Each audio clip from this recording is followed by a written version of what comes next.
Habari Mtembei family, ningetaka kuwakaribisha nyote katika TV yetu ya leo ama show yetu ya leo. Hivi sasa tunataka kujadiliana maneno ifuatayo. Kuna habari zimetokea, tumeona kwamba tumejulishwa kwamba kutoka habari zetu huko nchini Kenya kwamba ICC witness Paul Gicheru ameasha aga dunia, na pia kuna matokeo yale ya uamuzi wa mahakama ya upeo. Tumepokea hiyo matokeo leo, tungetaka kujadiliana hayo maneno. Najua wengi wenu mmeona hayo matokeo. Pia kuna ule mpango wa serikali yetu mpya wa kupeleka chakula kwenye njaa huku nchini kwetu Kenya. So we have issues that we need to discuss tonight. We want to discuss about the issue of Paul Gicheru. I would like to pass my condolences to the family of Paul Gicheru. It's a very sad day for Kenyans. I mean, nobody deserves to die, whatever the situation. Nobody needs to die. I mean, everybody needs a fair hearing. So I will need to pass my condolences to the family of Paul Gicheru. And tunasema pole, and tunaomba Mungu awape nguvu. Pia tungetaka kuangalia wananchi wa Kenya pia wanaendelea kushikwa na shida za njaa, and the land is dry. We are experiencing drought in the country. So we are asking ourselves, maybe what can the government do? What lasting solutions can we undertake to solve such situations? Now, we also want to discuss the ruling that was given today by the Supreme Court. They gave a detailed ruling about our general election of this year 2022. So we'd like to discuss that. Kwa hivyo nataka kukaribisha nyote, nitatuma link, naomba muingie kwa show, tujadiliane ndio tujue which way forward for this country as we continue to give our condolences to the family of Paul Gicheru. So I'm inviting everybody watching the show. I'm inviting you to join me here tonight. Kama uko Kenya, pengine nimekuamsha, samahani, siko nani ya kukuamsha. Ni vile tumeona sometimes there are things that are better discussed when hot. We want to discuss and agree which way forward for Kenya, which way forward for the drought situation, which way forward for the food crisis. Okay, kama hatutaki maneno ya food subsidy, which is the most permanent solution that we can provide to this situation, because kwa hii show huwa tunajadiliana ili tuwe watu wa kusaidia nchi yetu na kutoa maamuzi yenye inaweza saidia nchi yetu iende mbele. We also want to discuss the Supreme Court ruling. We want to ask ourselves now, what do we think should be done, or which is the best thing that should have been done, or do we agree with the ruling? Do you agree with the ruling? I mean, what do we think? Okay, do you think the ruling was the best that Supreme Court could have done? So I'm inviting everybody to join the show. Natuma link hapo, nawaomba muingie na nawaomba mwalike watu wengine, mwambie waingie kwa show ili tuweze kujadiliana. Nakaribisha, link nimetuma tena, ndio hiyo link. I hope link inawafikia nyote. I hope link inafikia Facebook, inafikia watu wenye wako kwa YouTube. Nawaomba tuingie, tujadiliane, tujue ni nini kinaendelea nchini Kenya, kwa sababu East West home is best. Hata kama uko hapa Marekani, hata kama uko ughaibuni, ujue kwamba East West home is best. We need to discuss and a way forward and interrogate the issues that are happening. So tumeongea na the other managers of this show, the other moderators, tukaona it is good we try and discuss the issues as they come. So today we are looking at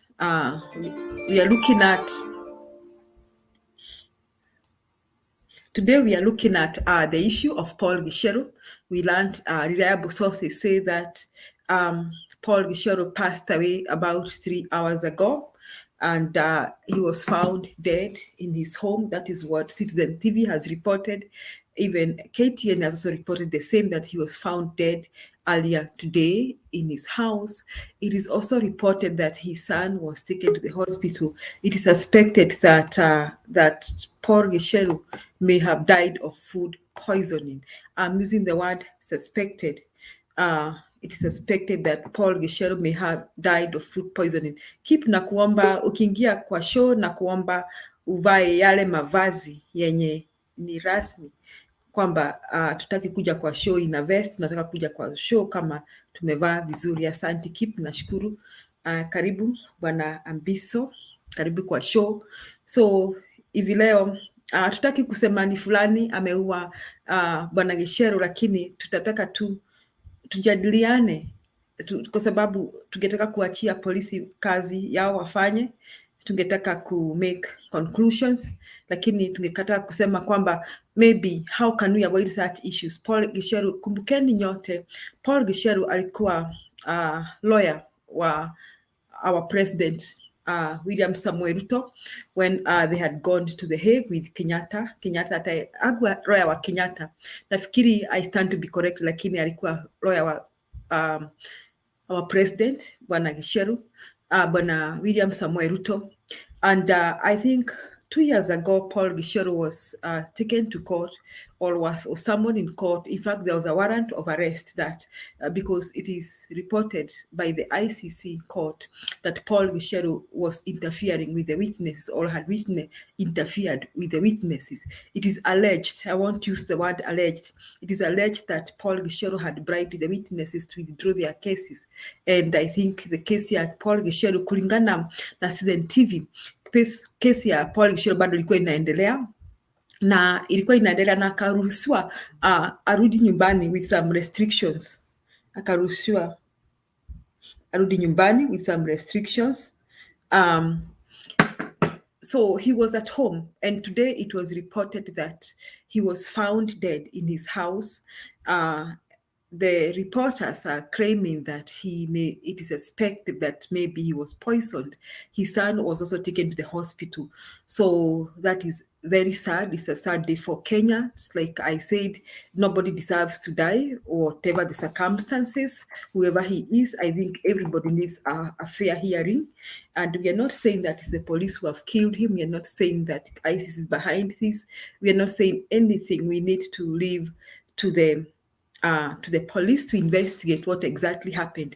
However, we need to deliberate about this issue and pass our condolences to the family of Paul Gicheru. Naona Bwana Kip amejiunga na sisi. Bwana Kip, na kuomba uvae shati, huwezi kafanya presentation without kuvaa shati. Naona Bwana Abiso amekaribia. Kwa hivyo hivi sasa ningetaka kukaribisha Mr. Ambiso, utusalimie na utupatie maoni yako. Karibu Bwana Ambiso. Asante sana Madam Julie. Siti Julie ama Julie? Julia. Okay, sasa I'm so surprised with what I was seeing on my phone and on my screen. I don't know, I'm not quite sure what is going on, but sijui kama ni suicide ama amekuwa poisoned, sasa sijui. But then hata tukisema we are going to wait for the verdict of these investigators in Kenya, I don't see, or I've never seen any prominent leader or prominent person that has died mysteriously like this and the report are positive. I don't think so. Hiyo nayo tujiondoe, hakuna information watatupea hapo that is going to be sufficient to our satisfaction. Sasa I don't know, it's so sad for Kenya as a whole, but I don't know. Maybe we'll wait and see what is going to unfold, because a lot is being said even right now on social media. A lot is being said, But then now we can't say that it's so and so or this kind of group or what. But I'm telling you for free that there is no investigation that is going to be done that will come back to our satisfactory. There is nothing like that. If I would say like Kenya should just accept this is the will of God and that is the only way, then that is how it is going to be. But for me, I'm quite sure that there is no evidence that is going to come out to be sufficient. A lot is going to be done, and even if somebody killed this man, I'm quite sure that a lot is going to be not going to unfold. That is my take. Asante. So the question is, tunajiuliza, unafikiri Bwana Mbiso, this one has to do with the ICC case? Yeah, people like this, most of them, their deaths, most of them are caused by what they follow, what they do, or what they are involved in. That is to my understanding. But then maybe, these are human beings. You don't know, maybe he had got other different problems or different fracas with somebody else. These are people with a higher dignity, and there are a lot that they're doing outside even what their profession say. You can find it can be even a deal that was out of even the ICC issue. So we can't say it's an ICC issue. It can also be a deal that has also brought this kind of mysterious death. So we can't preempt what is going on. Yeah, it is. That is why we need to be careful. I always say this, and be so, show me your friends and tell you who you are. Some of you may have been very young, ama mulikuwa watoto, ama mko mmezaliwa. Kuna siku we had in the days of Moi. Kuna the story of Muge. Sijui kama mnakumbuka Bishop Muge. Bishop Muge had issues with the government of the day, and he was critical of the government of the day. Then I think somebody called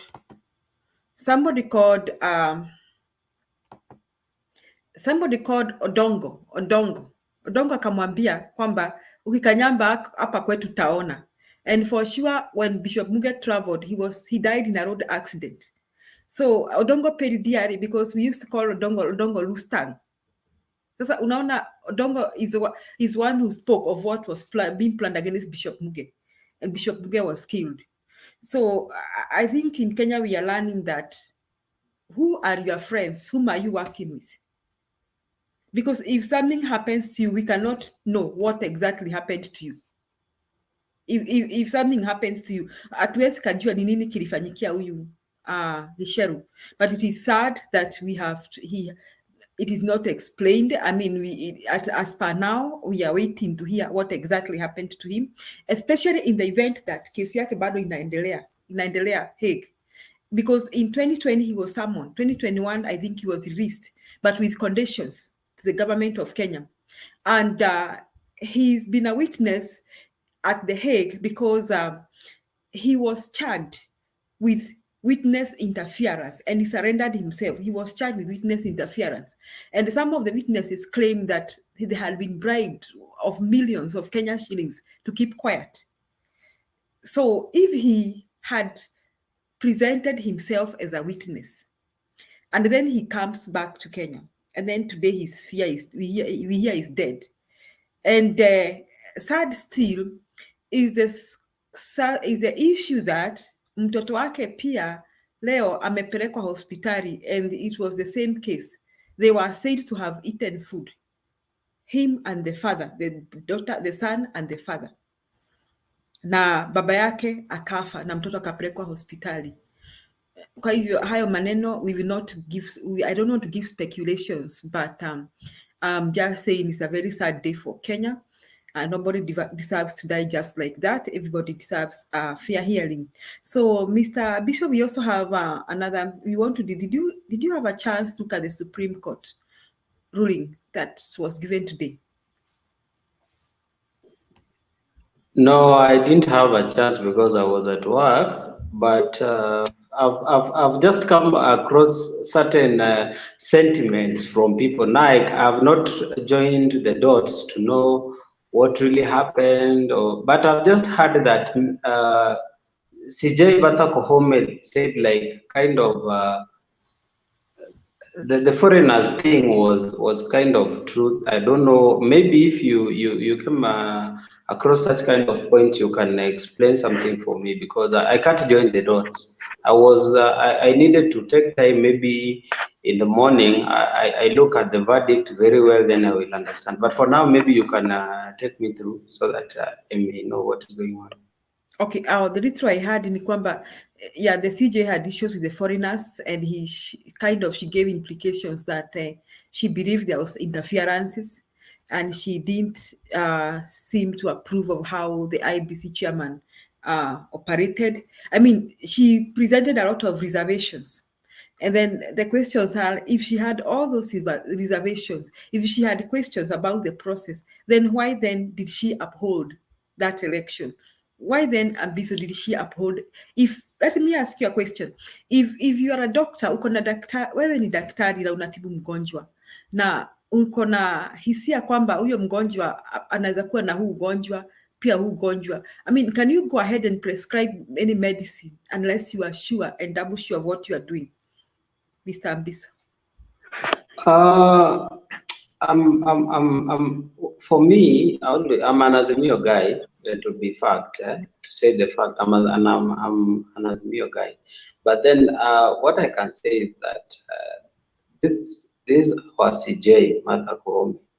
I don't know if there is a problem with the whole panel or there's a problem with our judiciary. I don't know because our whole CJ or the whole panel of judiciary can tell us that everything was hot. The kind of nasty words they use, I can call them nasty words because how can you call a whole presented case to be hot air issues to do with such kind of words?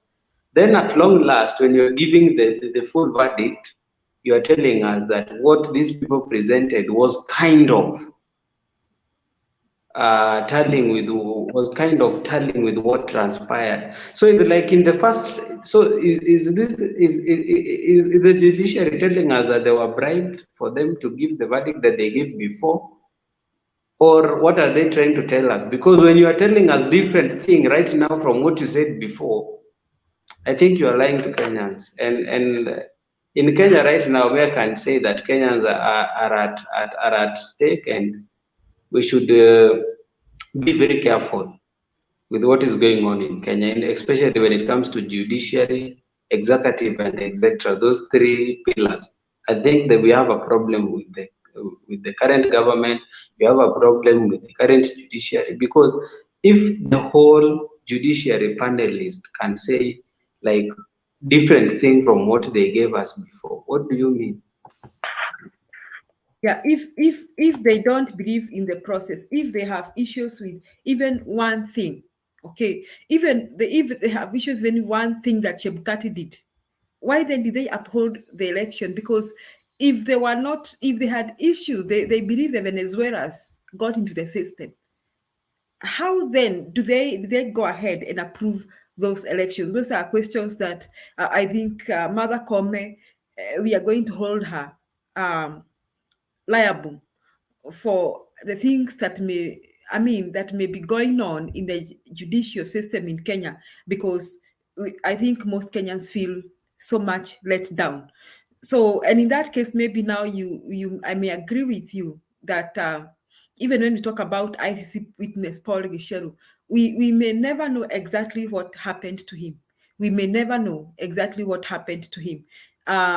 Pia tunaangalia leo, I think we saw the president flagging off some food relief to various parts of Kenya. Now, I still want to ask this question. Is that a lasting solution or is it an emergency solution? And that food, hiyo chakula ilipelekwa wapi? Ni Wakenya wangapi wako na njaa hivi sasa? Je, tunaweza sema Wakenya hata wenye wako Nairobi watu wametoshika na chakula?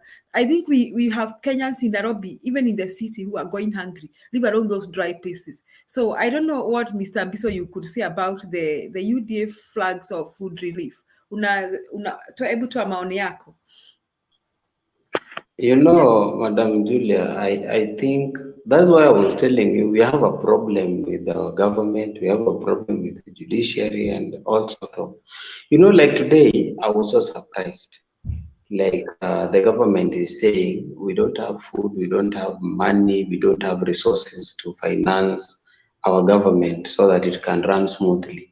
But all of a sudden, you provide lorries of relief food. Okay, fine, it is good that you've done that, but now, which part of the country is this food going to? And next, I had also a problem with the distribution of fertilizers, because when you give fertilizer, right now it's not a planting season, but then it is okay that you distribute and people can buy them at a cheaper price. There's no problem about that. But then now tell me, people like those who are in Marsabit, Mandera, those areas that are of dry areas, what are you giving them? Like fertilizer, how is fertilizer going to benefit? These people need food. These people need something like that. But then now, tell me, if you provide right now, economy is disastrous to everybody. It is not only the people in Marsabit who need that relief food. It is even the people in Nairobi right now. They need that food. A lot of people in Nairobi go hungry, because the economy itself is not favoring the way it was. Because sometimes back you could give that relief food to the area, to the affected areas, which was right. But right now, everything has gone up. The economy is so disastrous to everybody. There is no one who is benefiting from the other kind of resources. Because if you say Nairobi don't give relief food, but the same Nairobi, people buy unga at the same price of which is being bought in Marsabit. So who should be served first and who should not be served first? I have a problem with the government of how it's trying to run things. I just have a problem with that. And that relief food, kwani wanapewa unga paketi ngapi? Hata kama ni hao wenye wako Marsabit. Are we going to be doing this year comes, year goes? I mean, for how long are Kenyans going to depend on relief food? And hii maneno ya fertilizer, hii fertilizer inapelekwa, who are these farming with fertilizer? Ni wapi kuna mvua Kenya? I mean, Kenya depends on rain, and I think many parts of Kenya are semi-arid. So I think this government needs to come up with a lasting solution. Unaona hizi dams, the dams kama Kimorera na Roll dams. The dams kama, we have a dam, I think we have dams in Mwea that are working.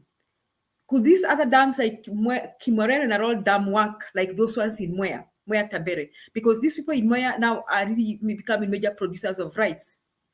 So I think the government should go that direction. Okay, food relief is good, but it's not good enough.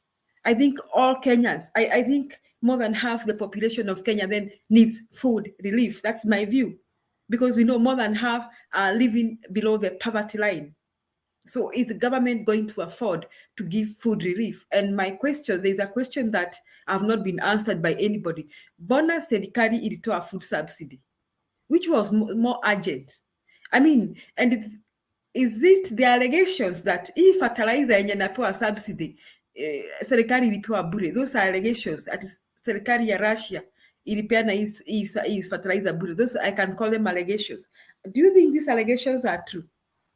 Ambiso, what do you have to say so that I got to keep? Mm-hmm. You see, I've been following what is going on. I'm an Azimio guy, yes, but I've kind of tried to follow up how this government works.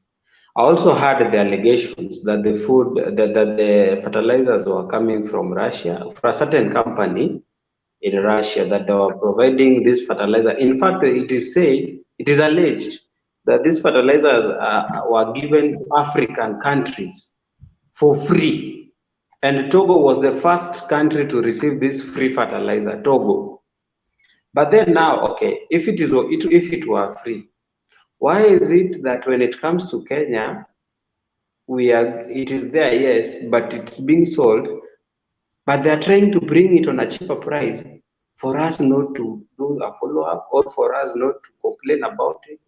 I don't know why is it being done that way. If something is for free, right now the government itself is saying we are on a climate change, economical crisis, what, and that. Why can't they just find a solution to our problems? And because I just think the government is trying to hide under many things, like the issue of now you see this thing is surrounding everywhere. I'm now forced to talk even about the issue of religion, which we tried to analyze here yesterday. The government should just distance itself from the religion thing, because when now you bring you are it's like you are hiding under religion, and people are really suffering. You see, now you are giving these free ungas and freely relief to these people who are affected. Now you gave me 2 packets of unga. For how long am I going to eat these 2 packets of unga? You have to ask yourself that. We should find a problem resolver, not solution. We should find the solution, not problem resolving. We should find on how this unga will be. These people who are being given this unga, they will. There is a certain say that says, "Don't give fish to those who don't have every day. Give them today, tomorrow teach them how to fish." The government should find a solution to this problem. They should not give us. How long are they going to give these people this relief food? How long? Today they have released. Tomorrow they will tell us that what was remaining on our gala imeisha. So who is going to be blamed? I don't know. Madam Julie, I don't know how this government is going to run. But I'm smelling a rat. There is something wrong with this government. It's going nowhere. Let's just speak the truth. This government is going nowhere. They told us about 100 days. Right now, they're telling us to pray. They are forgetting 100. Somebody should not tell me that let's give them time. 100 days start with day 1. Day 2. Raila used to tell us in campaign that if I get to office, in 100 days, you'll start counting day 1, what have I done? Day 2, until 100 days. These people are saying the same thing, but right now they're telling us to pray about this issue instead of telling us in 100 days. They have forgotten, they were telling us, they were talking about 100 days. Right now they're telling us to pray. So I don't know how things will work. I don't know. I just don't understand how things are going to work. Yeah, hata kuna watu walikuwa wanatetea UDA, walikuwa wanasema hapa kwamba walikuwa, I think it's somebody called Captain, alikuwa anasema kwamba walijua kwamba kama Azimio ingeshinda mwisho wa mwezi wangepata shilingi 6,000. You know, we need some specific categorical things that I will do 1, 2, 3. If I can remember what Azimio used to say, or Baba used to say that first he look at those who are really earning meager pay or have no income at all. There will be a rescue plan of 6,000 shillings per month. Okay, sasa badala ya kuwapelekea unga hao watu wangepewa 6,000, which means they can have something consistent to spend per month. That is 6,000 per month. And then Baba was going to address the issue of rainfall. He had talked about irrigation and all that. And then he had talked about one county, one product. I mean, he was very specific and very categorical. If you ask Baba, how are you going to create jobs for the youth? How are you going to create jobs for people? He was going to work on one county, one product. And he also talked about moving from production economy, from subsistence economy to manufacturing economy, where we were going to, for example, we were not going to be selling our coffee berries. We were going to process our coffee. We were not going to sell our tea raw. We were going to process our tea and sell our processed tea and export our processed tea. So I think he had plans and he was very categorical on what he was going to do, what he needed to do. For example, he had also said that he was going to ensure that we have free education. Okay, we are not on campaign mode, but I would like to say that it is possible for the government to provide free education without necessarily increasing the budgetary allocation on education. Because, or as we talk now here, teachers are paid by the government. Now the government provides stationery and textbooks. So what we needed to is to make sure our children go to school. But if you ask Kenyans now, chenye wanalilia sahi ni vile watoto wao wataenda shule. Hata Wakenya wa kawaida, even middle income earners. So Kenyans are going through so much. So when we talk about food relief, kupatia mtu paketi mbili za unga, that is like an insult. We need to do something big. So fellow Kenyans, as you join us, we have a discussion today. We decided to open this show because we thought we had things that were emerging issues that are kind of cannot be postponed. ICC witness Paul Gicheru is passed on earlier this afternoon, a few hours ago. It is reported by State TV, KTN, and NTV that he passed away. He was found having passed away in his home, and it is also reported that his child was taken to the nearby hospital. So speculations are there. Maybe it could have been food poisoning, but we don't want to make speculations. Maybe we shall find out from the authorities or the police how Gicheru died. So again, kama familia Mtembe, we are passing our condolences to the family of Paul Gicheru, because we feel nobody deserves to die unless God takes them peacefully. So we pray that God gives them peace during this difficult time. We're also looking at the situation of the Supreme Court. Supreme Court delivers hot air. We think the Supreme Court delivered hot air because they made a lot of reservations on the IBC process. Yet, even with these reservations, they still upheld the election. That is irony. So we are trying to think through, why did they make these reservations? And then why did they uphold the election? We are also asking ourselves tonight that the food relief that was flagged on by the president yesterday, I think it's yesterday, for Kenyans. Now, is it enough to do that? For how long are we going to be giving Kenyans food relief? Can we put measures that will last long, that will improve our food situation in the country? Naona bwana Pike umeingia, tunakaribisha. Bwana Kip, uko wapi? Uko kwa giza, sijui uko kwenye stima imekatwa. Kama imekatwa, tunaweza pigia Dindi Nyoro simu, kwa maana Dindi Nyoro is one of the stakeholders. Muulize kwa sababu gani ananyima watu stima. Bwana Kip, uko karibu, tukaribishe. Kip, naona giza imemmeza. Karibu bwana Stone PK, unaweza kutuelezea maneno mawili matatu tukigojea Kip? Thank you so much Julia. Dada yetu, vizuri kukuona leo. Naona tumechangamka. Namuona ndugu yetu huko Abiso, Kip yuko kwenye giza. Yeah, I just came in when you are, kind of outlining what, we were getting, rather we were to get from Azimio side. And those of us who are supporters of Baba, we believed very strongly that that is exactly what was going to be delivered, because that's what he has done in most cases. So, we trust people based on what their pastor has been. Unfortunately, things happened the way they happened, and that's why we are seeing very ridiculous things happening. I was having a discussion somewhere else, and I told people that when kitu kama imeoza, when you enter my room or my house and something is rotten, I don't need to tell you kuna kitu kimeoza. You just enter and you start saying, what is that smelling? What we are seeing with the UDA, I feel very heavy when calling it government. Kenyans should not expect anything short of even worse mediocrity, worse issues, things that we've seen the indicators, we'll see people disappearing mysteriously because we've had those kind of indicators.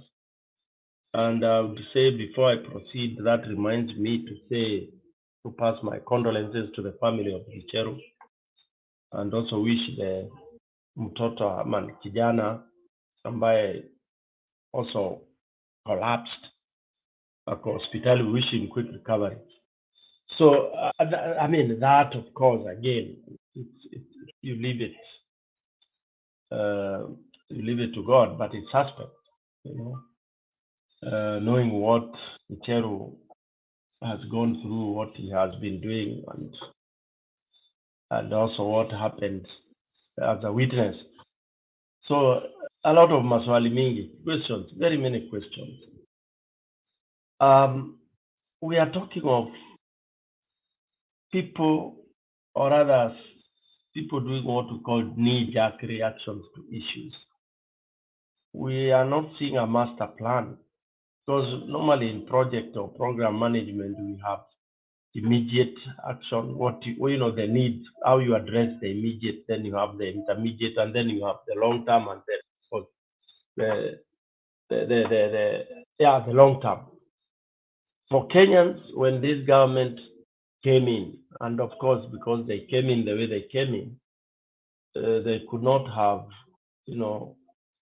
had any plan, because initially they didn't have anything. Even when we read and listened to their manifesto, nothing sounded credible. And at Azimio, we were telling people that what we are hearing was just, actually, that is what I would call hot air. Ilikuwa tu ni madoido, mbwembwe tu, otherwise it has not taken long. We are here to see.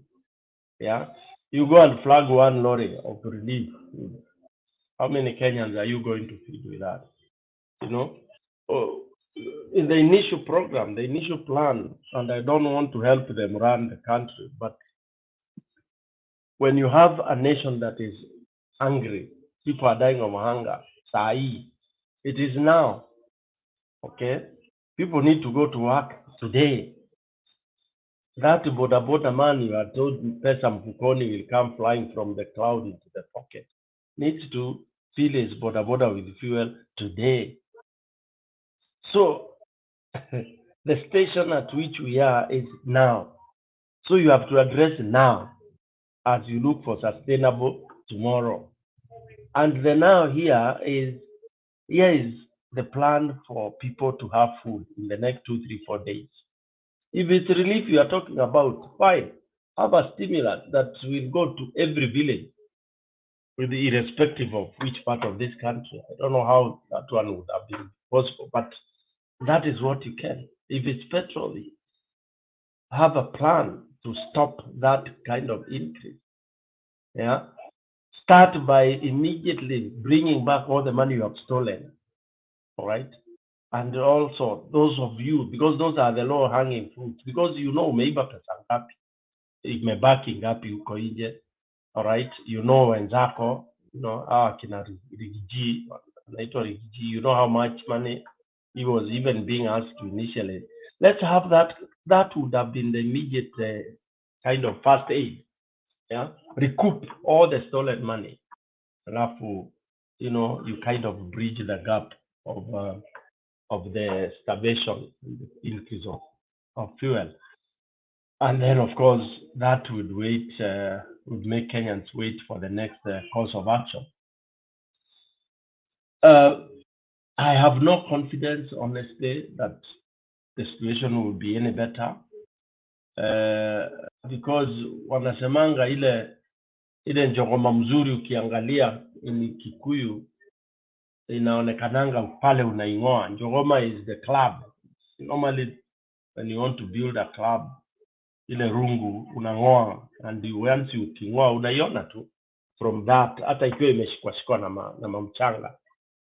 So this thing of UDA or KK, it will not be any better. Looking at the hot air judgment and all that, it's so painful that we are where we are. So painful that Kenya, today, people, you can wake up and decide what you want to say. All the authority given to you by the people. You can use the constitution that belongs to the people to manufacture and deliver rubbish to Mwananchi. and unfortunately you give mwananchi rubbish constitution, because the 2010 is our constitution and the Supreme Court is our outfit. Ni sisi tumeweka pale, but here they have decided to be what they are. So what is mwananchi left with? Because it is utadu, you can go to hell. That's what mwananchi ameambiwa, right? We were told they'll give us this judgment, blah blah blah. They decide, okay, to email. I don't know whether it is constitutional to give judgments, send judgments via email. Why didn't they hold that case on any online? Wangefanya hiyo case online, and then they give us the judgment online. Yeah, this is actually being kind of taking Kenyans for granted, that we don't matter. And when some of us tell Kenyans, before you see the worst of the worst, it's better to stop it. Mzungu anasema prevention is better than cure. A stitch in 9 saves the 9. I mean, a stitch in time saves the 9. Do you wait for this kidonda to be so bad that you all need your leg amputated or your hand? Or should we really get the treatment as early as possible? Kama ni kukata that part of the rot, throw it and get some other remedy done. Should we really sit here as Kenyans, knowing that where we are being led to, tunaenda shimoni? Should we sit and wait? But today, rather yesterday, I was happy. I saw something beginning. I saw people walk to Chebukati's place, although they were walitupiwa hiyo tear gas na nini. I know people out there are saying, oh, it was not very well organized, and hakuna cha well organized. Hiyo ndio the first step. Tomorrow or the next week, if they call people, if there were 100 people, there will be 200. And personally, as Stone PK, I'm calling for that. I'm saying, let's picket. Let's join these people. Let's make the statement. Tuendelee hivyo, then we build up to that 1 million, because this has to stop. Gicheru has died. Tomorrow you'll be given all sorts of stories. Oh, he committed suicide. Oh, depression. Oh, this, all that. And it will be just that. I pity and sympathize with the family. And I even ask, my good God, why did Gicheru, why did he remain in Kenya? He knew that his man has been sworn in as a president. I'm not speculating anything, but knowing the situation he's in, I can also be suspicious of anything, and it's my right to suspect. Yeah. When I read the news, I was shocked. I never thought Gicheru was in Kenya. I don't know what he was doing in Kenya in that situation. Anyway, so it is so sad, and unfortunately for us, we must rally people to come up, and probably there are many ways of skinning a cat. There are many ways of skinning a cat. We have to stop this. And I'm saying, I'm not an alarmist, but I'm a realist. I look at what is real, and many others are seeing like what I've seen. Yeah. So the other day we were told we pray for development. Yeah. Kenyans, hata tukijenga makanisa 1,100 hapo State House, even if we go to the top of Mount Kenya and start praying and pray from morning to evening, God will not come to do programs for you to feed Kenya. Okay, so let's not be fooled. And these are some of the very bad indicators of what is ahead of us. Ukipiga kelele unaambiwa chunga Mungu, usiguze Mungu, usiulize Mungu, don't touch God. Yeah, so you will not claim for your right. Let me pause there a little bit to give way to others. Julia, I'm still here. We'll continue to changia. Thank you so much. Back to you, Julia. Asante. Gicheru, he was safer arrested. I don't know kwa nini alirudi Kenya. I mean, I'm not saying he was killed, but bearing the fact that he was in a high-profile case, he was safer in the cells of ICC. I think he may have remained safe there. So we are yet to hear what happened to him. We hope, but we are just praying that God gives the family strength. Karibu keep Bwana Kip, habari? Mzuri. Tunaomba maoni yako yapi? Leo tuko na, it's a sad day for Kenya. We have lost one of our own, Bwana Gicheru. Tunaona Supreme Court leo ilitoa maoni yake, na tunaona the president was flagging off food relief today to Kenyans, na tunaomba utoe maoni yako.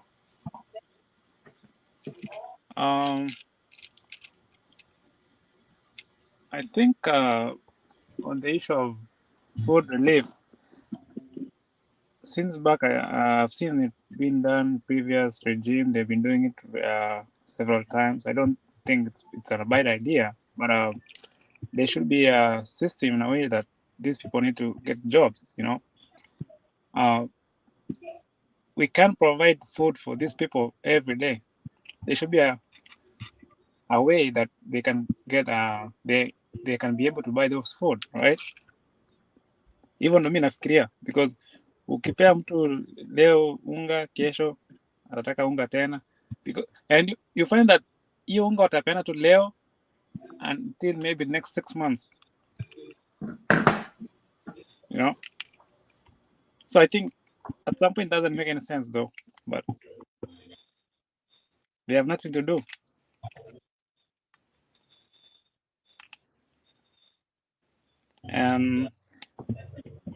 Nimesikia mtu muongelea na fertilizer, so on my side I'm a farmer, and it favors our side, so I can say anything, because last time we were buying at 6,500, sasa time imekuja 3,500, so at least farm inputs zikikuwa cheaper we can produce a lot of food, but now juzi tumekuwa na 6,500, watu wengi hawakulima shamba, so I think subsidize hivyo it will help at some point, right?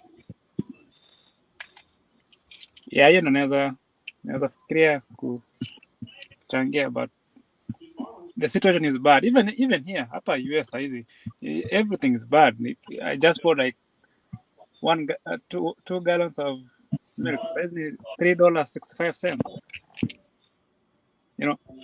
Economy is bad everywhere, I think. Yeah, the economy is bad, but I'm just asking myself, before the elections, these people in the government, were they saying that everything is bad everywhere? What were they saying? Walikuwa wanasema nini? Now they were opposing their own government. Walikuwa wanasema kila kitu ni mbaya, wanasema wanalaumu sijui handshake, whatever things. Now they are now facing it, hawezi blame anyone. Now they are in the same shoes. In fact, worse than before, because I thought they knew what was going on, but now unaona wamechanganyikiwa tu. Ni kama vile I find it interesting. Ni kama vile young people when they want to get married, kama let's say young men anatamani kuwa na bibi, ama anaangalia baba yake, anaona baba yake anafurahia ako na bibi na watoto, anatamani kuwa na bibi. Sasa bibi akikuja, bibi anataka chakula, mtoto ndio huyo amezaliwa, he needs to pay maternity fee, mtoto ndio huyo he needs diapers, mtoto needs baby formula food, mtoto needs, and the young man begins thinking, I think this was a bad idea. Or he may not think it was a bad idea, but he just finds himself, I think I was so unprepared for this. I think they didn't, sijui kama waliangalia what was facing them, because from the look of things, they didn't have any plan at all. Sijui the other Ambiso unasema nini? Watu walikuwa na plan ya kusaidia nchi. What do you think? Thank you, Madam Judy. Stone PK, namuona uko ndani. It's good having you around anyway. I also see Kip pia amechangia. So for me, I want to say something. Jana kuna madam tulikuwa naye hapa, alitoa very good example. Alisema, you know, the previous government and the government that we have right now, I think there is something we are lacking and missing. And it's like unaona wakati Uhuru alikuwa kwa government. Right now, mi naambia watu hata mali ninafanya, nawaambia I'm beginning to miss Uhuru Kenyatta. I don't know why. Because definitely this man told us that you will see things are not going to be right in less than 3 weeks. Sijui leo ni 7 days from this UDA government was formed. I don't know even kama imeisha 1 week. But we're already seeing bad signs. Venye tu Stones amesema, like the issue of kuna kitu unaweza iona sijui chini ya udongo hata kama iko covered, but you can know what is going to happen. Like the current government yenye tuko nayo sahi, I don't know if these people were good strategizers. Ruto mwenyewe was in the government for 10 years. Tusidanganyane that this man was outside the government. This man was in government, he had got intelligence, he had got everything. Hata kama hakuwa anaenda kwa ofisi, but this man alikuwa na intelligence briefings. And that's why hata maana amepata hata hiyo nini way of kushinda hiyo kura yenye kuna yenye sisi tunasema is not the right way. Now, the moment you are campaigning and you are saying, I want to be a president of a nation, the nation is not a community. One, you have to make sure you have got international relations. Uko nao umewashika vizuri. Two, you must be a good strategizer. Because tusidanganyane that this government, Ruto never knew he's going to inherit a perishing government. He knew everything. So the moment alikuwa na campaign, alikuwa anafaa kujua that when I'm going to inherit a failing treasury, a failing government, I should have 1, 2, 3 in place before I take this oath. Yeah, instead of that, these people, sijini kama fame ndio walikuwa wanatafuta. For me, I say these people are looking for fame. And Ruto just wanted that big name being called the president. Because as at now, mimi hata nashangaa, this name doctor, did he acquire it in the correct way? A whole doctor is telling us right now that the only way to strategize a whole nation is to pray. What do you mean? How are Kenyans wenye wamesoma wanakuangalia aje? Mtu kama Stones, mtu kama Julie, wanakuangalia aje? What are you telling us? So for me, kujibu swali yako, I don't think these people are serious. These people are jokers. Because, okay, kuna vitu zingine, yes, unaweza fanya, watu wanaweza ona, okay, the country is perishing. But now, what are the solutions? We want long-term solution. Unapatia mtu unga leo, kesho naye utampatia nini?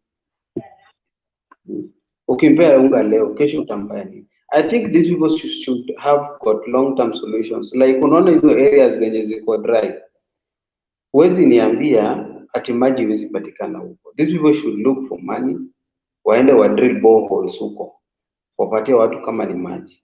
Haya, waone ways of at least kama ni hizo like Raila used to tell these people. Unajua why I love Raila even if hakupata hii kiti. This man was strategizing even before getting this kit. He knew kuna wale wenye hawezi afford anything. Give them 6,000. Even if it is in the 5 years. These people watakuwa hata kama ni kuinvest 6,000 after times 5 years ni pesa ngapi? Huyu mtu hata ukitoka kwa government ni mtu mwenye anaweza fungua biashara kubwa. Leave alone that. Go to each and every county. Uangalie ni nini wanalala. Kama uko Garissa unapata wako na nyama mingi. Open industries for these people. Watu warea ng'ombe mingi wapeleke huko, wasipata hizo ng'ombe wapewe pesa. Go to areas like kama ni Western. Waangalie ni nini nafanya huko vizuri. Sugar. Kama ni sugar, fungua industries. Zinaweza produce more sugar. Watu wapate kazi, wauze hii sugar yao. These people are going to wanaenda kunawiri. But now you are telling us You are in government already and you're going to attack umepewa. You're telling us to pray. What happens to all the other things that people are thinking of you're going to do? And that is why I'm telling this government, I'm sorry to say, but this government is a failure. Hakuna kenye tunaweza tarajia hapa. The only thing ni hiyo tu way yenye Kenya imeanza kufanya like to do a million a month. At least I think through these things wao watu. I know maybe people will say it's a waste of time, it's a stupid thing to do, but there is a way of at least making people, this government to be awake. If they cannot work, watoke nje, mwenye anaweza fanya hiyo kazi afanye. I don't know why they even can't borrow from Azimio's, is it the slogans? Hizo vitu nilikuwa nasema, you go to each and every county, realize what are they lacking or what can do best in those areas. Build industries that can give people job. Do things that at least zinawezaleta mapato. Then now you are telling us at the treasury imebaki na 97.3 million. What do you mean? Hata hiyo sio kitu yenye president anafaa kutuambia ati the treasury imebaki na hiyo pesa. Tumekuwa kwa hii serikali mzima, hakuna president ameanza kutuambia ati amebaki na pesa kiasi kwa treasury. Unatuonyesha uchi yetu kwa nini? Why are you collecting taxes? So wache bus counties zikuwe run by the governors if you can't have this, if you can't have money to finance these counties. Hiyo ndio tunaweza sema.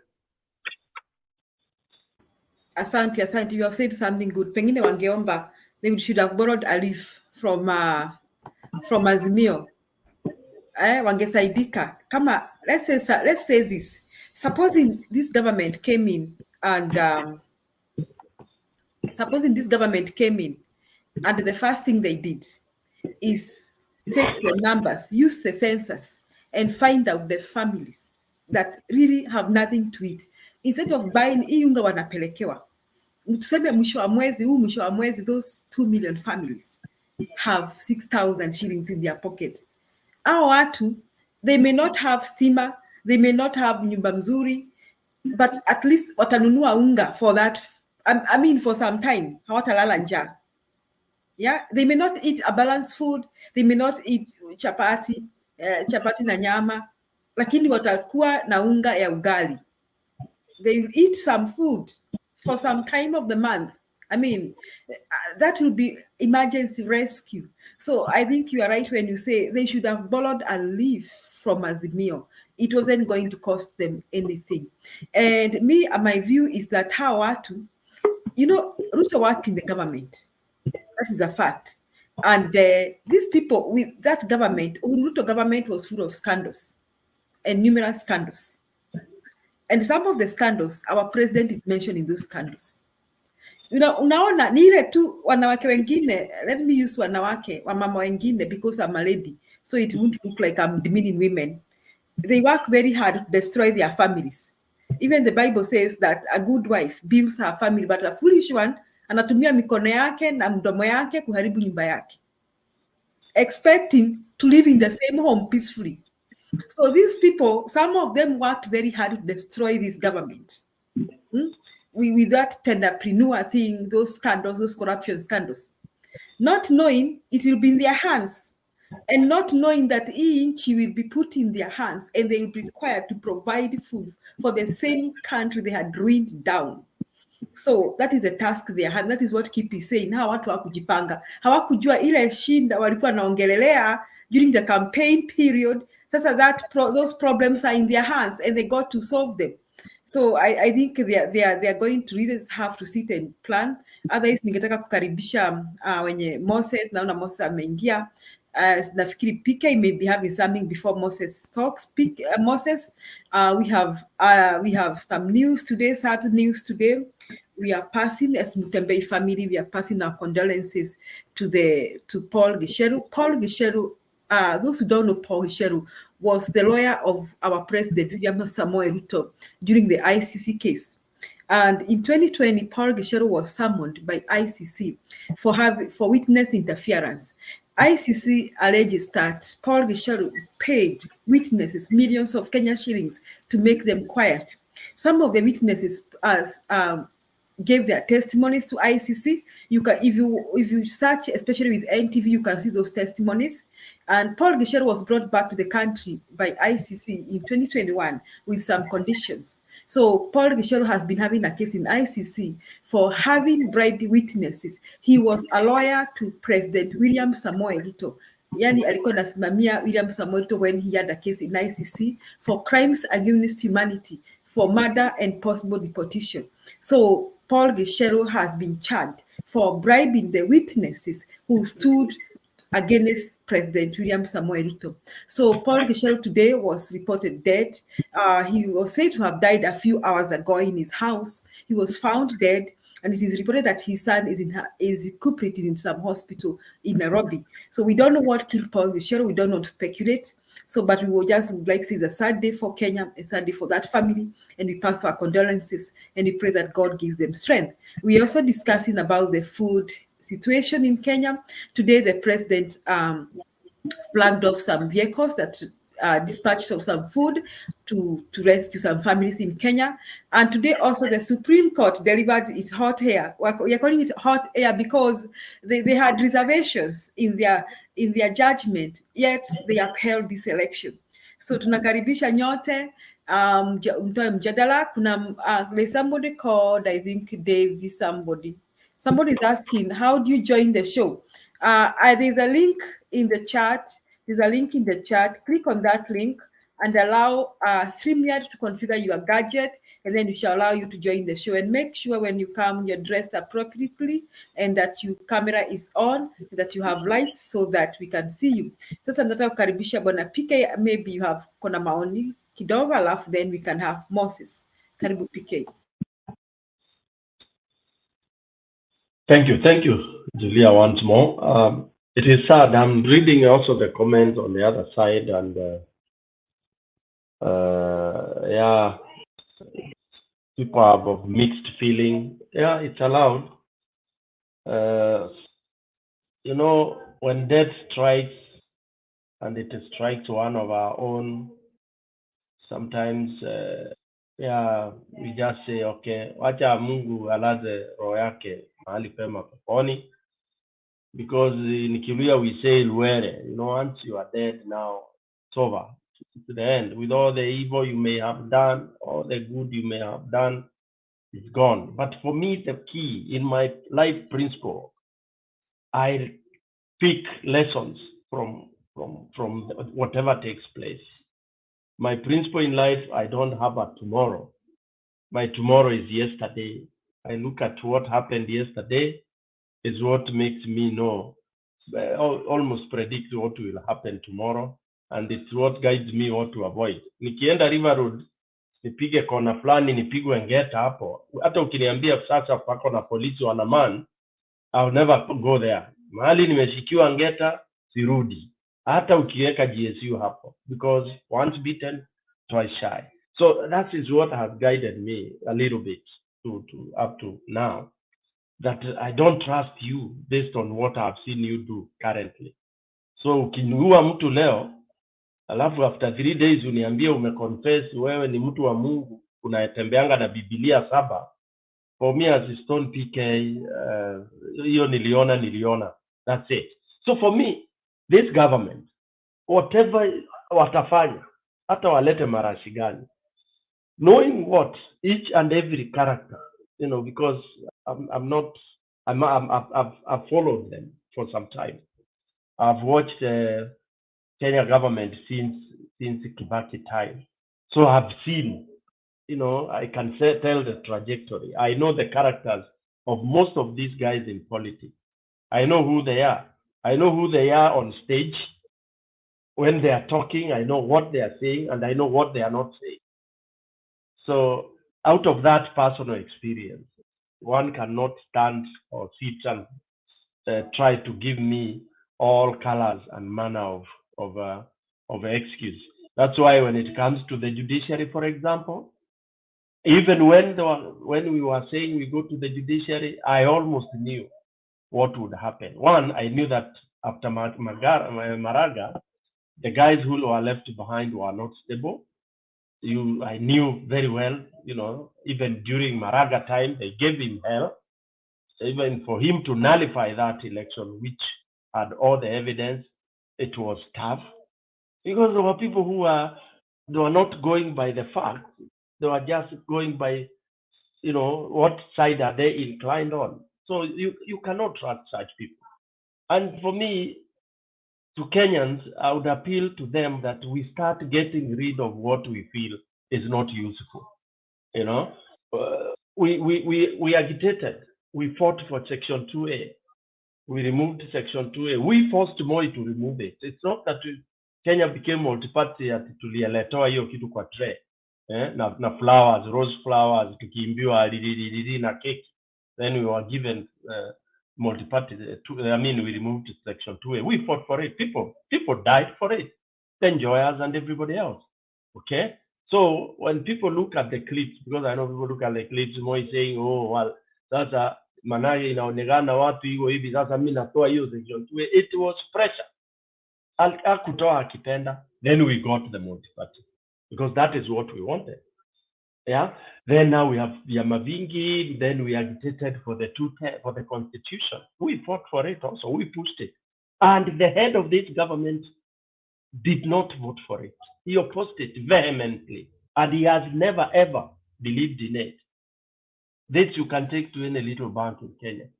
Ruto does not believe in this constitution. He does not believe in the rule of law. So when Kenyans come here and start being lied to, wanaambiwa, oh, now tumeokoka, sisi ni watu wa Mungu, tuombe. It is not God that will guide the country. God will give people who are willing to guide the country power and wisdom to do that. Yeah. So I don't expect any good from any of those, the regardless and the rest, who did not believe and who still do not believe in human rights. Because once you participate or you are associated with people dying in your offices, people stealing, shady deals happening under your nose, and then your work is denial.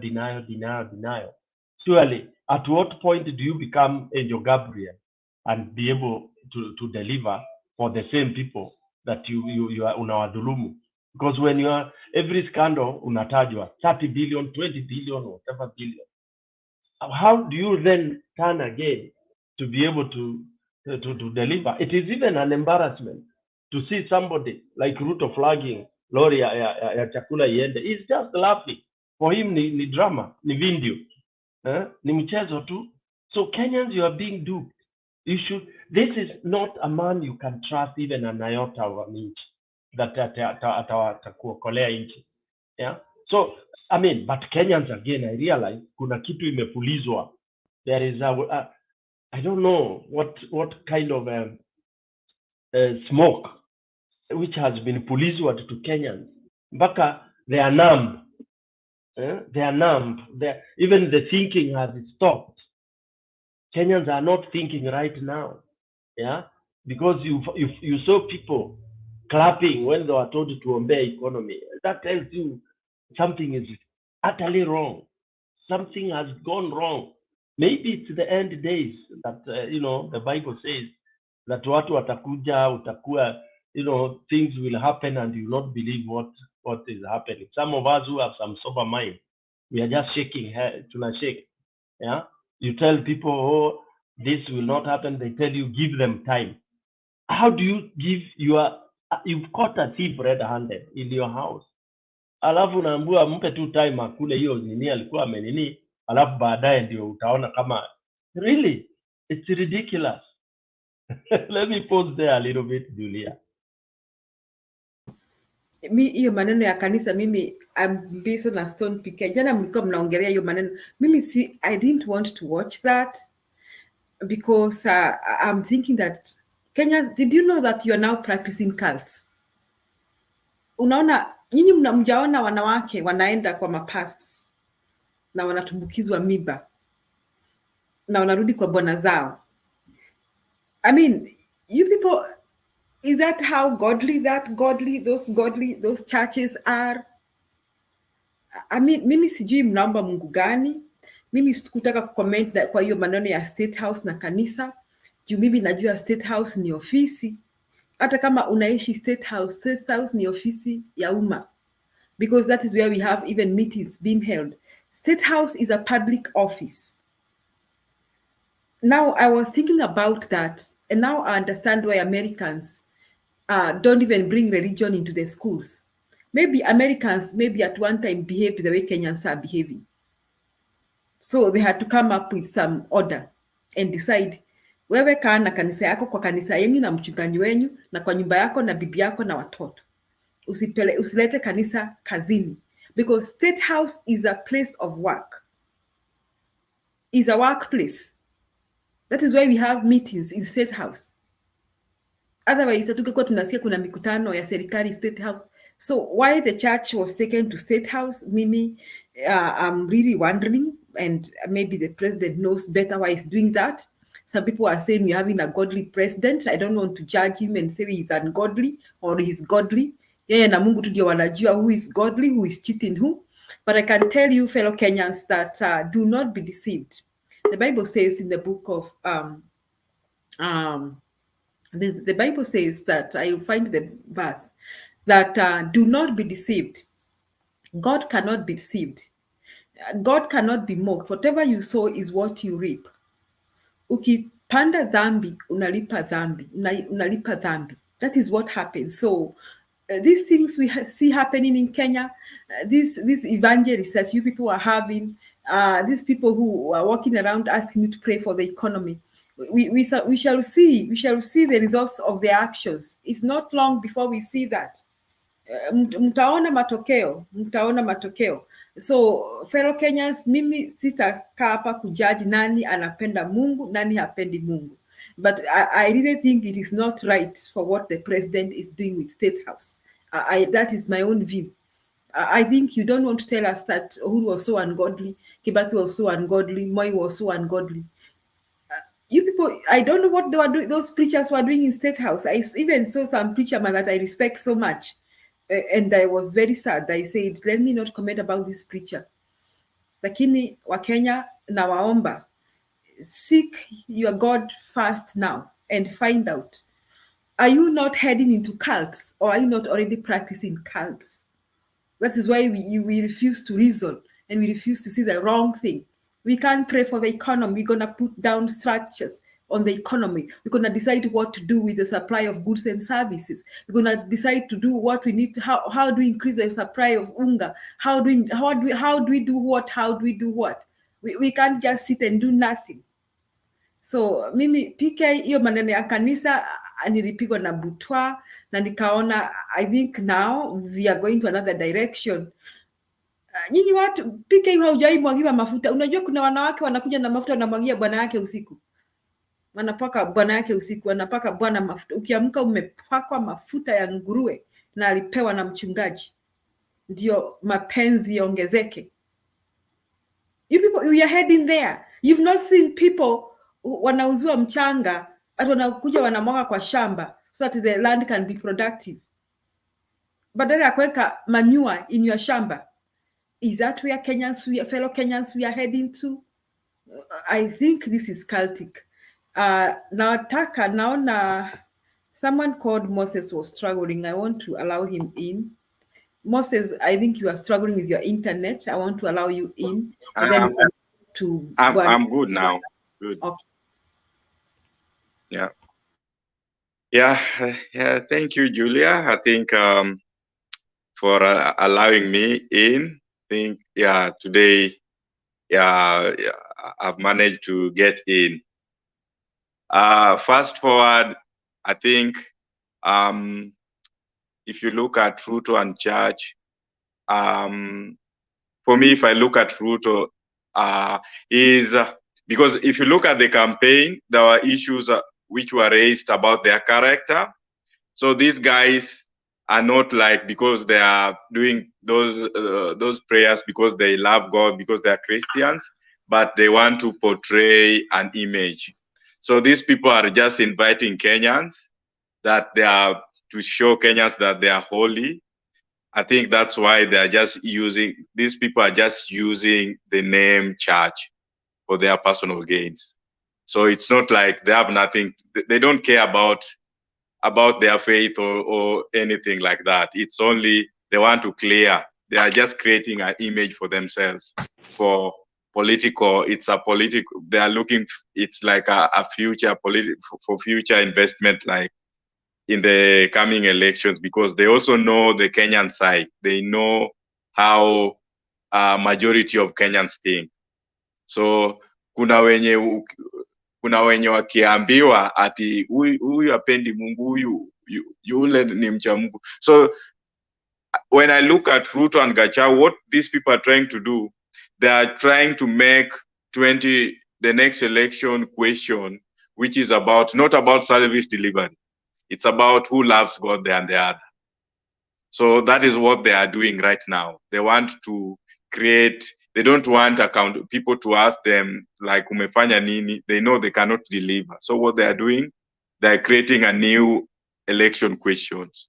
If like they want the next election to be about, elect people who love God, and this is what we've been doing. We've been praying every month, praying in State House, something that no any other president has done. Secondly, I think when it comes to high cost of living, people were warned and people did listen. So one thing from Ruto, even the death of Mr. Paul, the lawyer, I think for me, I'm not surprised. These are things, human violation that Ruto and Gachagua will not adhere to the constitutions, are the warnings which were given. But there are those people who didn't listen, be it Supreme Court, be it people who call themselves hustlers, they never listen. Now, people who protected these people, they will come for you. So, and the next thing that I'm hoping Ruto and Gachagua now to do is to increase the tax bracket because they need money. They should tax more. These people will start taxing the people they call hustlers. They will start taxing because these people need money to do business, to do those mega projects. So when they increase tax bracket, they will tax these people and the taxes will be high. So I'm not I think for me, because when Raila and Karua were saying that they fought for this space, they fought for us to be where we are, there are people who thought that fight, there are people who never understood the fight they were talking about. So it is important that this generation should taste an unjust regime so that they know, so that they understand. Other than that, some of these people, the new generation might not understand. So I'm seeing possibilities of things being very, very much harder than when Uhuru was in power. So, and it's upon this generation now to come out. People have to come out to fight for their spaces. There is no need of even Raila to going out on street. It's enough. Everyone has to come out to say no to whatever is going on. But a lot, Kenyans should prepare for tough times ahead. Very hard times. Especially people who are calling themselves hustlers, they will find it hard.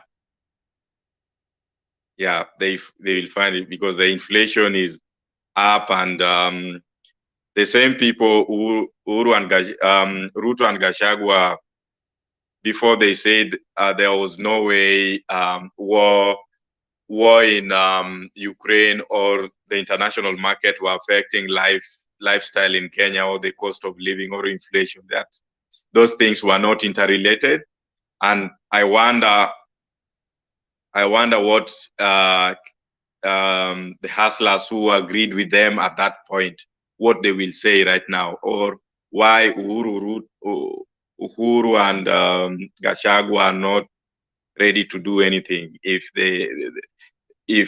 if there was no link between inflation and the current situations in Kenya. And lastly, from 2013 to now, the government that we had was Uhuru Ruto government. There was no handshake government because Ruto was deputy president for the 10 years. So I'm not looking at Ruto as an outsider. He has been part of government. He's been inside. There's nothing new I expect from him. In fact, even worse. What they might try to do is selective, be it selective justice or try and prosecute people who oppose them, like Murade or the rest. If Murade or any other person participated in corruption and they are going to be prosecuted, well and good. But we also need to see people allied to Deputy President or William Ruto to also be prosecuted. We don't want selective prosecution, like people being prosecuted based on who you supported or you are my cartel, now I can protect you. So we just want to see if it is fighting corruption, we want to see this is the case, this is what we are doing, and not looking at who is who or political correctness, like are you correct with the regime? So yeah, that's what I can say for now. Asante Moses. So if they are going to prosecute the likes of Murade or whoever they suspect, I think they should start by prosecuting themselves first. Sikashawarudishia pesa. Vile they were sworn in. So yeah, they should start from that. So yeah, fellow Kenyans, people, Gigi man, they say that tunapinga Mungu. These people who are really okay with what is happening in State House. Kila saa if we criticize something tunapinga Mungu. Kwani Ruto ni Mungu ama ni nani Mungu? Maybe Gigi man should tell us which God are you referring to here? Maybe you can give us some details. Sijui nimeona kuna mwenye alikuwa hapa ingie, sijui ametoka. John Dew, Joy Drew, tunaomba utoke kwa curtain. You cannot be allowed into the studio kama bado your camera is not on. Bernard, your device is not well connected, so maybe you utatoka alafu ingie, we'll allow you in. Allow me to welcome Swiss Beats. Sijui kwa nini amebadilisha jina. I was trying to remember. Watu wanabadilisha majina kweli. I hope hawajaenda kwa UDA ndio wamebadilisha majina. Karibu. Asante sana Julia. Habari yako? All right. So the Jubilee, sorry. So the Kenya Kwanza government seems to be taking shape, not just in terms of structure, but also that its policy is evolving, whether it was the DP claiming that they were going to allow the Shamba system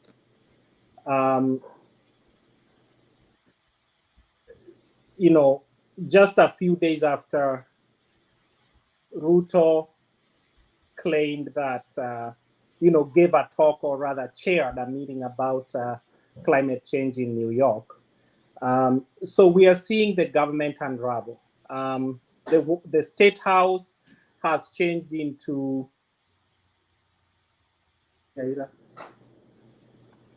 go past. Something happened to Swiss Beats. Sorry. Yeah. So so we are seeing the Kenya Kwanza government unravel. And what we are seeing is incompetence every day that they open their mouths to pronounce policy. But then you're still giving them a benefit of doubt because you're like, oh, they've just been there for a week or two. But every day that passes, that level of incompetence continues to compound and increase. About his interview with the France 24, he was talking about how climate change has affected Kenya in terms of so this is really disturbing, considering that this is the same guy who really fought the issue of Mau forest conservation. So I'm really disappointed that after really fighting the Mau forest conservation when Raila was really pushing hard, he took advantage of that to buttress his hold on Rift Valley and kick out Raila Odinga. And so he pretty much used this for his own political aggrandizement, which is very sad. And then during that same interview with France 24, he seemed to be conceding that the price instabilities in Kenya, whether it's for fuel, which resulted in the introduction of subsidy, is as a result of the war in Ukraine, Russia versus Ukraine. So this is a person who is a flip-flopper, he's an opportunist. So for him, it depends on the circumstances. It depends on who is in front of him. He is portraying some degree of selfishness that makes it all about him. Because we knew all along that the reason why prices were unstable in Kenya is because of the Russia-Ukraine war. And one thing I would like to point out is that Uhuru, despite all his challenges, Uhuru has had, it's not possible to really measure Uhuru's competence. Because when he came to power in 2013, of course, he was faced with the ICC issue, both Ruto and him. And so the first term, nothing really much happened. And so you were like, okay, then let's give him the second term. The second term, the first few months, there was the post-election violence. And as soon as he settled down in agreement with Raila, when they did the handshake, then shortly afterwards, COVID-19 happened. And then COVID-19 started getting behind us. He started working again. Before he did that, suddenly we had after the COVID-19, we had the Russia-Ukraine war come up. So this guy has pretty much did not have time to settle down and to do that which is necessary for the country. Of course, all the divisions within his government are things that he had to navigate. So we are even very lucky that they are talking about 93 million being in the bank. And that is very basic accounting. And the reason why they are bringing in the issue of 93 million, it's being targeted at whoever their target market is, which is the small brain, the lowly educated folks who cannot understand an accounting statement. If I had a business today, and let's say it's giving me $100 million a month, for example,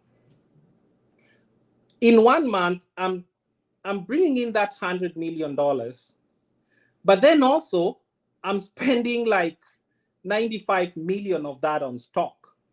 And so as time goes by, it's money coming and then going to pay bills. So at the end of the year, I may tell you that my revenue is $1 billion, which is 100 times 12. I'll tell you my revenue is 1.2 billion. But if I have expanded my stock, I've paid off all the bills, and for Kenya, we know we have more debt than we bring in. So even having that 93 million in the account is something very positive and good. It means that money came in, money was paid off, and on the day that they are talking about, there was 93 million shillings in the account. So to me, that's a country that's performing very well. Not many countries would have a surplus like that in their bank accounts. Countries like the US have a deficit. So a deficit means that you're borrowing money every day. So the fact that they had 93 million means that, Kenya is generally a country that's doing very well. So it's either Kenya Kwanza does not understand how to read statements like those, or they're just being disingenuous, if at all they know how to read those statements. About the Gicheru issue, it's a very unfortunate thing. And I don't want to throw in names, but like I told you the other day, is that if I wanted to know who stole the election in 2022, the only thing I need to do is something called threats prediction model. And what I mean by this is I ask myself, who stood the most to lose if the elections went the other way? You have your name there. Who stood to be thrown probably to ICC or something like that, or to have corruption cases, or to lose a lot of money because they trade with the government? You have your name. So that way, if you reviewed it that way, then you know who really had the highest chance with 90 to 100% accuracy to have stolen the last election. Now, let's come to the Gicheru case. So who stood to lose the most if Gicheru lived at least the next 3 years? You have your answer. Whose image stood the most to be tarred in the next 3 years if Gicheru lived the last 3 years? You have your answer. Now, let's come to the manner in which Gicheru died. So he's dying, and then the son also ends up in hospital under the same, hula baloo. So what that means is that it's either the son, either Gicheru fell, the son went to save him, and the son got contaminated with something. Now, the way those deaths are usually executed, or kind of murders are executed, it's not individuals who can do that. It's a very sophisticated, I'm ex-military, so I know what I'm talking about. It has to be a very sophisticated way of taking somebody away. So it's either somebody managed to get into that house, poisoned both of them, but the son did not die, or a utensil was contaminated by somebody who managed to get into the house. And this utensil the son ate in the same utensil, and Gicheru ate in the same utensil. And so both of them got poisoned in that sense. So, but then at the end of the day, we all can say that the target was obviously Gicheru. So it was either the two of them die, or in the best case scenario, only Gicheru dies. And so what I don't know is what the son knows or what he managed to see. About the Supreme Court ruling, it's very sad, because when I read that ruling and they are sounding like they are very harsh on IEBC, but then they go ahead and give, I don't know whether it's Chebukati who will implement this, or whoever takes over from Chebukati. They go ahead and give Chebukati an open check, okay? And then also they are saying Parliament can also come up with laws. So you just gave Parliament an open check. You're not telling, now these people are being asked to interpret the law as it exists right now. They were not being asked to, they can recommend, but that's after interpreting what the law says. So they did not address what the law says, but then they still went ahead and gave open checks to Parliament. Now, who controls Parliament? Your guess is as good as mine. So who's been given an open check? Your guess is as good as mine. Who controls IEBC? Your guess is as good as mine. Who's been given an open check? Your guess is as good as mine. So it's, their ruling just takes us to nowhere. It resolves nothing. It just creates grounds to make the 2027 election become lose credibility at the end of the day. And that really makes me sad. You know, I wish to stop there. I can speak about these things that I'm talking about because I'm passionate about them. But unless somebody has a question, I beg to step out. Asante, Mr. Swiss Beats. Now, we're looking at our Supreme Court giving us hot air too. And we're talking about Gicheru Demise. And this was sophisticated, like you put it. He didn't wake up. He died in the house. It's not reported that he was sick. Now, saying this to Kenyans, you are the one singing for criminals. Work with criminals. They will not leave you alive. They will not allow you to live to testify against them. Because Gicheru alijipeleka, yeye mwenyewe alijipeleka ICC. I think he took himself there. And he surrendered. And now we have the Supreme Court. We cannot trust the Supreme Court. So my question is, what will Kenyans do? What next should Kenyans do? Should you just dance to our fate and wait for fate to push us? Should you just wait? Should we just wait for 2027 elections and do nothing about it? What will Kenyans do? What do we need to do? So Bwana PK, kuna Ambiso ako na swali, nataka kuachia kidogo tu nitoke nikunywe maji. Ambiso ako na swali na Joy Drew hajaongea. Naomba nikuachie usukani kidogo. I'll be back shortly. Karibu PK.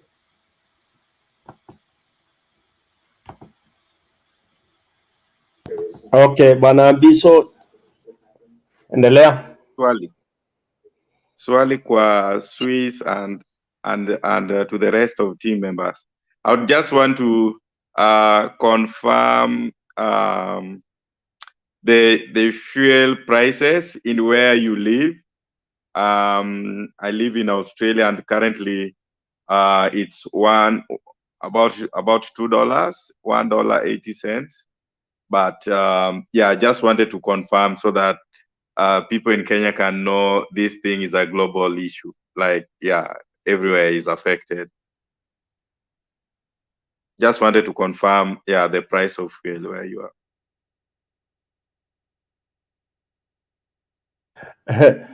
Thank you, Bwana Ambiso. Before we invite, is it Joy that is next? Or yeah, it should be Joy. Joy, I'm sorry to cut you short. That was not me. That was Moses. Sorry? That was not me. Moses was the one talking, not me, Derek. Ambiso, not me. It was Moses. Okay. Yeah. Thank you. Oh, yeah, it's Maurice. Maurice, I have one second comment before I bring in Joy.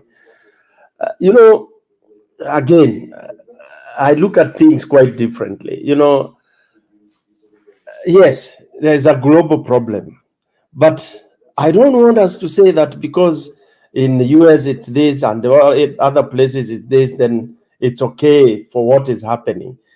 You know, the different economies have different ways of helping their citizens absorb the shocks of these economic issues. Most corrupt countries, the citizenry are suffering. In the US, hakuna mtu anasuffer. Don't be cheated. For example, UK the same. They have their own way of doing it. In UK, people are given what do we call it? This stamp, or whatever it is, the food they are given. Yeah. Subsidy. Yeah. Yeah. Even in Australia, we have subsidy.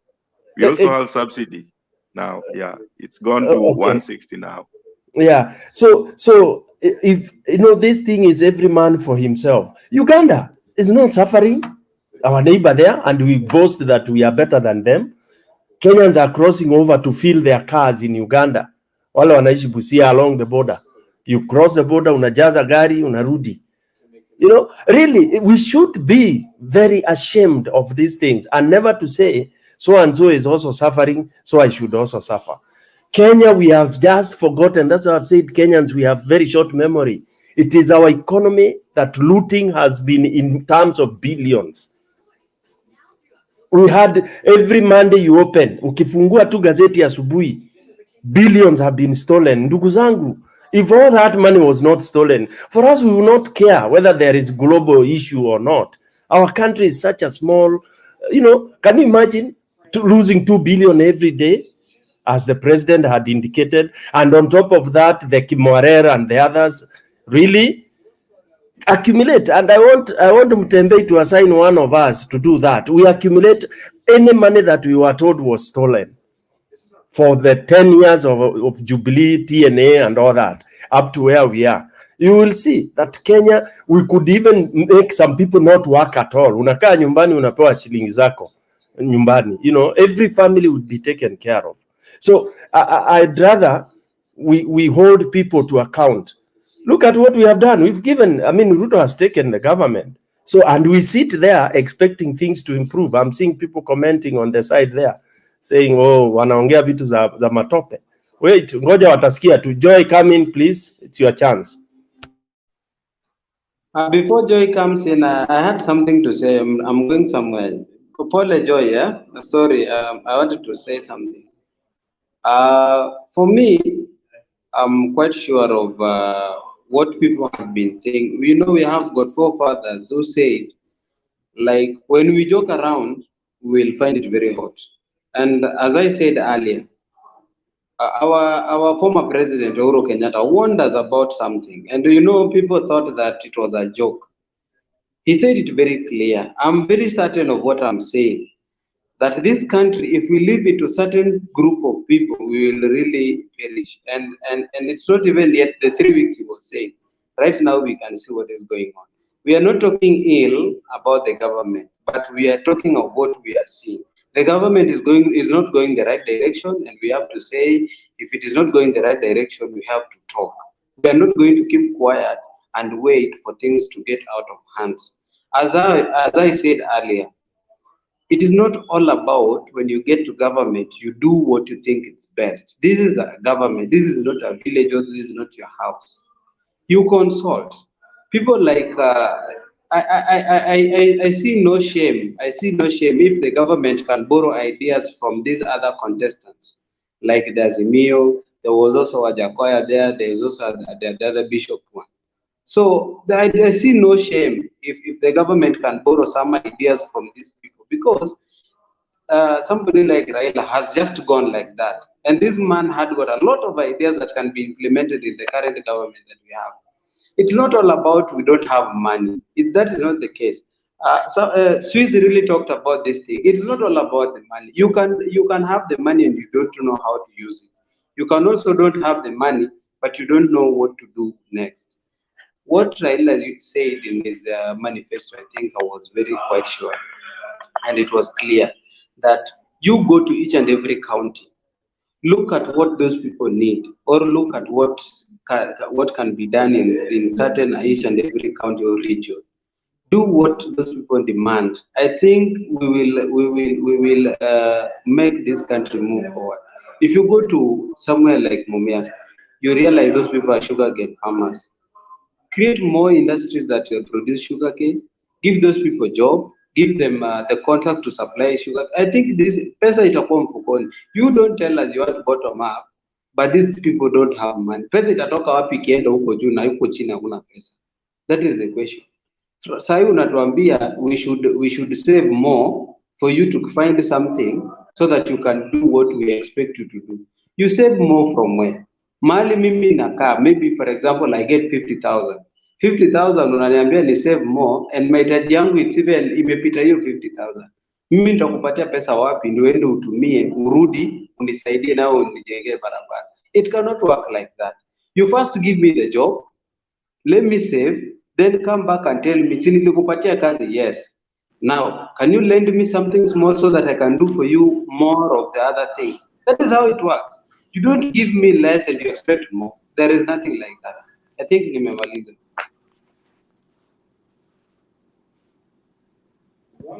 Joy. Ambiso, PK. Let's have Joy Kwanza, please. Yeah. Sorry.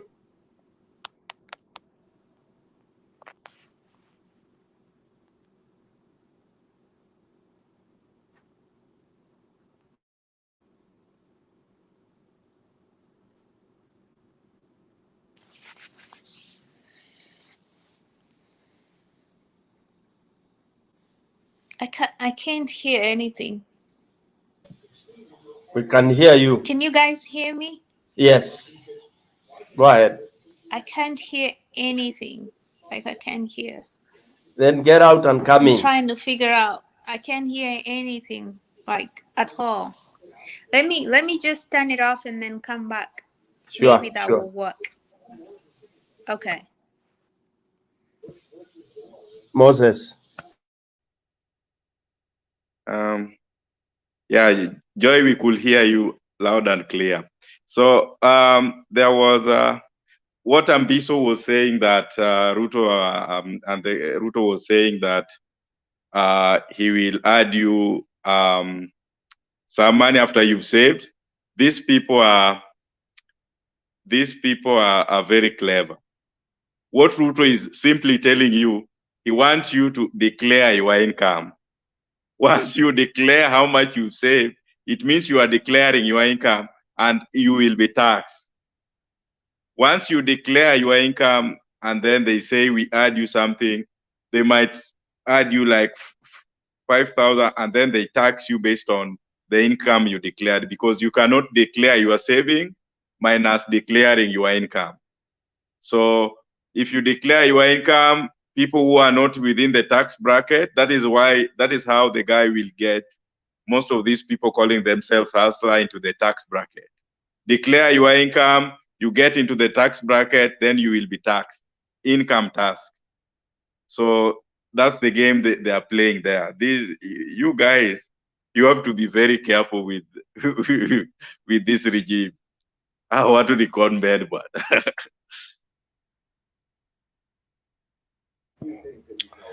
Moses. Okay, let me welcome Kealana as karibu sana. I'll give you a chance because you've just come in. Moses, let me say this. I would rather declare my income, my savings, my kila kitu, if I trust you, because I know it will work. But to go with your words, if I'm declaring ndio ukuje uninyang'anye, then we are just discouraging people not to be transparent. People will just continue hiding because they don't trust the leadership. Believe you me, the first world countries where most of us are living, people are taxed heavily, but then you see what the money is doing. Sindio?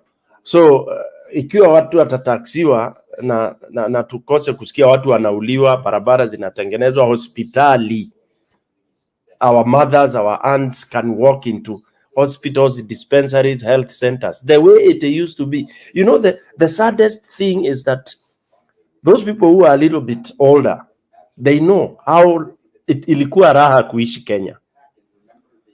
You know, those who lived in Nairobi, they know, or Mombasa or Nakuru. You only, hakuna sikumbuki where you would go to pay money to be treated. There were very few private CG clinics, private hospitals. For me, by the time I came to see private clinic, I think I was an old man. All along, I was treated in city council dispensaries. When I go to the village, I would go to the health center, nikipata homa. I can't remember the day I went to a private clinic. Now, if that was happening, and it happens in many other countries, why would it not happen in Kenya? But it can't happen when everyone is just geared towards looting the country. Yes, Joy, you are back. You can try your mic, and then we see. Then after that, Diana can come in. Joy. Can you hear me now? Okay. So I think you guys are talking about when you declare your wealth or your income, they will tax you. One thing you don't know is we pay tax in Kenya. Actually, anybody who earns a legit income in Kenya pays tax, which I do. That's first. The advantage of declaring your wealth or paying tax is, one, people will get to know that you're earning your money legit. It's not about the government. Even the previous two governments we've been paying tax, I've been paying tax, and I haven't seen anything wrong with it. Second, I know you guys are talking about the new government. Raila has been like side placed. I don't think so. I think politics is just a dirty game. The reason I'm saying that is this new government has been in position or in leadership for about 2 weeks now, 2 or 3 weeks, I'm not sure, but something around there. So I'm just saying, maybe if we give them time, let's give them time, at least even if it's 3 months, and then we can gauge from there. I know everybody has their own side. I have my own side. You have your own side. I don't support anybody. I'm neutral, actually. But I believe in giving people a chance or an opportunity to just, kind of get to show who they are. Why am I saying that? In a government, you find bad and good people. There might be bad people, there might be good people. So the good ones, we don't know. Maybe they will influence the bad one, and then we will have something worth. One thing I know about Kenyans, we're smart. We are very smart. Kenyans are very vocal. Kenyans are very, outspoken. Kenyans want the best. Kenyans don't want to see anything go wrong. I know this because when we're in school, like in primary school, in high school, we are taught about debates on being on the other side, like opposing, proposing. And I know we're really good in debates. And I know that we're good people. And one thing I know, we're smart. Because look at the time that we're discussing about this new government. It's not even 3 months yet, but we're already talking. This is a Kenyan lifestyle. Because we smart, like I said, and we like to see things done from the word go good, and we just don't want to kind of give a benefit of doubt. We just want to be like, okay, if you're going to be a math teacher, you better be good. I'm not going to be a good student in math if you're not. It's like this. You have a manager, and this manager at your workplace went to, let's say, a college just somewhere in a village, and then you went to Nairobi University, you did your master's, you've done your PhD, and then somebody from a village in a college is your manager. See what I'm saying? You kind of feel like you've been let down. But I promise you, that manager of yours from a village might push you to somewhere that you really didn't expect. I know this government, some people have been to the court, some people have done bad things before. And I know one thing.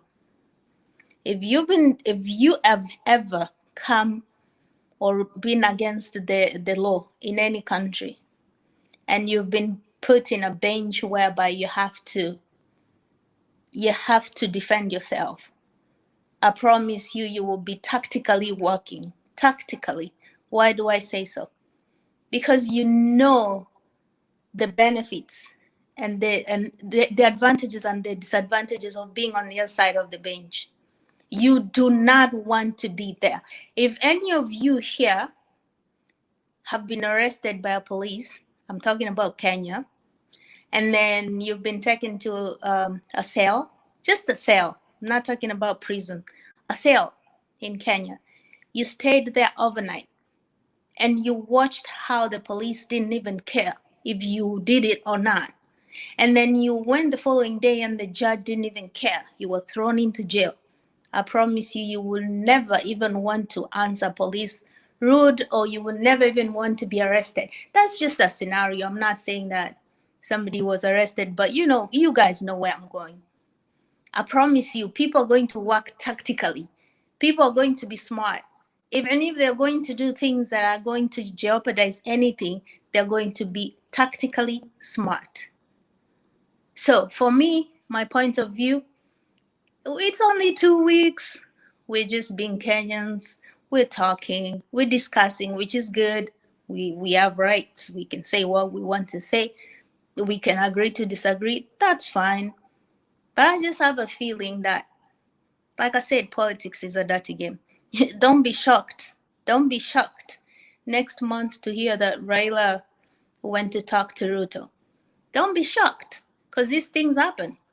My side, I'm just giving them a benefit of doubt. I'm giving them a benefit of doubt, and I know one thing. You will one day tell me. Just watch them. They're going to figure out something that will confuse everybody here. And then you'll come later and say, oh, that was a shock. And yes, that's politics. So on my end, I'm not going to be on either side. I'm going to be neutral and watch. But I know, like I said, Kenyans are smart. Kenyans want things done the right way from the word go. But let's give them benefit of doubt. And somebody asked a question about gas. And I know, what's that? Stone PK. I know you said that the British and the Americans are not suffering in terms of gas. They get money from the government. I promise you, no, that's not right. They get money for sure. Who gets the money? Somebody who doesn't work. What do they do with the money? You have to be there to see what happens before you say that things don't, or they suffer, or they don't suffer, and Kenyans suffer. Kenyans suffer, for one, because we are corrupt. But Kenyan government gives our people money.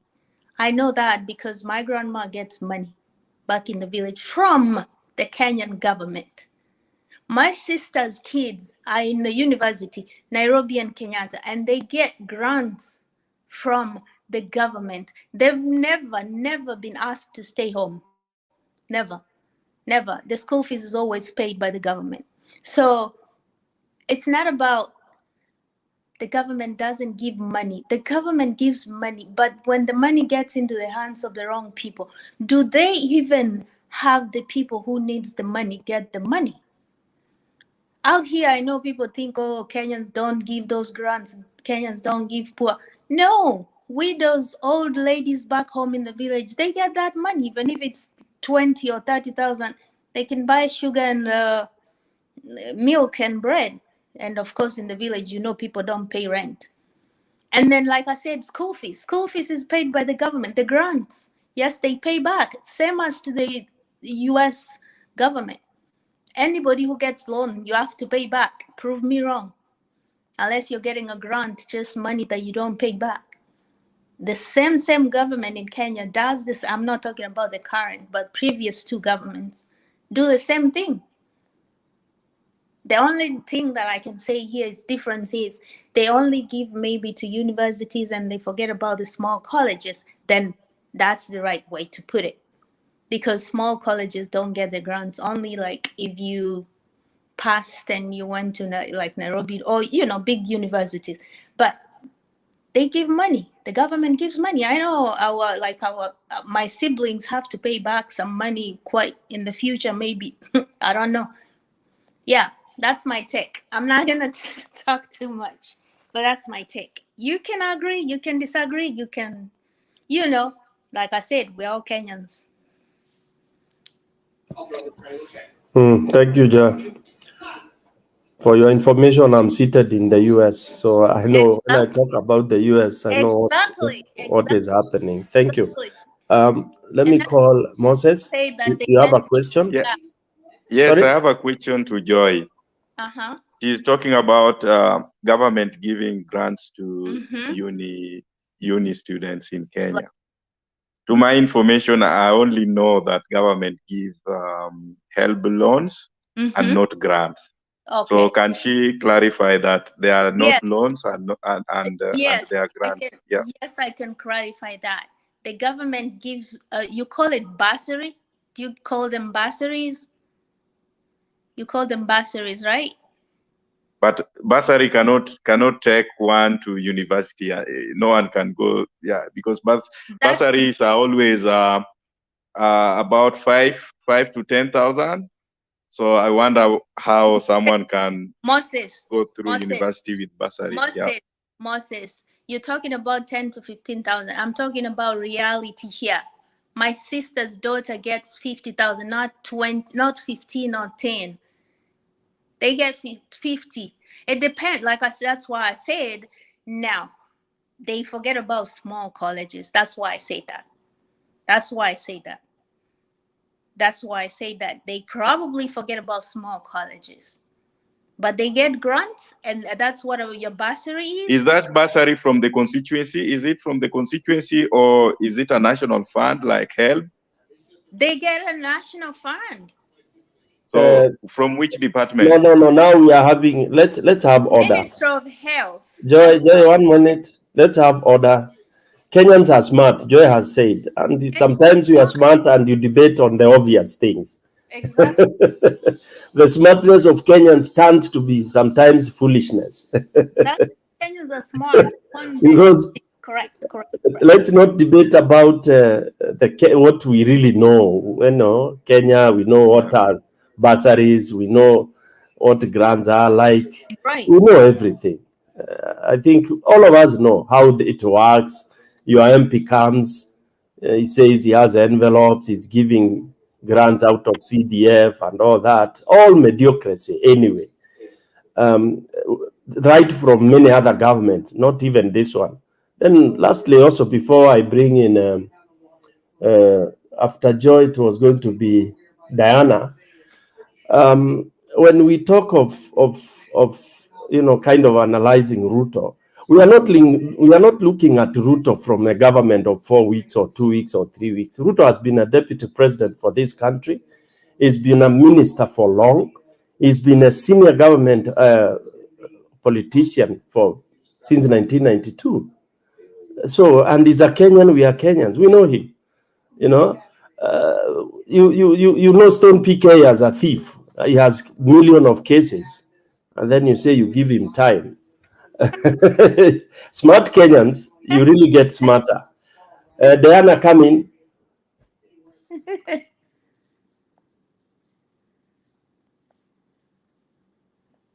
Diana, you are muted.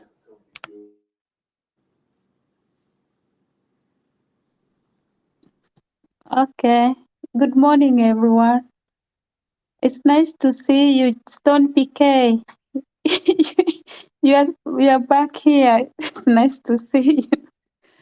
I just want to say it's just a shame that we can say we give the government time to rectify their mistakes. As I was taught when I was young, if I see a mistake, I correct it immediately. I don't have to give them time. We have to start now, or else things will get out of our hands. Because we have known this government. There's nobody who is new in this government. Everyone is a recycled regime. It's only the name that has changed. And we know this government is not going to do much. Our families are going to suffer, and we are not going to keep quiet. Whether they understand what we are saying, whether we do what, we have to speak up. Because if we don't speak up, then everyone will think everything is right. We know Ruto was, before campaign, Ruto, when he was campaigning, he was saying there is no Ukraine. The burden is not on Ukraine. He's now seated on that chair. He's saying it's Ukraine that is making the prices go high. So what has changed? Before he was saying that there is no way the environment is being affected by deforestation. Now there's deforestation. Is telling people to go back to the forest, and what's going to happen? desert going to come to Kenya, something we're going to be a semi-desert, and people are going to die. Yesterday, he was in Al Jazeera. He was saying something different on what he's talking back in Kenya. So we have our leader. I don't know where they are going to, whether they are going forward or they are going backwards. And the same, we've seen the lawyer Gicheru is no more. We don't know what has happened. We just hope that it's a natural death. Nothing else came in between. So people may not speculate. And about taxes, we know, I'm not going to declare what I have because I don't trust the government of the day. If I pay tax wherever I live, I can see what my tax is paying. And if I pay tax the whole year, at the end of the year, when the new financial year comes, they pay me back my tax. They take what belongs to them and they give you your tax return.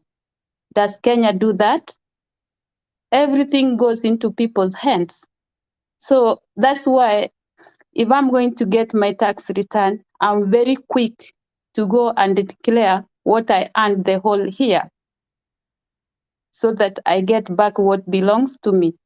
But in Kenya, I pay tax, it goes to people's hands, we don't get services, we don't get anything, and people keep suffering. So for me, I don't see if I'm going to even declare my whatever I have. And even I feel sad that I have to send my mom money, then they get taxed. If I had, my wishes could be, I will carry my money in my purse, go give to my mom, then come back so that I don't pay tax. Thank you very much. Thank you very much, Diana.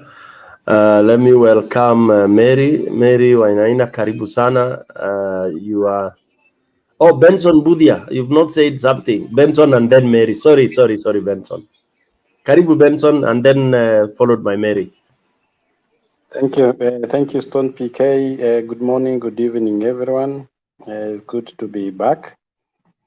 I just want to say it's a sad morning with Gicheru dying.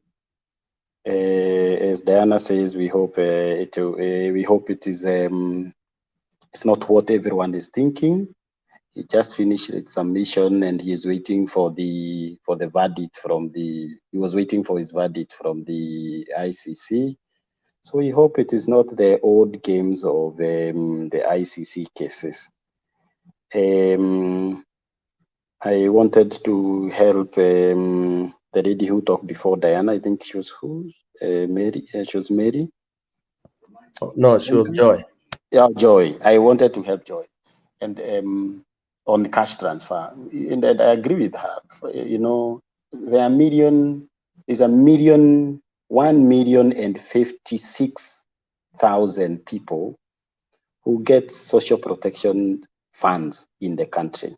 So it's also good to appreciate some of the things. 1,056,000 people get social protection, and these are either old people, and people who are above 70 and they pass the criterion, or it's the orphans and vulnerable children, or is people with severe disability, or is people who are enrolled under the program we call urban poor, or a program we call hunger safety net. So there are social protection to cover people who are in dire need. There are challenges with social protection program. Many years ago, when we designed the social protection program with World Bank, we thought it would be like a salary. But there are cases where 3-4 months the families have not benefited from the money. But I know by end of every financial year, the government clears all the 24,000 that the 1 million families get. A bulk of this goes to orphans and vulnerable children, and especially double orphans, and also the older people. So that cushions people who are greatly affected by the famine. It is also sad to note that we have 4.5 million people who are facing hunger today in Kenya. It will take maybe another 3 to 4 months to balance the whole equation. So again, the government have started on a famine and also, food relief and supplies. And I hope their plans, the new plans they are putting ahead, will be able to make Kenya food secure. We have a long way to become food secure. We are only at 56% of food security in Kenya. So we have a huge population that we cover. Every year, we must cover around 3.5 million people somewhere along the way with the relief food. I didn't see anything on the Supreme Court. I think somebody says here it's a hot air. There was nothing there. There was nothing landmark in the detailed judgment. When you look at the highlights, it's just the very minute things that they talked about. So I didn't see anything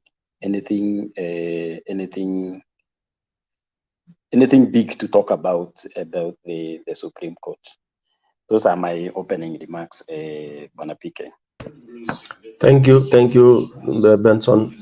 Mary, it's your turn. Hi, everybody. PK, Derek, Suisse, Diana, Moses, and Benson. Nice to see you guys. Very sad today. I was saddened so much because it doesn't deserve somebody to lose life just like that. It's very sad. About the Supreme Court, definitely we expected hot air. Nothing more than that. Furthermore, whatever happened in the very time when they ruled against the petitioner, you don't expect anything more better than that. The other thing is about food relief. This is something that people would look with a lot of cautious, because hunger has no stories. When somebody comes to your house, the first thing you do, you check their well-being, because if you have nothing in your stomach, you cannot have fun, you cannot enjoy life, and that is true. Now, I come to Joy. Unfortunately, she left. She talked about people getting money for school. That's very fortunate that they were getting that much money. I know there are people who get 2,000. I don't know what for. Even it's not enough for pocket money. For the old people, somebody mentioned about old people getting some social welfare. It's funny, I would say that, because those people who are in charge of distributing those monies, they become older than the old. What do I mean? I mean, those old people don't get money. It has been consumed by the people who are in charge of distributing that money. It's very, very unfair. So there are people living thinking that it will come, it never comes. So they never get the help from the government as it is supposed to be. Because if they were getting those money, especially those people who are facing hunger, maybe they could be uplifting their life with that little amount that they are getting every month. But now it's completely nothing that they are getting. The other thing I would say is that I think our Kenya, our beloved Kenya, has faced a lot, and it seems like it's getting deeper and deeper into problems. When you look at how the IBC, I'm sorry to take you back there, if there are people who are declared that they should not vie any seat because of the wrongdoing, and they have been led to do that, where are we heading? The problem becomes bigger and bigger. Now, even if we cry here and talk how Kenya should go, how Kenya should be, those people are laughing wherever they are. I can imagine there is somebody dying because of hunger, and the other people are celebrating that they are waiting for their salary to be increased. They are waiting for their CDF to be brought back, not minding about the life of those people who are dying because of hunger. They are just thinking about how they'll get this money and start having fun in their life. When you sit down and think about that, you would see that we don't care about those people who are there suffering. We care about ourselves because we are able, we are strong. Now, today, if you are getting food to eat, you are strong. Think about the other person who doesn't have. For sure, when you are eating food on your table, enjoying that food, first of all, can you sit back and say, I'm not going to eat? Let me feel how that person who doesn't have food feels. It's very sad. And people are taking it like a joke. I have witnessed one video, a lady in Turkana. She was walking with a stick, an old lady. She walked, and I'm telling you, she fell because it was hunger time. It was a drought time. Animals were dying. She walked weakling until she fell down. I'm telling you, she passed away. She never stood. She died. It's very, very sad to see such thing happening in the country whereby you see people are crying to drive V8 and other people don't have even food to put in their mouth. And they're not crying for sausage or bread. They're crying for corn, that is maize, or that unga, to make it maybe or porridge to drink. When you sit down and think about that, really, thank God, because you are able to have food on your table. When we are talking about hunger, think about those people.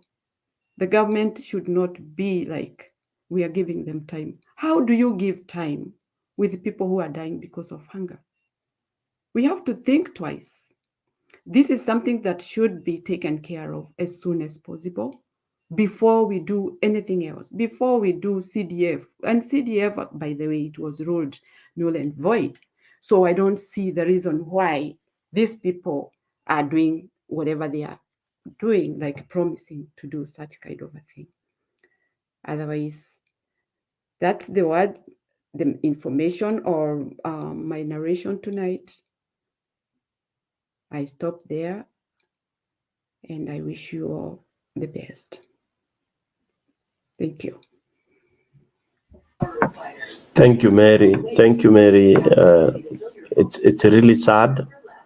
Just to add on what you say, it is so sad when you interact with fellow Kenyans. You even hear some saying, si mimi nilifanya wakue hivyo. You know, I've heard people say that I am not responsible for your suffering. Then you wonder, really, where did humanity go?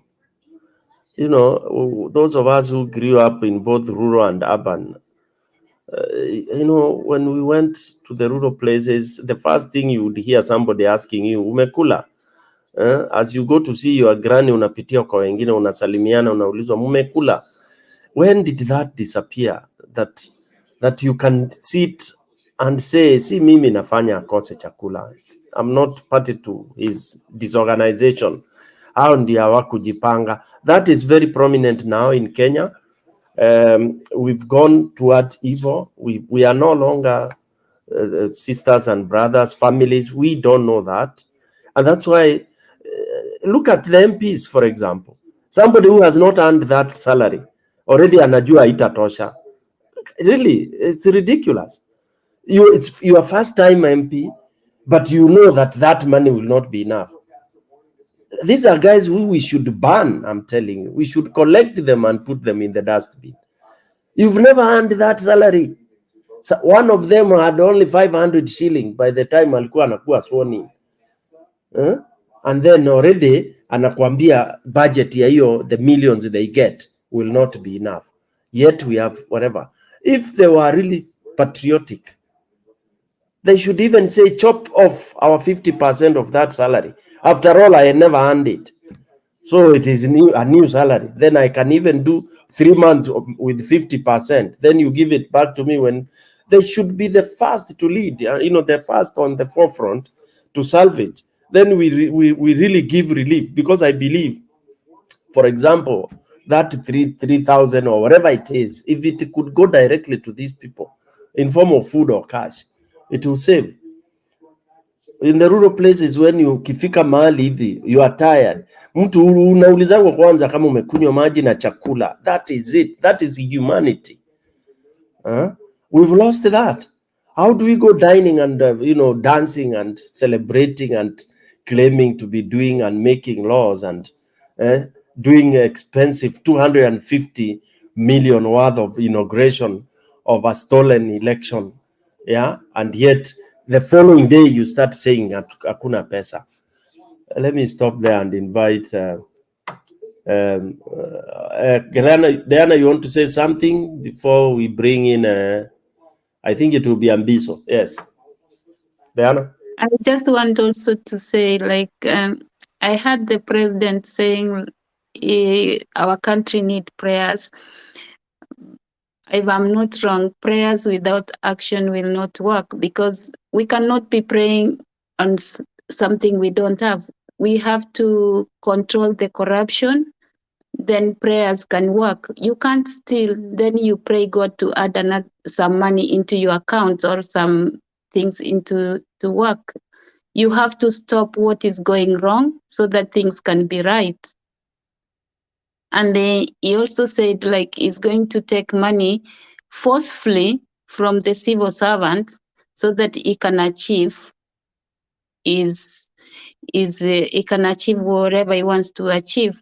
First of all, let him take money from those people who have hidden the money either overseas or wherever counts, because those money were earned illegally. Before he takes money from other parents who still don't have enough to pay their school fees, even buy food. As we say, there is hunger in Kenya.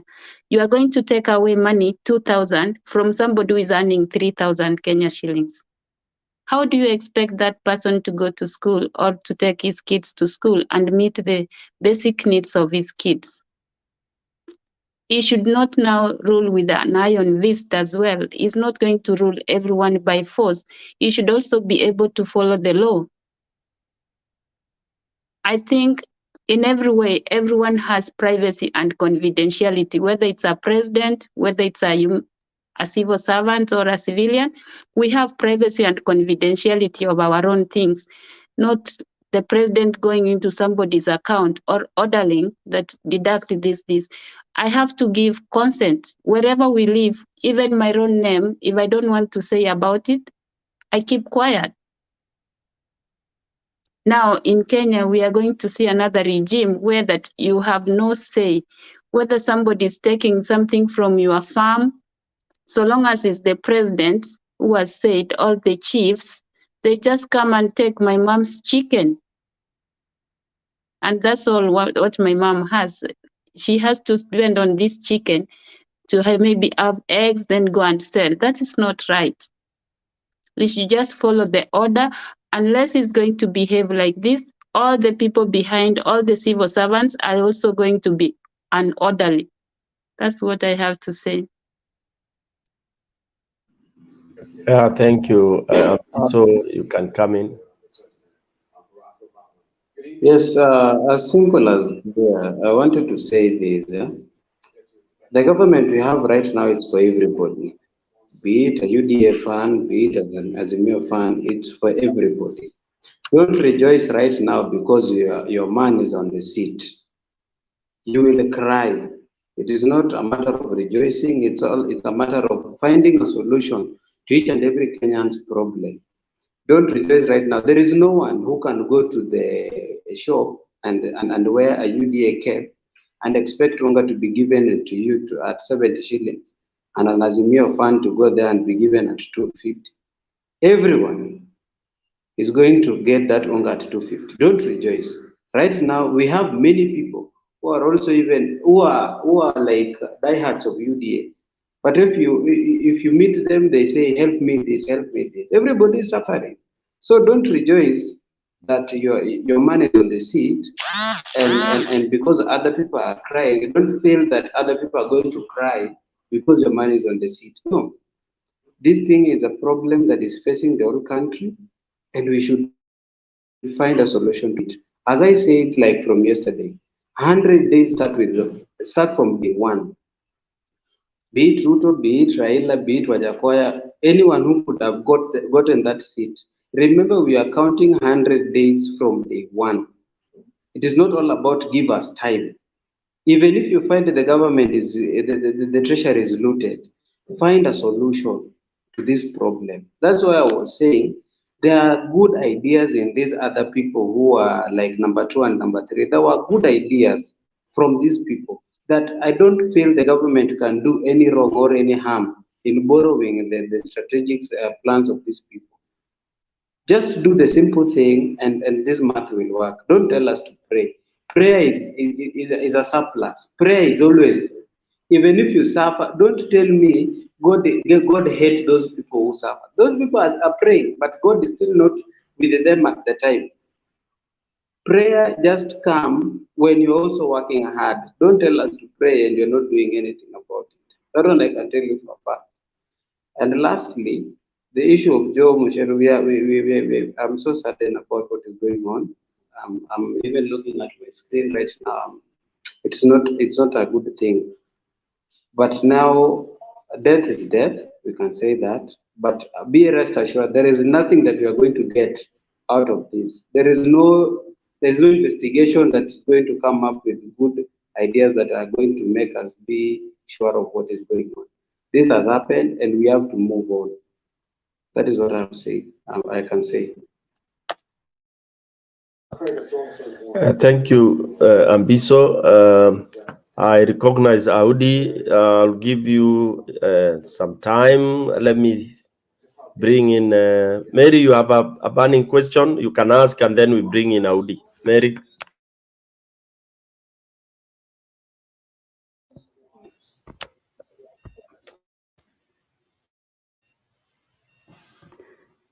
Sorry, it's not a question. I want to add something on Derek. It's about Gicheru. Sorry to say about him, but still he's in our mind. That was a high-profile case for him. The way he was led to come back to where it's burning, I don't understand. It's very sad. When we are living in this world, but it's only God who knows our fate, because it has really happened many times and we don't have ways of knowing what is happening. Because those previous times you would have known that so-and-so was harmed by so-and-so. But this time round, it's so hard to know what exactly something has happened. I don't know whether things are being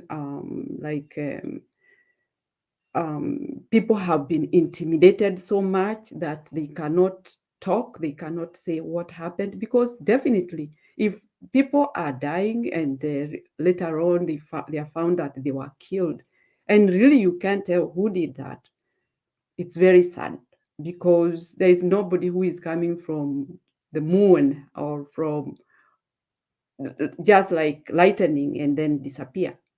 It's people who are doing that. I'm not saying that Gicheru, whatever happened, maybe somebody did it. I'm not sure. I cannot detect that.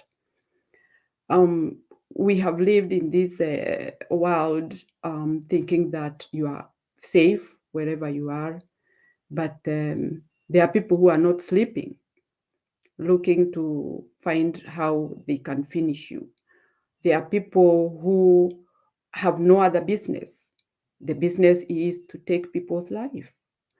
There are people who plan and they succeed, but how they succeed, it's unbelievable.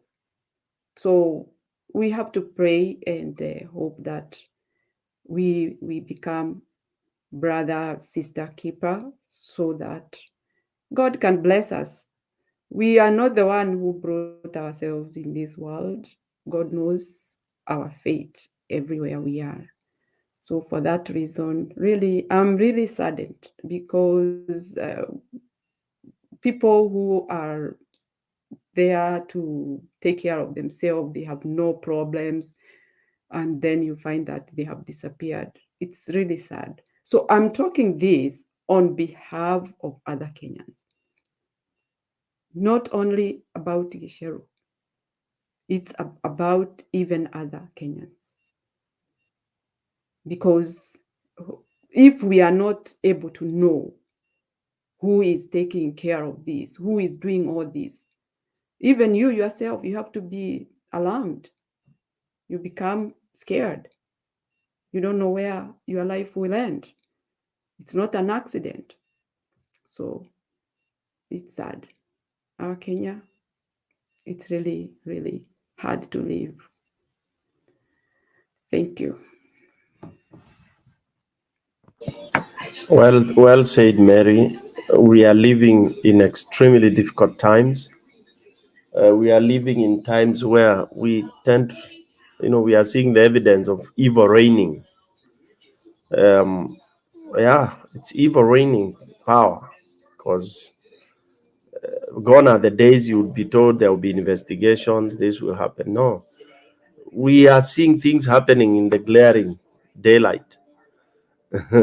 What is happening in Kenya is evident.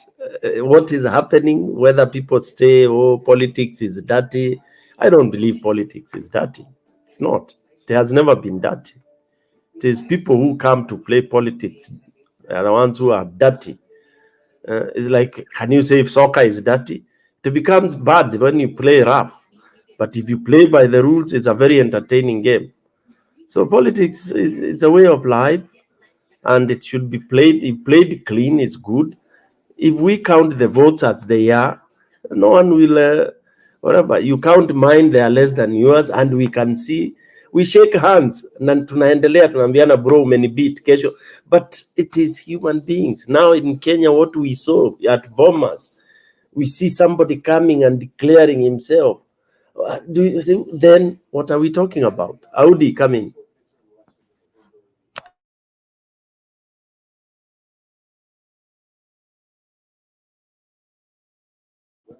Audi, unmute your mic. Audi, you are muted.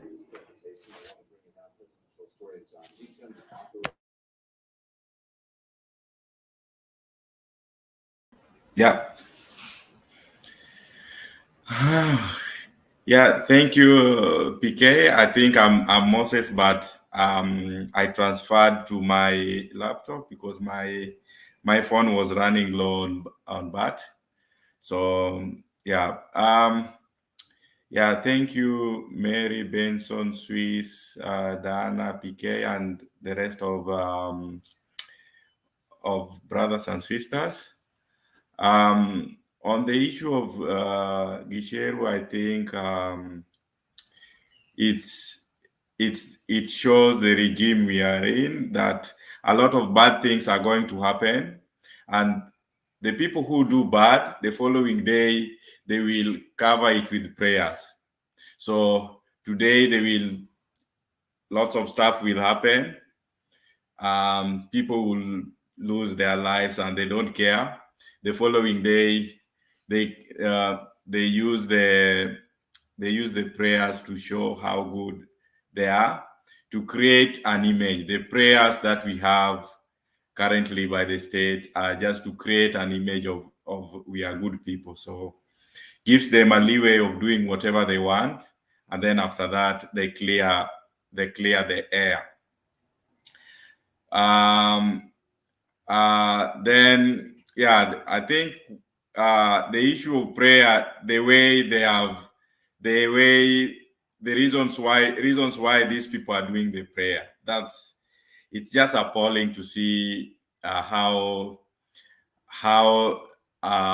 these people have taken the issue of God just for PR, to create an image for themselves. That's all they care, just to create an image that they are Christians, they are holy, they are blah blah, and then their actions doesn't match what they portray. There are a lot of things that are done behind the curtains that they will not want us to see. Then the issue of Supreme Court.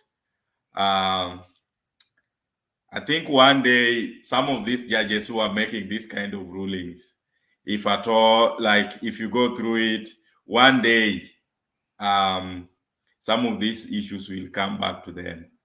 That one for sure. I have that hope that if you do something today, thinking that you are serving yourself, or things will happen, and the people who are making those decisions right now, yeah, it will come back to you. That is my belief. For people who think that when we are talking, we just hate the current regime, we are just talking about whatever is happening. And whether you are UDA, whether you are Azimio, whether you are whichever political lineage you have, I think some of these issues will affect every Kenyan in every village. And it's good if we can speak up and we find alternative ways of doing things. For me, I see the current regime like, yeah, it's going to be a big challenge, and I don't have much to say for now. Yeah, I don't have any belief, and that's why some people. I think when I heard Stone PK talk about MPs should cut their salary and give to the regime to redistribute. One of the big challenge we have is trust. No one would want to give money and take it to give it to people who they know will mismanage their money. So that issue of trust will, yeah, no one will want to give. Even the MPs themselves, they know they rather have the money, help their relatives, but not give it out to other people. If they give it to the government, first you take that power to ensure that there is accountability.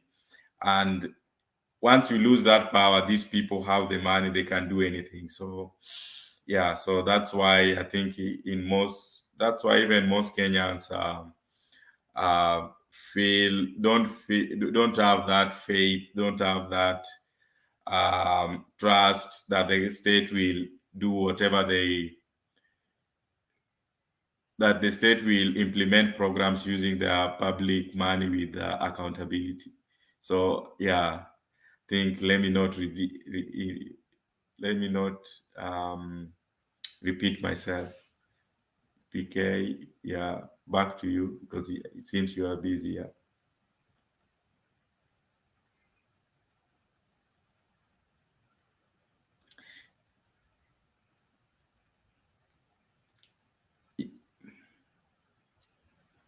Yeah, back to you, PK.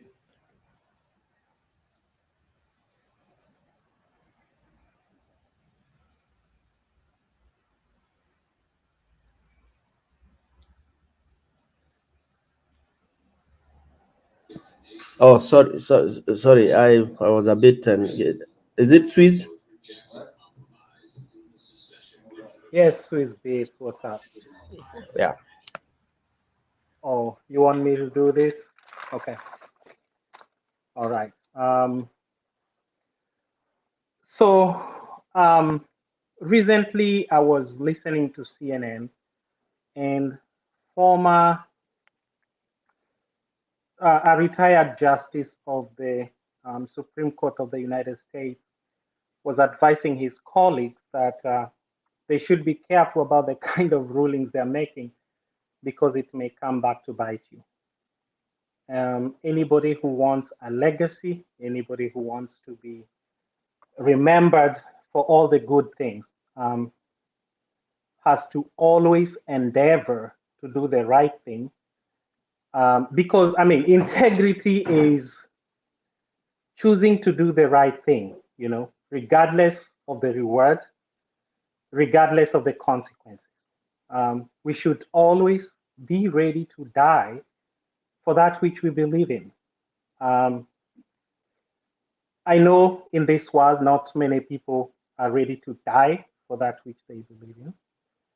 But that's what separates people of conviction and people who are fake. But if you're listening to this, what we are talking about, the onus is on you. I mean, it behooves you to rededicate your conviction, to introspect yourself and ask yourself whether you want to be remembered for doing the right thing, or you want to be remembered for mediocrity. So whatever the Supreme Court in Kenya did is pathetic. It's an assault on jurisprudence. So if they continue like that, because I know the Mutunga ruling was internationally condemned, you know, yet it was far much better than this. If we continue like this, we will not be cited in international jurisprudence. It's like having a Supreme Court justice quoting a ruling from Zimbabwe when Robert Mugabe was the president. So we are getting into that realm of Kenya's jurisprudence being a laughingstock around the world. In the 90s, we had somebody who was called Biwott. I think you all remember who that was. It was during the Moi era. And Biwott was associated with all manner of bad things. And around that time also served a minister. His name was Ruto. And every time you mentioned Biwott, Ruto was also mentioned. And we all know that after 2002, even though Ruto attended Harambes, we know he was not producing money in millions. If he did much, it was about probably 200,000. So he was not doing very well. And I'm not even sure whether he was attending Harambes as such. So Ruto's record is well known. And I would compare him to Biwott. He is like Biwott. Ruto, in a mathematical equation, would be equal to Biwott.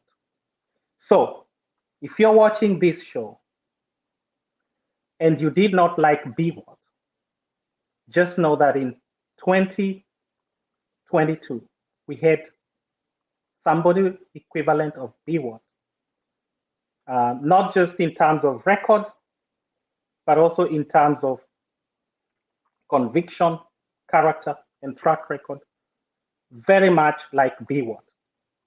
And so, as the news unfolds, I'm not surprised.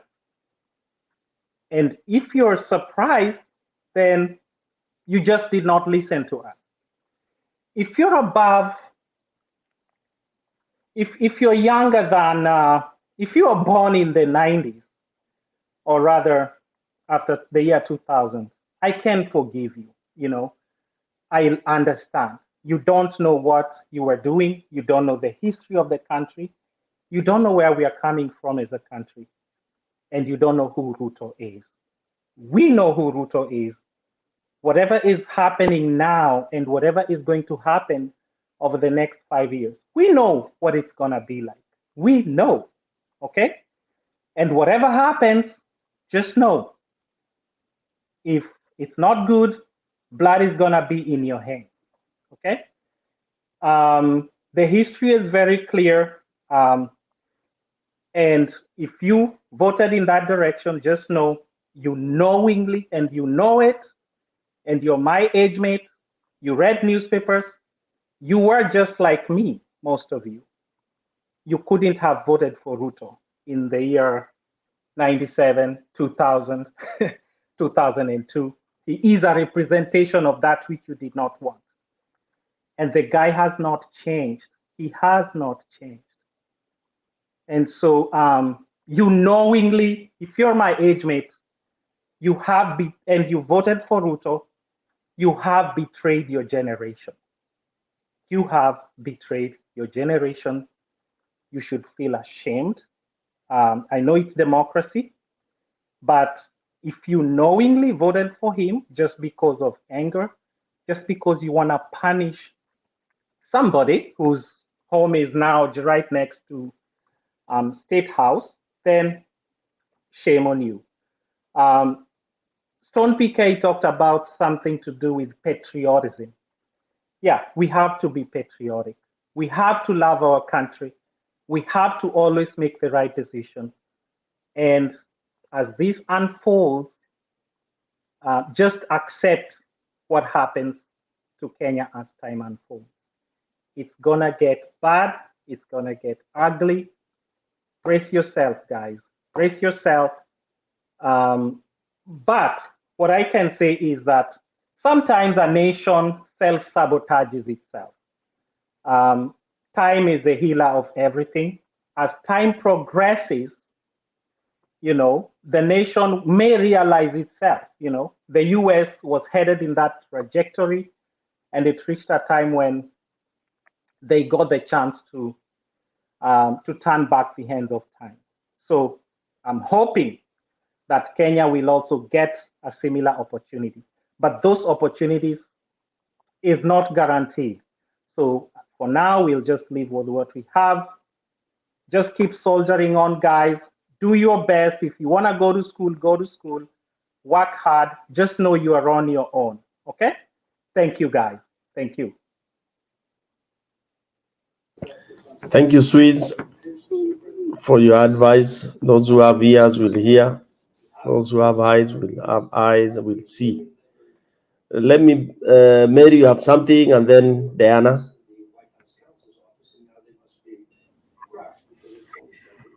Yeah, I want to add something to Swiss. I wish we had difficulties of choosing among the people we had lined up vying because of their well thinking about our country. That would be the challenge that we would be having. It would have been good.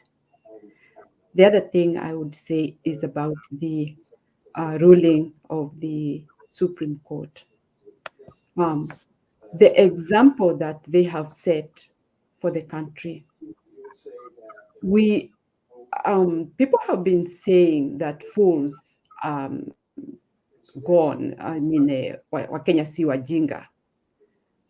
And that saying means that when people learn that the court whereby you have to take your case the way they are ruling, it's not fair. What do you think the wananchi will do? People will take law in their hands. I won't imagine somebody seeing that somebody has taken my thing, and when we go to court, you'll be ruled against me, and the thing that I got that was taken. I can see it with the other person who took it. And then when we go to court, they rule against me. People will just go and take law in their hands.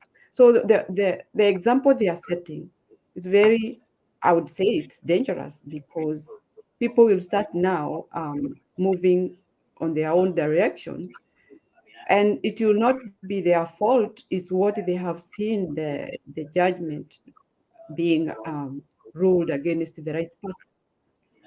So that's my take. Thank you.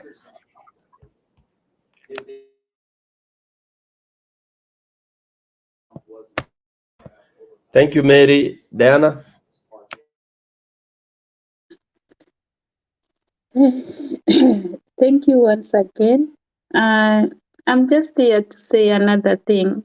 Like, we've just left the time for election. We've elected our leaders, whether they were what we wanted or we did want. They are already on the throne. So the only thing I can ask from these leaders of ours, in quotes, let them move ahead and make peace with everyone, and try to unite the country. It's like Rigathi Gachagua is still in the campaign period. He's not moved on. All the time he goes, wherever he goes, he keeps reminding people. He forgets that he's the deputy of our country, and he needs to get back, sit and work and try to, whatever comes out of his mouth should be words of which are going to unite and make everyone in the country love our country. But all the time he goes out is just inflicting pain on the citizen. We know that they got 7.1 and the other person got 9 point. There's no difference. They have a very big task of convincing the 6.9 million people that this is your government and we are going to work to make Kenya great. Not in the same note, he goes out like he's still campaigning and making fun. You know, like when we were in school, when you want to just make fun of other people, that time he's not still a young man. He's a grown-up man. He's a father. He should make peace so that everyone will be able to say, this is our country, now let's move forward. I don't think Kenyans are going to move forward with the leaders who keep on making fun, like, oh, kuzimia. We are now beyond kuzimia. So I think he gets this right. I myself, I'm younger than him, but I can see he's not being a father of Kenya. He's making even things worse. Even wherever people are working in their offices, they are now thinking of, like, you were in kuzimia, you were in Kenya Kwanza. As a deputy president, he should stop his addresses of politics and start working in a way of uniting Kenyans. If he has ears, he has, and I doubt if he has a pastor in his own house, what do they pray about? Do they pray for a disconnected country or a united country? Because if the wife is a pillar of that house and is a prayerful wife, he should pray for his husband to unite the country, not to dismantle everything. At least our former president tried to bring people together. We can say, like, the Kikuyus have paid their 10 because they supported Ruto, and the Kikuyus have paid for the Luos because Ouru was also paying his debt for the Luos, if we can say. Then now everything, no debt, nobody's here to pay any debt. We should now move forward as Kenyans. Another thing is also about scrapping. It's not here in the discussion, but is something of concern for the young parents, because we have the new system like the CBC. So what I can say, let Rigathi not say we are going to scrap the CBC simply because it was created in another regime. The only thing they can do, already finances have been wasted, a lot of money, a lot of resources have been put into this system. The only thing they can do is to implement, look for ways of making it better so that the parents can have confidence and move forward, knowing that their kids are going to in a good system. If they keep on changing system, even the Western countries will not believe on our system. They just know this third world country, they keep changing. They don't even know what they are doing. So let them give our system confidence so that even other countries can see that this is a system that works. Not every 5 years, any regime comes and change the education system. Let them look for ways of making it better than it was before.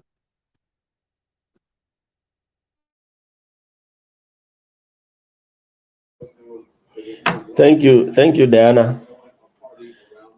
Let me welcome my brother Mato. Mato, karibu sana. Umesneak in, sikuwa nimekuona ukiingia. Umeingia chini eh? Unaogopa kwani ulikuwa ndugu ya Gicheru bwana? Labda mlikuwa na Gicheru, unaogopa tusikushike? You are safe bro, hamna shida. Naogopa kupotea ovyo. Unaweza lala nikose kuamka. Unalala nikose kuamka bwana. On a lighter note. Nimeona nikubaya. Nikubaya bwana. Karibu Mato, if you have anything you want to say immediately or you want to take your little time, ukumbi ni wako. Thank you so much, Mr. PK, and everybody at the panel and the people listening to us. Really appreciate. Nimekuwa nikipigana vita ingine kubwa huko kwa comment section, but you know what? We all Kenyans, we need to converse. If we stop conversing, then we start fighting, and we don't want to be fighting.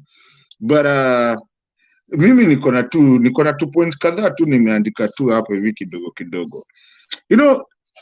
PK, I think us as Kenyans, we really either need to go back to our history books, and not just our Kenyan history books or African history books, but also history books that actually teaches us about other areas and whatever happened. Sometimes when we come here and talk, when you go and you hear the Queen, you hear the Idi Amins, and you hear the old things, and let me not talk about the Idi Amins because I'll get hit nantakulwa na watu wa UDA huko. Let's even talk about the Winston Churchill. Sometimes you don't look at history when you're looking at what is really happening to you. You look at history also what happened before so that you can understand, and not necessarily where you are, so that you can actually understand it. These things have been there. I just want to start by saying my first point. You see, there was an anger, kulikuwa na kasira fulani during the campaign. Wanatuambia nini sasa, ule mtu ya kitendawili sasa wanatuambia nini? And I want to go back to one day I saw a little boy being dressed down by one vice president at then now president. Kijana akiulizwa, sasa wewe kijana unaniongelesha wewe ni nani? As a leader that wants to be there, you don't talk to people like that. And that actually shows who you are. Me as a leader, whatever I do and whatever I do. Stone, I don't talk like that to my lower people. When you are chini. Nasemi wako chini, I equate them to be an equal. And you speak to them with respect. Now, when you have somebody mwenye anazangalia kijana hivyo, si mtu mzima, kijana mulzai, kijana unanyongelesha we ni nani? Mbele ya watu, hundreds of people. Then you start questioning yourself. That's number one. Number two, just to counter that, I can't say the whole thing, but there's a saying that says, they came for the Romans, I didn't say anything. Wakakujia mwingine, hatukusema kitu. Ile siku alinikujia mimi, hakukuwa mtu wa kuongea kitu. That tells you that as Kenyans, we need to start now talking. Things that are happening nowadays, right now, are becoming really questionable. In the sense that even the church that we are talking about is really now starting to become political. That now they're asking for, a CS of the religion to do what? Huenda wakatuombee ama akasimamishe prayers ama nani watakuwa kiombaji ama what laws are they going to do for religion? And they want also allowances. Don't we give them allowances every Sunday? Me, I think ukienda church naendanga kutoa nini? Sadaka. So what is this? Na Muslims watataka nini? Tuwapeleke nini now? And then Hindus watataka nini? You know, this government is a weird government. To me, maybe I might stand corrected. Okay, another one before I come to the last one. Relief food today. They flagged off relief food. When did it come? Where did it come from? When was it organized? Hata hatuna CS wa agriculture, hatuna CS wa chochote. Where did it come? It's kind of like the fertilizer. I'm still asking myself, how did the fertilizer come? Hii relief food yenye ilipeanwa leo, ilikuwa imewekwa wapi? Did we have silos? Did we have somewhere zilikuwa zimewekwa? Or what happened? I thought elections just happened about less than 20 days ago. Where was it? Ilikuwa imewekwa wapi? The same as the fertilizers. You know, this new government is playing games now. And in fact, the first order of the day was to go and kupatiana nini, Supreme Court. And then the other one was the churches. And we don't even have a cabinet. I thought the first order should be cabinet, number one. And then the court ruling today. PK, how do you have a court ruling that you contradict yourself in everything and give recommendations in everything that you ulizita wash, ulizita hot air, and everything you give them? So why were you ruling against them? But now you want to give recommendations on the same things that you said they were okay. Finishing up kabisa, this guy, Paul Musheru.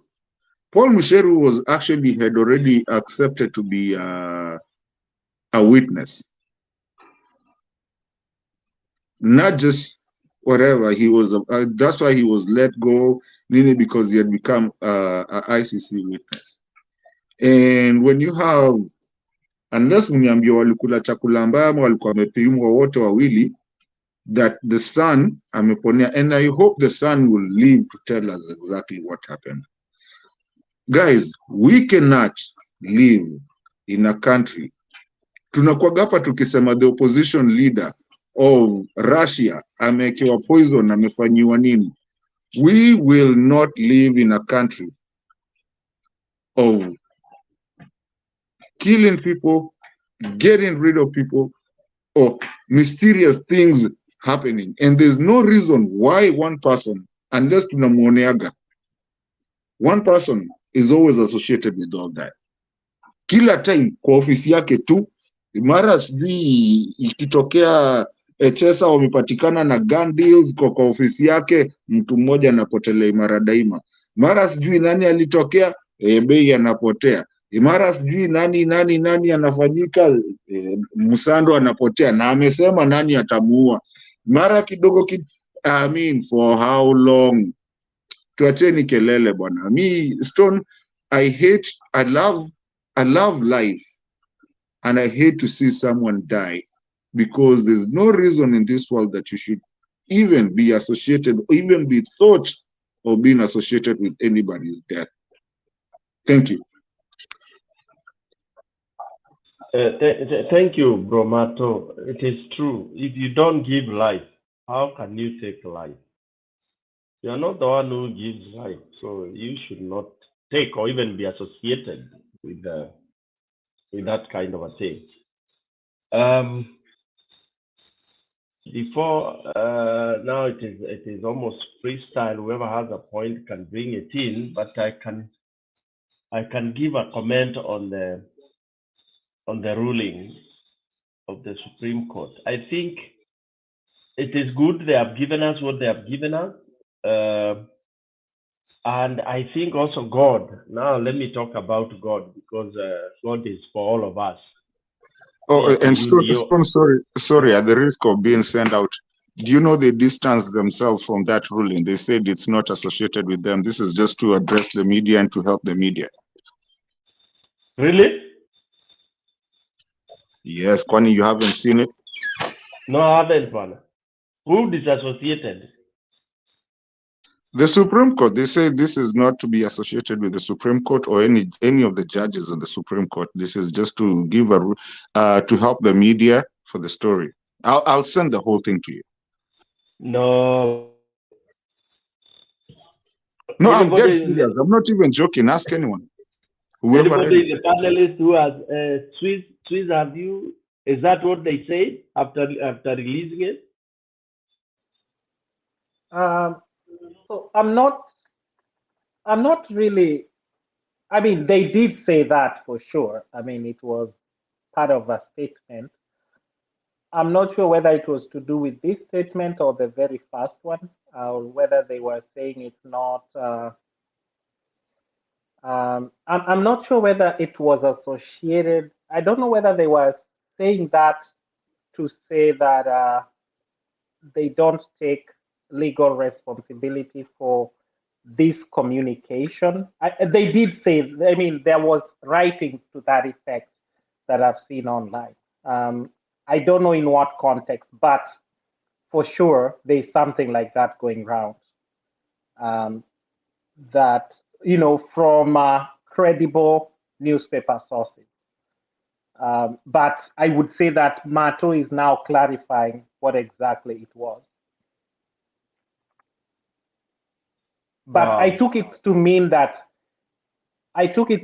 maybe it's within the context of what they are releasing, and that what is official is what has been communicated to the petitioners. I'm not sure, but they did say something to that effect. So Mato can clarify further. Yeah, they said it should not be associated to, I mean, it's not binding to the Supreme Court or to any of the judges. It's there to give the media on the communication. So it was basically, they are just throwing it out to the media for their communication, but it's not binding to the Supreme Court, neither is it binding to any of the judges. Yeah. And the word binding was, you know, I did see the word binding to the Supreme Court. Yeah. I did see the word. It's exactly the way he's saying it. That statement I did see. Whether whatever was attached there was this Supreme Court ruling or I don't know, but I did see those words. You know, and they were attributed to the Supreme Court. So I agree. I second that. Wow. Wow. Then if that is true, then the God we pray is working, because what the population that Ruto wants to throw into the garbage was waiting for is affirmation by the Supreme Court that what their ruling was really genuine, and they can still back it, even if they are put on the cross. But it doesn't seem to be the case. It looks like because it was actually theirs is what was hot air. That's why it's not holding, and that's why I think there is this confusion. So we were waiting for that. Our leader said we wait for it. We are eagerly waiting to hear what he says, the next course of action, and more so Kenyans themselves. I tend to think you can fool people for some time, but not all the time. And as much as Kenyans are smart, we are also smart, and sometimes we are lazy. But yote 9, 10 ni kwamba there is a time when people say enough is enough. Let me say this. Resistance, revolution, riots, all those despondency things are created. It's not anybody anatokanga kwake asubuhi anasema ninaenda disobey serikali. I'm going to disobey my boss. I'm going to disobey. You are pushed. Human beings, just like animals, you push them to the edge. Unaona ile ni cliff. You are being pushed. You are whipped to jump over to that cliff. You turn and you gain some power. Ingine ajabu. That's why if you corner a cat or a rat in the house, it starts forming. The moment it realizes there is no exit, inaanza kuform. Cats swell until you start wondering whether it was a cat, and they become so dangerous. That is what happens. I mean, for those of us who have moved around the globe a little bit, more so dealing with crisis countries, when you listen to them, when they tell you, yeah, we feel bad that this happened, that we did exactly what we did, but they say we don't regret because we had to do it. This was also echoed by Jerry Rawlings, who did things that people thought it was heinous, whom it wasn't. And he was there. He continued being appointed into the very high office of UN. He executed 6 ministers in the most, African thing is the most heinous way. You are tied to the pole, you are shot at the beach. Ministers. And he explained why he did it. And he said he did it to save Ghana. That's why Ghana is a bit stable. Because corruption in Ghana had gone so far, so bad that, it was the Mutadu thing. That's why I am fond of this Utadu.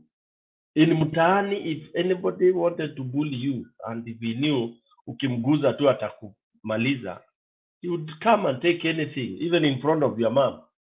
Anakufanyia uso Utadu. That's a bully of the worst order. And that is what corrupt people become. They become soaked with the power. They don't care. That's why you find people in the name of Rigiji. Panelists are saying here is like they don't realize campaign is over. Anytime he gets the mic, he ranting, Mine, you are ranting and you are in the office. That tells you the bitterness. Mato, you've just alluded to this. That bitterness, we started seeing it from then. So you can imagine if these people never did what they did to be in power. They are bitter and yet you are your power. And they are very bitter.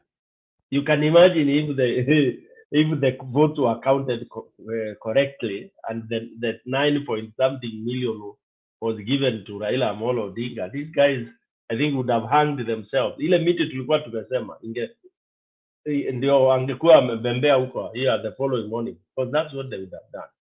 Now, it is so sad that Kenyans are being pushed, and in fact, we are at the edge. They are at the edge. I know Uda people who support Uda laughing, they are making it a joke, commenting and doing that as if it's kitu rahisi. Yeah, but go on the ground. That judgment by tomorrow, you will see what people will start doing. I know watu wanauliza ati wa Kenya watadu. My friend, you have, okay, assuming the number they gave us is true, 6-point-something million people. If those people, half of them decided to just resist, they say we don't want to be governed by this. Half of them, 3-point-something million. What will you do with them? Yeah, we are trending on very dangerous path. A path where you cannot ignore and start behaving regarding way. You cannot ignore those people and start saying, oh, they are hurting, they have not accepted, wakubali aishe. It's not a matter of accepting. It is exactly what Swiss are saying. Majority of those people know exactly what this means.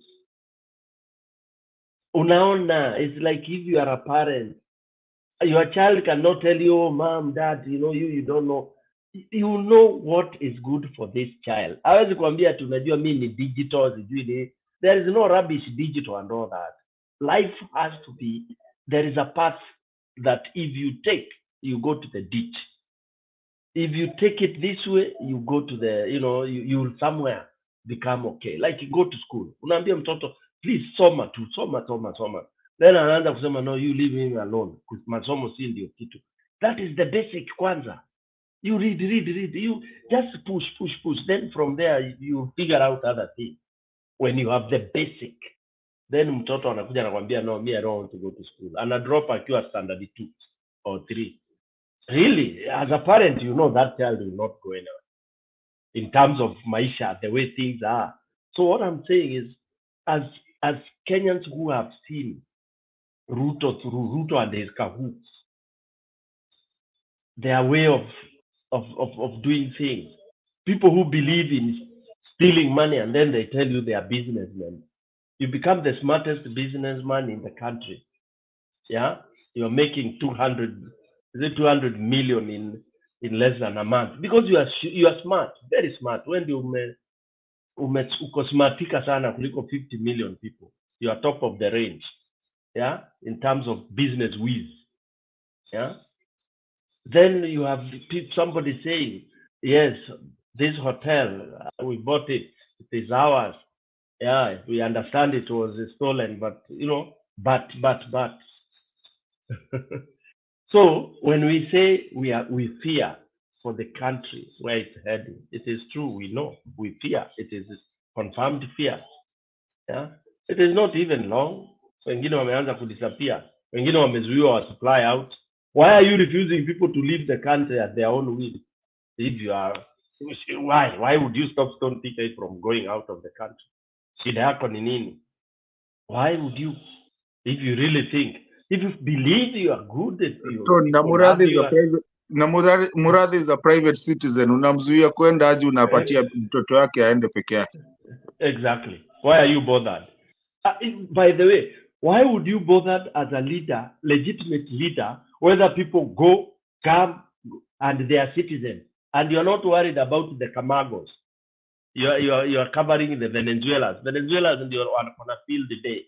They can come in and out without papers. Really? And then people are saying that, oh, Ruto, we give Ruto 2 weeks, 3 days, 100 days. If you give them even 100, you would have perished ile ajabu. Because the guy is what he is. What he is. He will be shadow fire. Atakuwa anapigana na mashadow. He is haunted. Huh? Even as here, you go hunting. He has people. You plant people in very small TVs like this one, and to come and listen to what Stone PK is saying. You are really a bull ass. You come to listen to Akina Swiss and Akina. We are talking to Kenyans, and the Kenyans will make a decision. All right. And by the way, whatever force you want to use, hata ukitaka kuzuia, if there will be an uprising, it will happen. That is for sure. Idi Amin never thought he would go. Idi Amin was pushed away by the people, and the people got help. People get help from people of what do we call it, of goodwill. Tanzania came and helped the Uganda. Jamaa alitimuliwa kutoka Kagera akapita Kampala hata haoni kule iko. He couldn't believe. Things happen. And people should not say that Kenyans are not ready to do that. They will be forced to do that. Mkenya akianza kufa njaa, sasa angalia hata unga hakuna hata nini. Huyo jamaa ukuje umwambie sasa tuende maandamano. Utawaona pale anasema afadhali nikupe hapa na hiyo tear gas kuliko njaa iniue kwa nyumba.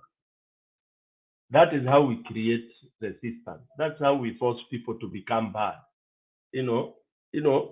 You force somebody to start chanting because of where you have pushed him or her. Can imagine a father of 2 or 3. You are seated there watching, looking at your kids, asking you, Daddy, Mommy, what shall we eat? And here you are. Ukisema huyo jamaa wa kitendawili, huyo jamaa wa nini, na watoto wanakufa kule mtaani, na wewe you are obsessed with kitendawili, you are obsessed with sijui ni maombi yetu, ilikuwa ni maombi, si wizi. You're just misplaced. Let me take this opportunity to welcome Chris, karibu. Na Bwana Mlumbu, karibu, ingawa inaonekana huko kwa giza. Jaribu weke camera on. Anybody who has something to say? Chris, do you want to say something now? Karibu. Asante Stone PK. I just wanted to make a few comments regarding whatever we are discussing.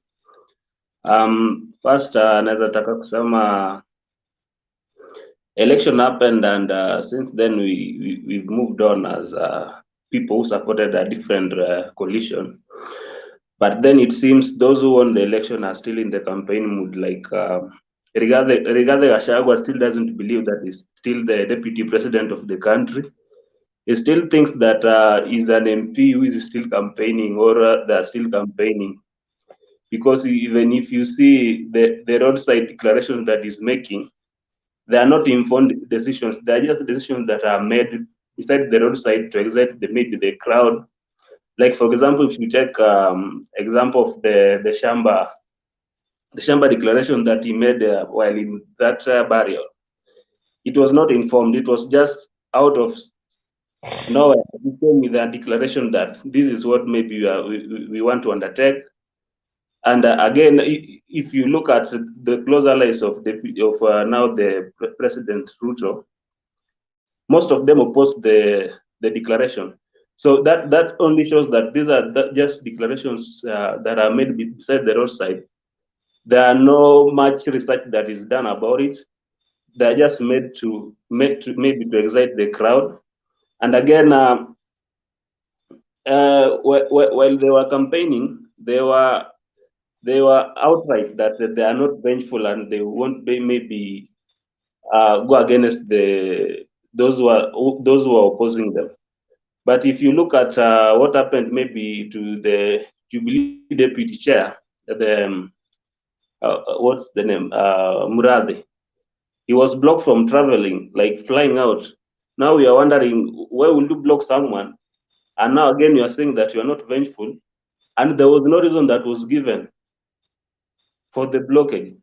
And again, another thing that is worrying me, praying is not bad, but again, too much praying, or when now you take religion as now a tool for politics, it becomes a dangerous tool, because it is now used as a decoy to do some shoddy deals. Yeah, because even if you look at the last prayer that was there on Sunday, if you see people like Pastor Pius Mwiro there, you are left wondering, we'll get to a place as a country where we'll just be having a declaration.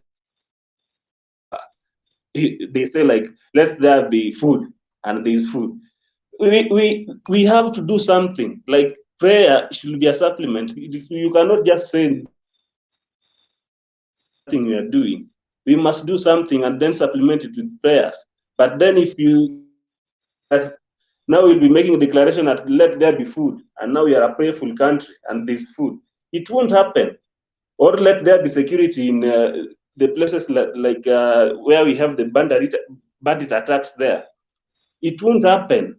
We must do something, then now supplement with prayers. And again, another thing that is of concern, I think the Kenya Kwanza government is still not settled. Still not aware that they are the now, like they are the driving seat, they are the government, because they are still making like bado wana nini wana how do I put it, they are making they are putting blames on the previous administration while they are on the driving seat now. You see, like they say that the budgetary allocation that was left there in the treasury was less than 100 million, But again, if you look at whatever has happened between that time that they said that they made that declaration, and now, like the travels that the outside travel that the president made, it was now you are wondering where was the money coming from. We've seen they flagged the food relief program for Garissa County and some other places. You left wondering, was this something on the offing or where is it coming from? So we must now, like, they should sit down, they should make their cabinet now, so that we move as a country, and they should know that they are now the government. Waache kuangalia ni kama bado wako kwa sijui Kenya Kwanza as an opposition yenye ilikuwa na government ya Uhuru, because saa hizi wao ndio wako serikali. Sisi hatuna shida, because if at all, maybe if we'll have like if the standard of living will be high, or maybe if the food prices will be high, it won't be for a person as me. It will be for the country as a whole. So it will affect both of us. So all that they are making now, they should make them putting in mind that they are serving all Kenyans. They are not serving Kenya Kwanza, or they are not punishing Azimio supporters. That's all that I can say for now. Thank you, Stone. Thank you so much, Chris. You're very right. And thank you. Mulumbu, karibu sana ndugu, unaweza kuendeleza. Thank you so much, guys. Habari ya asubuhi, habari ya usiku kama sisi. Asanteni sana kwa wakati wa leo. Tunaweza zungumzia yale ambayo inafanyika katika in our country. Walisema mtoto akililia wembe umpe. Sasa vile tuwapatia wembe, wacha ya wakate. Alisema vizuri, mtajua kwamba hamjui. Ndio mnataka kujua kwamba hamkujua. Because they cried for a corrupt government, corrupt people to lead them. Let them lead us now.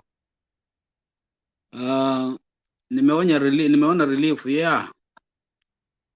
He's on the chair now. Hii mahindi alilima ya 4,000 acres from Congo. Let them bring for us so that the people dying hungry wapate kula. Because now he has a way. Unajua ukitaka kurule watu unawafanya wanakuwa poor, then you can rule them the way you want. And he perfected very well. And kulingana na mambo ya religion, saa hii tuko we are being ruled with the cults, voodoo. Na mwilitaka ndio hiyo itafanya kazi, na voodoo ikiwa rule lazima watu wakufe. They have to die, people have to die for them to be on the chair. You have to die for them to be there. So be ready. Hiyo ni mwanzo tu. Tena mtakufa secret mbaya sana. Hiyo, so kuna mwalimu hapo kando hiyo, alimpatia namna vile kazi inafanywa. Na baada mambo ya kusema nani Gicheru amelala.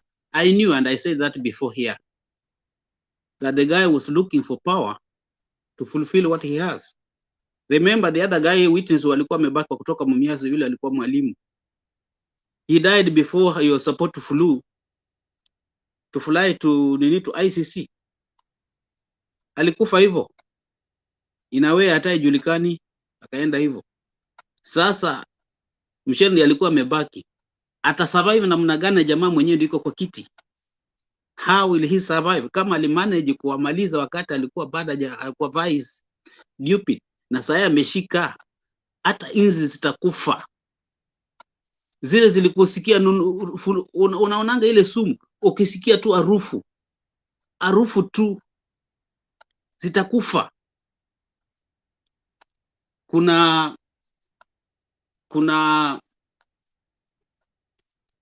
msemo husema ya kwamba kitambo ilikuwa napewa hadithi na babu. Ati kulikuwa na mganga, kama mtu wake amekufa, wale walifanya deal. Wote walifanya deal. Ukienda kwake kama ulisikia na haukusema, you'll die. Sasa imefikia, so naona hata mtoto wa Gicheru saa hii pia iko katika hali ya hatari, because he knows huyo lazima fagiliwe mbali. Na mtaenda na wale walikuwa na support. mtu kama huyu akishika kiti, wanye wako close to ambao walijua story zake, they have to go. So prepare for that.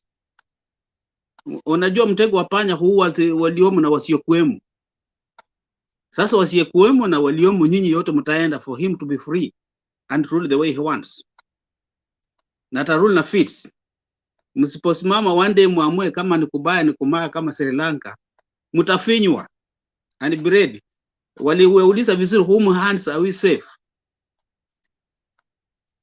Na mmeiona tayari amewaambia anataka kukata tax. It doesn't matter we ni maid ama unauza pale kwa barabara, wataangalia M-Pesa yako, watatoa hiyo pesa, upende usipende.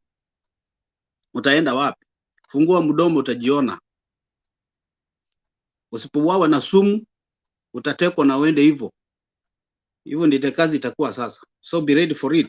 You wanted it, have it. I'm just happy ya kwamba hii inatukata sisi wote.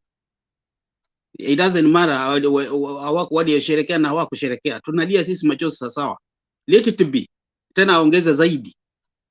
Ndio wapo Kenya wapate kwa mwaka ya kwamba when people speak for the truth, listen. Wacha kupewa pesa kidogo kidogo hii, then you follow up, wafikiria wewe ni mwerevu zaidi kuliko wale waliumia wanakuambia this what you are being given is not the right thing you are supposed to be given. And then you follow up na ukijump ukisherekea ya kwamba bottom up. Wacha ndio hiyo bottom up ikuje. Itawanyoa kabisa na wanyoe zaidi. Thank you.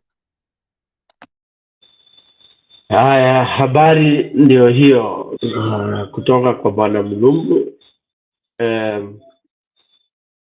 Ninaona watu wengine on the side wanasema these guys are mongers. I want to advise Kenyans, as much as there is a lady here who came and said Kenyans are very smart. The smart Kenyans generation imekwisha. The generation hiyo iko sasa ya bottoms up. They are relying on smartphone. The smartphone will not tell you exactly why the petrol in Uganda is cheaper than in Kenya, and yet Uganda wanategemea Kenya kusafirisha hiyo petroli yao. I don't think the smartphone will tell you. Yeah, the smartphone will just entertain you, TikTok, those kind of things. But the generation that used to read, ask questions, I think is gone. And that is the generation that also used to listen to what Mulumbu is saying. Unaambiwa, don't touch there, it's hot. We never used to ask why. Because whoever is telling you, lazima alichomwa. I never asked my dad why. I mean, I like giving my own example because I can't lie. It's what I experienced. I can't remember how many times I asked my dad why. That question, I'm hearing it with my kids. Because I don't know whether we were dumb or we were smarter. We never questioned authority. And we trusted authority. You know, like when the headmaster says, no, anybody caught smoking in this school, ataona cha mtema kuni. We took that as, yani, you would go to smoke at your own peril. Ukipatwa unaanza kujikojolea. Huko. Because I remember there is one headmaster who used to say, you jump the fence, I jump with you. You. Ukipiga hiyo kona, ninapiga na wewe. So I mean, as much as you'd say it was with fear, ilinyorosha watu. So you decide what I'm going to do, it's wrong. Nikipatikana mimi kwisha. And I think that's the way we should. Fear the law, fear the rules, respect the what do we call them? The leaders. And also the leaders now have to command respect by behaving and presenting themselves in the manner that is really adorable by the followers.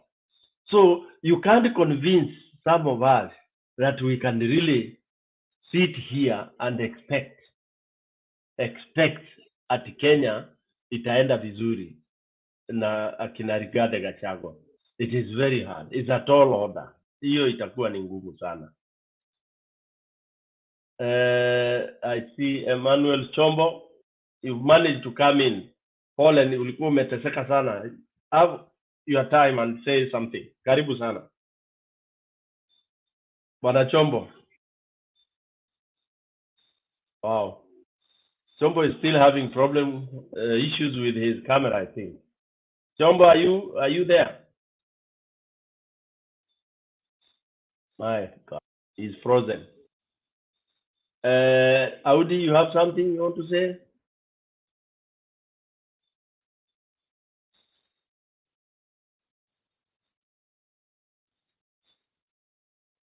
Nilikuwa nimeona Audi ni kama alikuwa na No, I don't have much, but yeah, I agree with you, Stone, that kuna wenye wanangoja and with the previous speaker, there are people who are waiting to see how things will turn out. Wanasema ati give them time, but this thing is evident, like how these people have been behaving. It's not like they're new in government. They've been in government for the past 10 years. They've been MPs for the past, this is just a Kanu regime that we've been having for those years. So we are not expecting anything new. So for Kenyans who are saying, who are saying that we are raising these issues and we should not raise these issues, I think we, as much as we are raising these issues, in the next 1 year, I think you will also bear with us. You will also have to share with us what you are feeling, because these things we are talking about will happen. Some of these things will continue happening in the next. We don't see anything good coming from this regime. So we will continue seeing more prayers, and after prayer, something is going to happen. Because if you look at these people, it's either when they see that when they are planning to do something which is very big, either someone or a life disappearing, there is a big prayer that will happen. After that, there will be another prayer. So after before any evil act, they will have a prayer. After the evil act, there will be a prayer. So we are seeing these people. So yeah, I didn't have much. I was just holding on the platform before someone comes in. Yeah, back to you, Stone PK. Yeah, thank you, Audi, for that comment. Oh, Chombo, are you okay now? Unmute.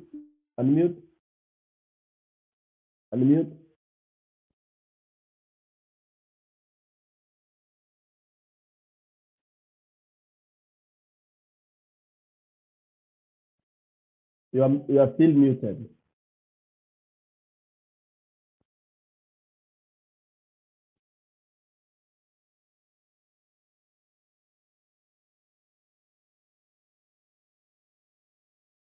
Unmuted. Chombo, you're unmuted. Maybe I bring in Chaka. Ndugu Chaka, if you are ready as Chombo, try. Chombo, once you unmute, just let me, you raise your finger, or I'll see it and then I'll give you a chance. Chaka, uko tayari? Karibu bwana ndugu. Asanteni sana ndugu zangu. Hamjambo nyote? Kabisa hatujambo. Bwana ni vizuri kabisa. Yenyewe bwana PK kwamba ni kama nilivyozungumza jana kwamba siasa siasa si uongozi, lakini hatuna budi tuvumilie.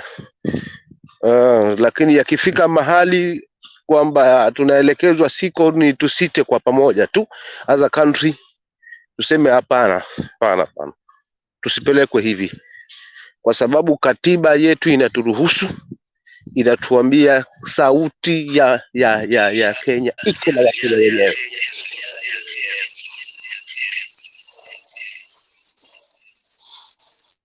Akiwa kuna mahali kuna echo, Umeona, katiba ya Kenya, sauti ya Mkenya ndio kila kitu. So hii mambo hii inatokea hii mara malori 50, sawa, lakini hili mimi nasema ni tonge la mkononi. Cha msingi ni watafute long term solution.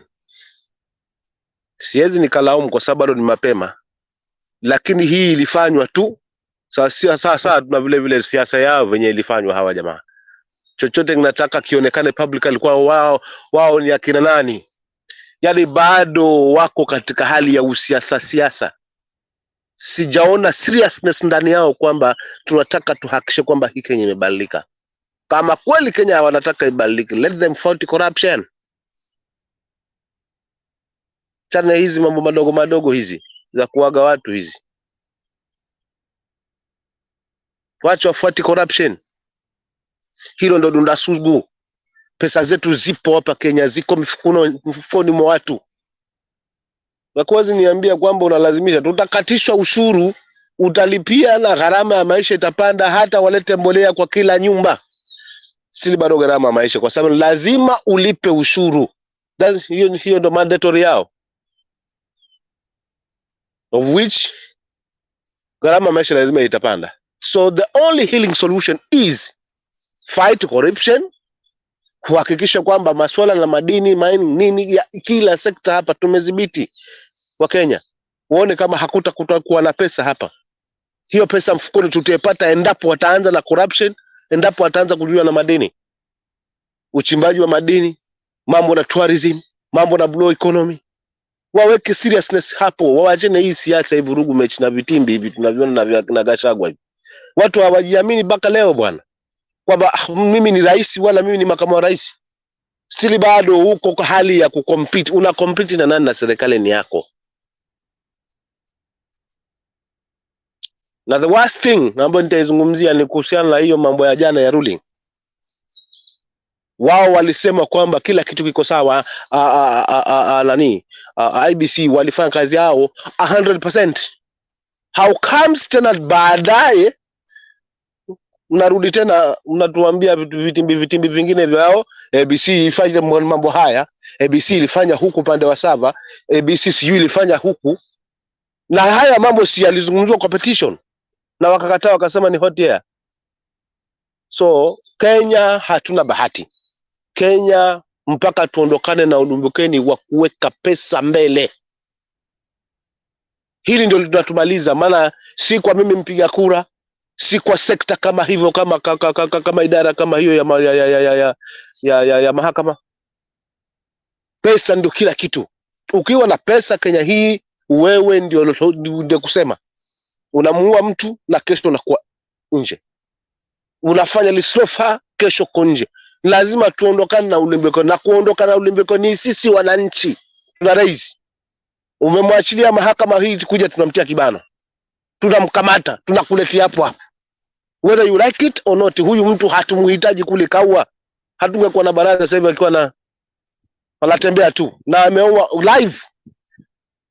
Apart from haya mengine. So Kenya lazima tuondokane na hii mambo hii. Sisi wenyewe wa Kenya tuamue kabisa, tenda kwa kauli moja. Hii biashara kwamba ukiwa na pesa wewe ndio kila kitu, hii ndio inatumaliza. Imetumaliza kwa kura.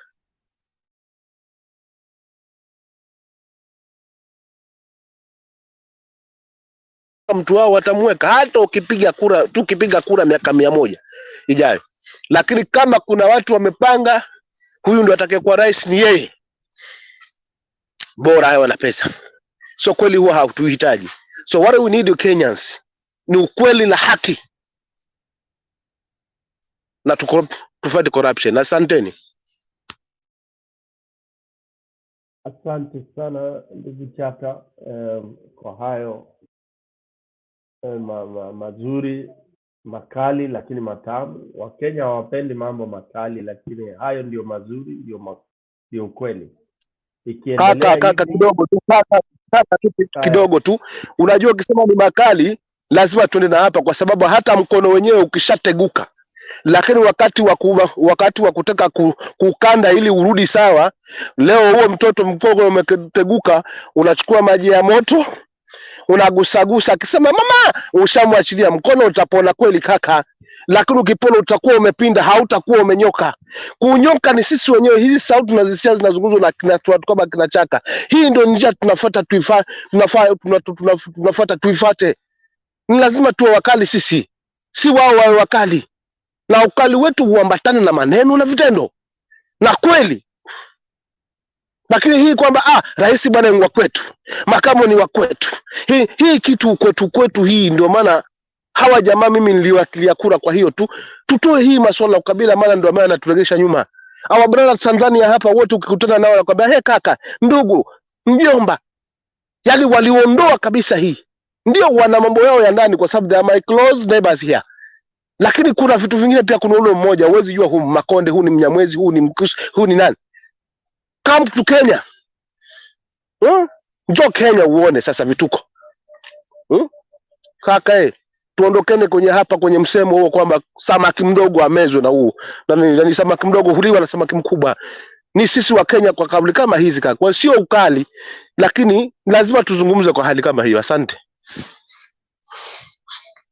Hapo ni kweli Chaka, lazima tuzungumze kwa sauti moja, na ni kweli kabisa. Mfano uliopeana, mkono umepinda, lazima usikie uchungu ndio uwe vizuri. So we have to do it. Kenyans hatutakubali mambo, dalili zote tunazo, so hatusemi tungojee sijui siku 100 siku 200. Ukiingia basi hapo Changamwe ndugu, unataka kusafiri kwenda Nairobi, na unaona dereva tayari hapa, mara amepiga pavement hapa, mara amepiga hapa, hausubiri ufike Mtito bana. And Kenyans have been doing that. You enter a bus ama matatu, you find this guy is mlevi ama amelala na usingizi unavuta, baadaye ni ajali. So hii basi linaloitwa Kenya tayari tumeona. We even know the drivers even before walichukue kwa nguvu, maanake walichukua kwa nguvu. Sasa tunangoja tuende tutumbukizwe huko Nithi Bridge?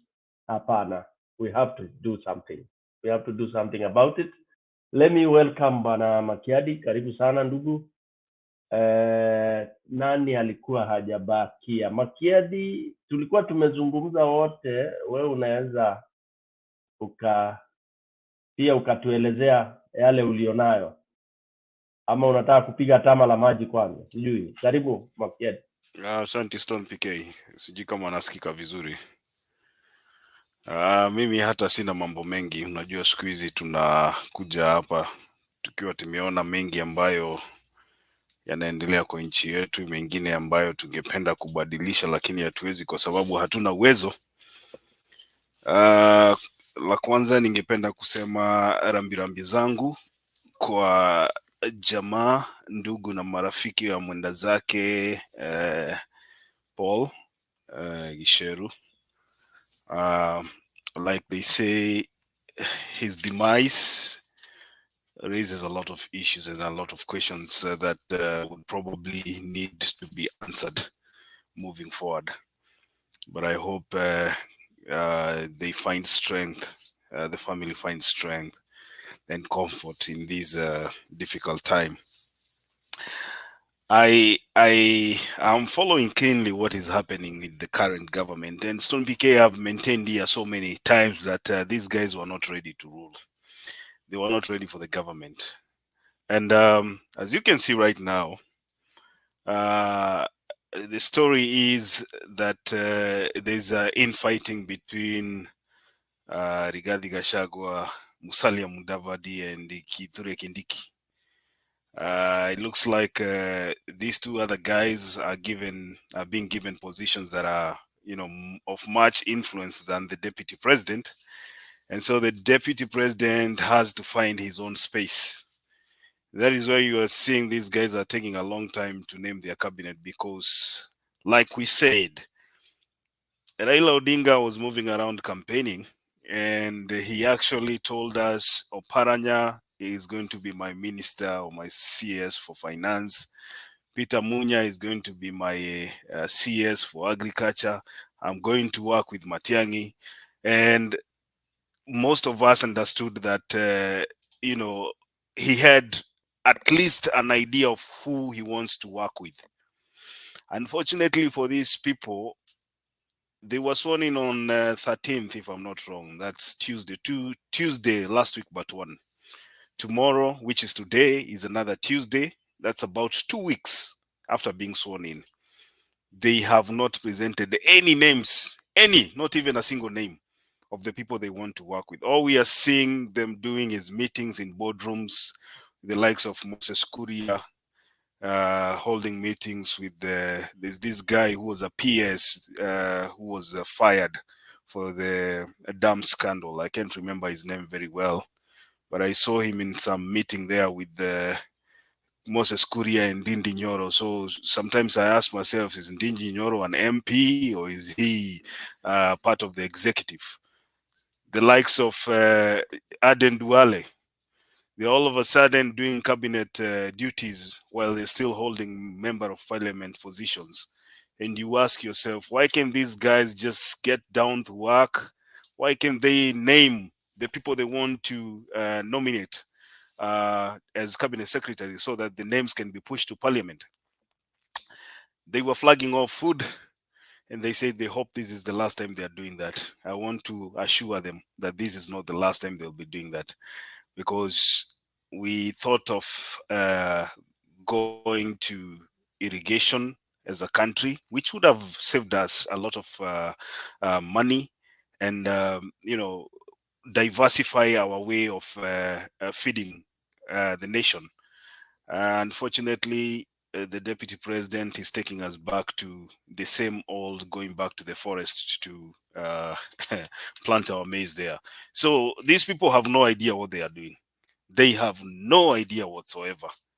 And it has come to a time where the president of the Republic of Kenya believes that the only way he can save the Republic of Kenya from the economic hardship is through prayers. I wish him the best.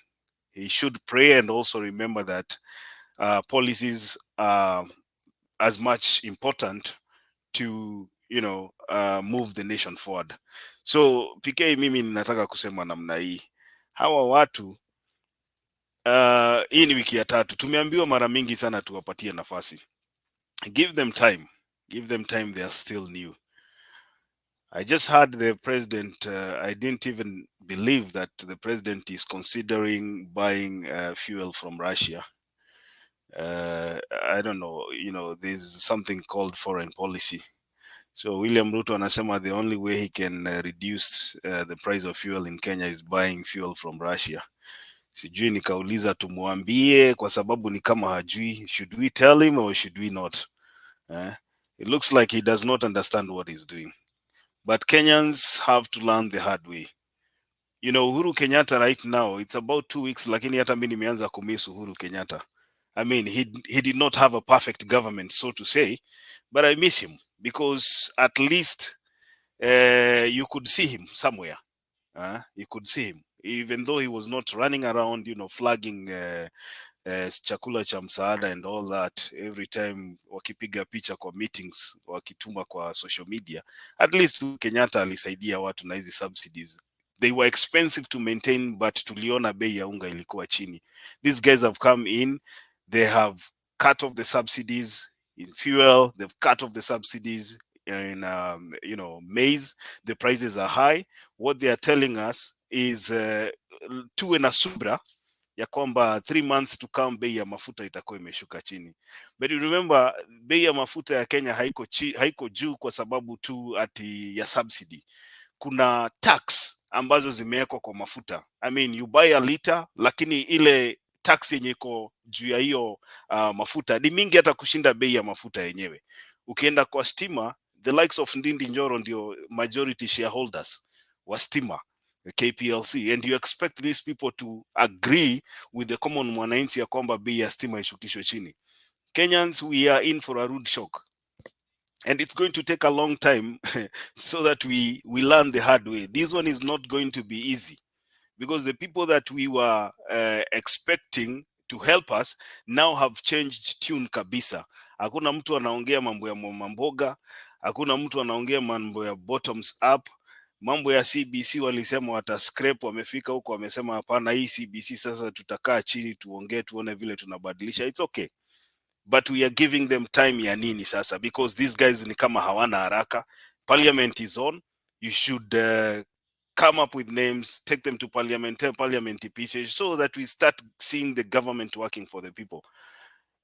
From where I stand, I don't think this is a government that people want to support. This is a government that is going to take Kenyans through torture, and Kenyans are going to take it so hard so that they can learn. Moving forward, you don't vote because people come to you na wanakupatia empty promises na unakubali. Then after you vote them in, they come with a completely different attitude towards you.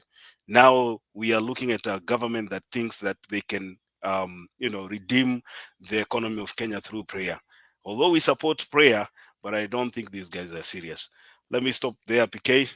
I can see people are lifting up their hands. Labda niwapatie opportunity pia waongee. Thank you. Thank you so much, Makiadi. We will bring in Emmanuel. Amestaabishwa sana na network. Emmanuel, can you try to come in now? Unmute.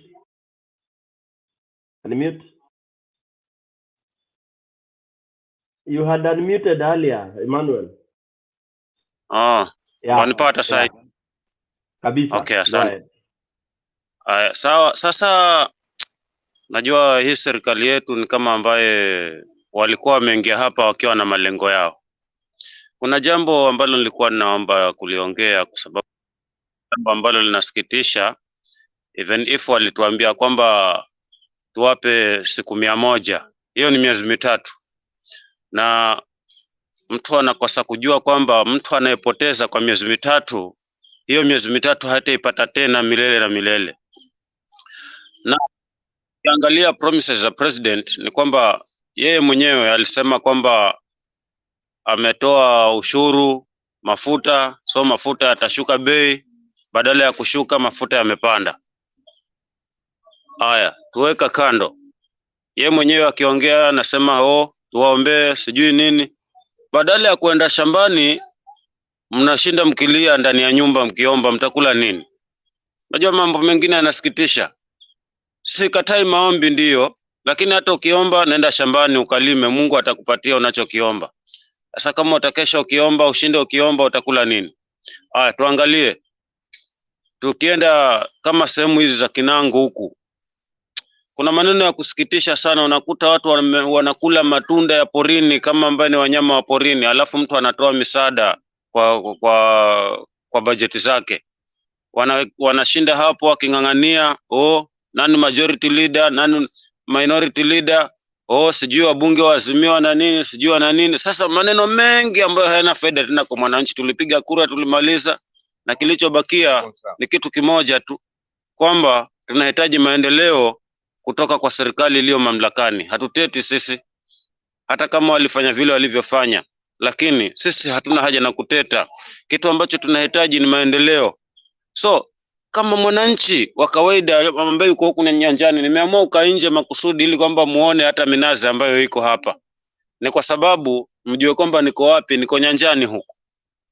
Na nikiwa huku nyanjani, ninatarajia mwananchi wa huku nimuone amebadilishwa na serikali yetu ya saa hii inayoendelea. Haya, piga mahesabu, kutakuwa na mabadiliko gani saa hii?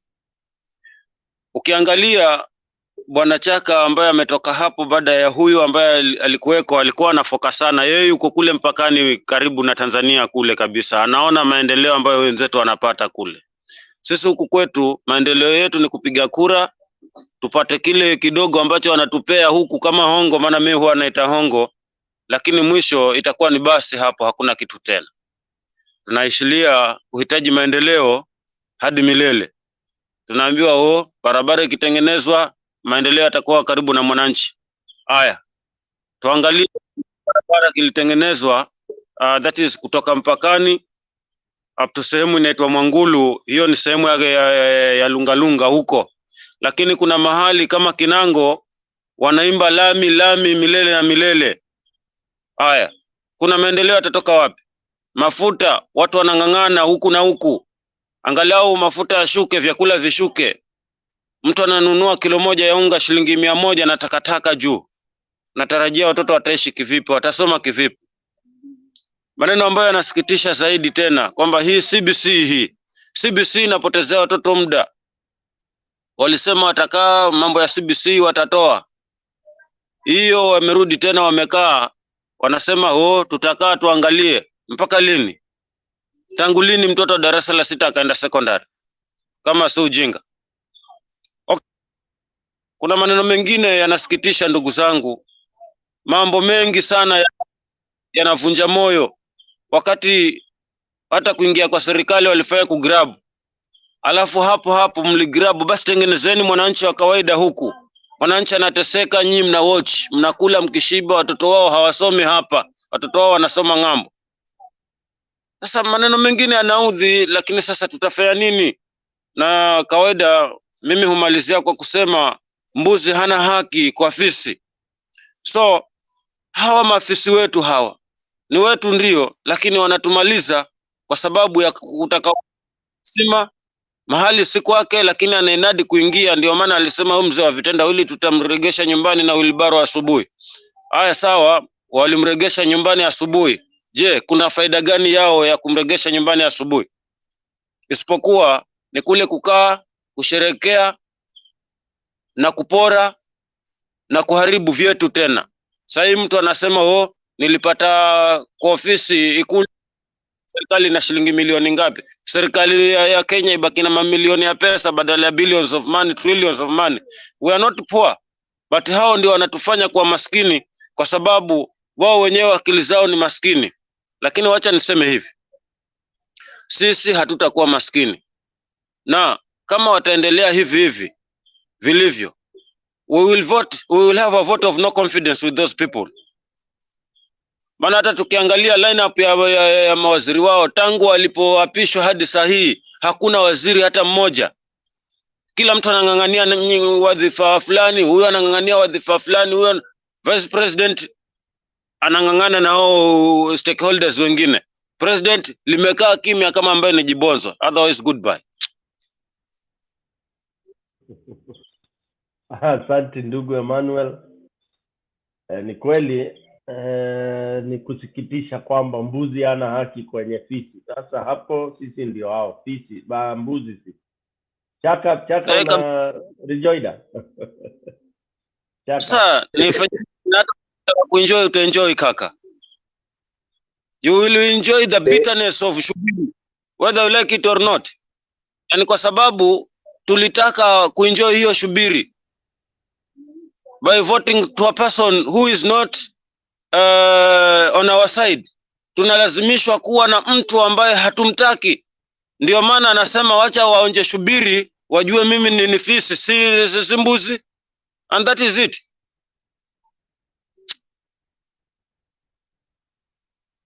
Utaenjoy kaka. Haya ndugu. Okay. Haya bana Chaka, rejoinder. Rejoinder yangu kwanza ni kumkaribisha mbali kwa sababu yeye tunajuana vibaya mno. Na nashukuru kwa hapa kwa hii panel. Brother, karibu sana kwa sababu ndio mara kwanza kukupata hapa. Jisikie nyumbani hapo, utazungumza yako yote. Hapo utasikizwa, hapa hakuna ubaguzi, hapa hakuna ukabila. Whoever ana maoni yake, hapa utasikizwa. Karibu sana Emmanuel, please. Karibu sana ndugu yangu. Maana huyu mtu tunajuana vizuri. Nimekuwa na wewe sana. Otherwise nitamalizia tu, acha nisikize wenzangu, then nitakuwa rejoinder mwisho kabisa, nitakuwa na maneno mawili matatu ya kuongezea. Tuwape nafasi na watu wengine PK. Asanteni.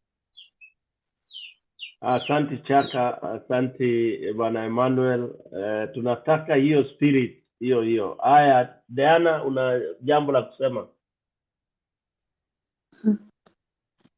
Asante kwa nafasi.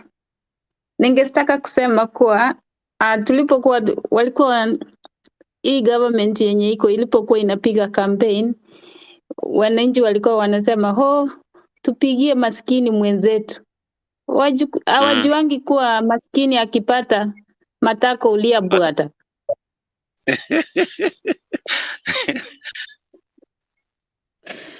Sasa huyo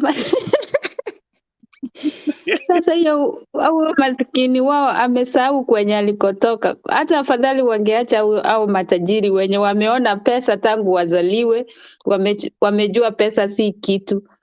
Sasa wameenda wakapigia wenye hawajakuwa na pesa, wameona pesa wakakimbia wakashika kila kitu. Ndio sasa mtakaa fukara, maskini itawashika mpaka mlie. Tuliwaambia vizuri, pigeni huyu hata asukume hii wheelbarrow yenye mnasema. Wakasema Ruto ni maskini, ni mtoto wa maskini, ametoka kule mbali. Mbona basi angeacha hiyo system iendelee kidogo? Naonanga kama mtu ni headmistress, mwingine akikuja anashikilia hizo protocol zenye zilikuwa, akuwa akiangalia hivi ndiye aanze kuchange na zake. So the same way kama Ruto si alikuwa anasema yuko kwa serikali na hakujua vile serikali ilikuwa inaenda. Kwa nini akaongeza unga? Angeacha unga ikue hapo, akae chini, haangalie kwa nini unga iliwekwa ikakuwa hivi, petrol ikakuwa chini kidogo, ndio baadaye hata miezi 2-3 aanze kuongezea watu petrol. Angeacha watu wakule utamu wake wa kuingia. Sasa aliingia tu hivi na watu wameanza kelele. Ati wanasema ni maskini mwenzao. Wacha wakule huyo ujeuri yao. Niliona rafiki yangu PK, rafiki yangu mama yake alipigia Ruto kura. Wacha niwaambie. Anaishi huko kwenye mnaishi. Mama yake kidogo ndio huyo, nitumie pesa. Akamwambia pesa mfukoni, endeni Karen. Mpatiwe pesa, simuliambiwa ni pesa mfukoni. Sasa wacha walie. Hata saa zingine iendelee tu mpaka 1000 saa zingine. Ndio tuone vile watakaa. After that itakuwa Sri Lanka, watu wataingia State House. That's the thing.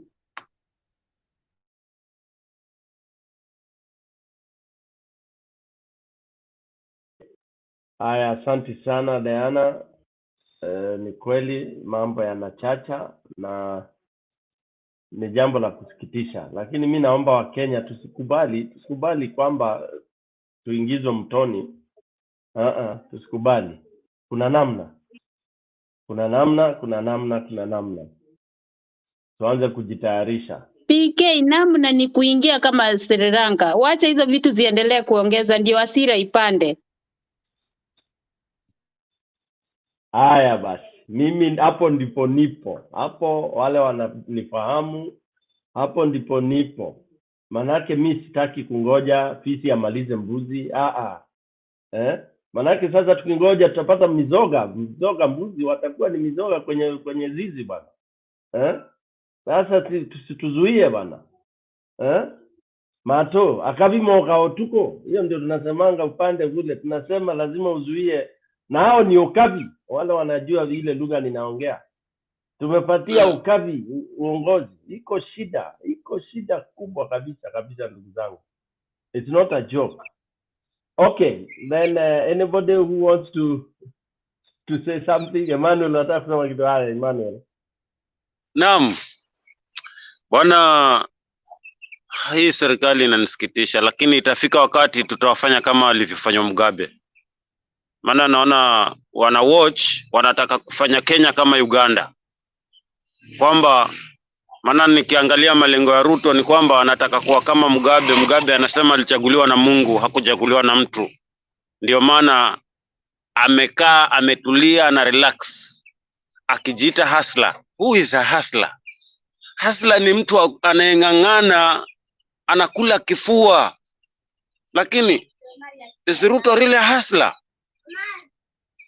Is this a hustler government? How hustler is it? How are they hustling? What are they hustling for? Are they hustling for our money? Or else hustling for our food to feed their families? Okay. Ni sawa, wacha wajiite mahasla ili kwamba wapore wamalize. Lakini uhakika wangu ni kwamba hatutaacha mali yetu iporwe wakati tukiwa tunaona. Nasema hivyo kwa sababu gani? Walipokuwa wakipiga kampeni, kama alivyotangulia Diana kusema, walisema Wacha tumpigie hasla. Ruto ni mtoto maskini, Ruto ni maskini, yeye ni hasla, anang'ang'ana huku na huku, lakini mwisho wa siku ni kwamba Ruto, hakuna hasla ambaye anaweza kujenga nyumba Karen. Hakuna hasla wa vipi anayeweza kujenga nyumba Karen? Karen ni mtoa matajiri, sio mahasla. Tuache kudanganyana. Sasa basi, mimi naja na neno moja tu. Tulipofikia ni sisi wenyewe tujitahidi tukomboe nchi yetu, na kujitahidi kukomboa nchi yetu ni sisi wenyewe. Kama ni kumwaga damu, tuamue, tunaingia barabarani. Hata kama hawataki maandamano, tutaingia barabarani tusevu nchi yetu. Hatutaacha nchi yetu mikononi mwa waizi ili kwamba waendelee kutupora milele. Will never, hatutakubali maneno kama haya. Maana nikiangalia rafiki yangu Bwana Chaka hapo, ni rafiki yangu na tuko karibu na huko mpakani sote, hata ingawaje mimi niko mbali kidogo, lakini nashuhudia maendeleo ya nguvu sana. Ukiangalia president aliyetoka baada ya kuingia Mama Samia, huyo president alikuwa anaingia yeye mwenyewe huko, ana launch ile miradi na kuiangalia yeye mwenyewe. Kwa nini huu mradi uko hivi? Nani contractor hapa? Nani alikuwa anafanya hivi? Na mtu anapokonywa kazi hapo inapewa mtu ambaye anahitaji kazi. Kwetu Kenya, that will never happen. Kwetu Kenya, atakayeingia pale ofisini yeye ndiye tajiri wa Kenya, anasahau kwamba yeye ni mtumishi. Jamani, tutaishi hivi hadi lini? Kwa nini hatutaki kubadilika? Nani ataibadilisha nchi kama sisi? Tukitarajia kuna mtu atabadilisha hii nchi, ndugu zangu, tunachelewa. Najua wengi watanipinga nikisema tuingieni barabarani kwa sababu wanapoteza maisha. Lakini hata uhuru wa Kenya wenyewe hasa na bure ulipatikana kwa kumwaga damu. Na damu yangu kama damu ya babu ilimwagika, yangu itabaki ifanye nini hapa kama sitainuka kukomboa watoto wangu? Mimi kama Emmanuel, hili neno ndugu zangu kera, na bali tayari kuingia barabarani na mtu yeyote kuingia barabarani, na tutaingia mpaka Ikulu kama litaendelea kuwa hivi. Shukran. Habari ndio hiyo, nasema wenzetu pahali popote mlipo, nguvu mnayo, nia mnayo. Bwana Mato, karibu. Nina swali kwa Emmanuel. Naam. Ni watumishi ama ni waheshimiwa? Bwana, mtu akikuchagua kama kiongozi, wewe ni mtumishi wake, si mheshimiwa kwake. Hili neno mheshimiwa ndio linatuweka sisi kwa watumwa milele. Who is a honorable person? A honorable person ni mtu ambaye anaheshimika, sawa, sikatai. Na yule alichaguliwa kwa sababu lile eneo lake linamheshimu, sawa, lakini lisiwe eneo la kumuogopa. So wakati ukiheshimiwa, ndio maana hawa mapasta huku makanisani na hawa wengine wa misikitini hawajiiti hilo jina. Wanastahili kuitwa waheshimiwa hawa watu, maana kazi wanayoifanya, kwanza wanafanya kazi ambayo ameshinda mpaka jaji.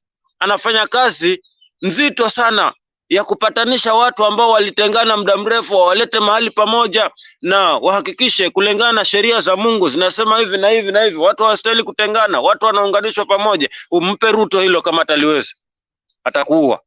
So kitu kimoja tu ambacho naomba, hili neno mheshimiwa, hili neno mheshimiwa ndilo linatufanya sisi kwa watumwa. Hawa watu ni watumishi, tuliwachagua watutumikie sisi, hatukuwachagua ili kwamba tuwaheshimu tu.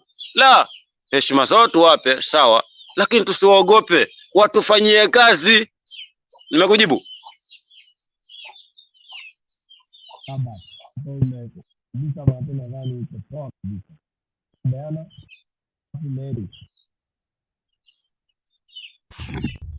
Umejibu baba. Huwa pia mimi najiuliza hizo maswali sana, ni mheshimiwa, ni mtumishi ama vipi? Ukienda hiyo kazi lazima pia uwe unajua pale umechaguliwa na umepewa hiyo kazi, si ati wewe mwenyewe umejiweka pale ati sasa watu wa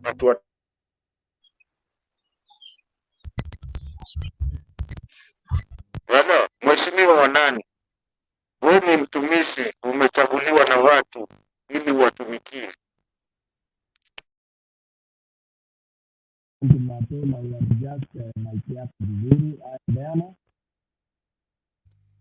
Nilikuwa nataka kujibu, sijui how true it is. Kwa nini hawajachagua ma CSs? Nilisikia Ndindi Nyoro alikuwa amepromisiwa sijui akuwe CS wa nini, lakini sasa kulingana na umeme inayoendelea wanasema ameambiwa asimamie bunge and he's not happy. I think that's why he's in a meeting following the president all the time. At the same time, Rigathi Gachagua had a list of his confident that he wanted to reward, then akapeleka hiyo pia ikatupiliwa mbali. So ndio nafikiri hapo ndani wanasoshana sasa, kwa sababu kila mtu ako na alikuwa na matarajio yake na sahii hawaweki vile alikuwa anataka, so ndio sababu wanafurutana. So we'll see more dramas as time goes by. At the same time, what I can ask the county government on our way, the way the country is going forward, how I can ask the governors if indeed they have the heart, as much as the national government is going to do their own stuff, we are not going to trust on the national government, but the county government to, for sure, you use the little resources that you've been given and make some things workable for our citizens back in the counties. In the way forward, we are seeing it's only the county government that is going to help our people. So if they can be fair enough and put away their greediness and work towards assisting our local people, because it's obvious that some communities will never see the presidency from the way Kenya is going. So the only people we can trust is our governors who are from our communities. That's the reality. It's like this, the president will be rotating amongst two communities. So our governors are our refuge. We are running to them as our refugee so that they can build the counties and life will go on. If our counties are workable, we'll never think of going back to the national government.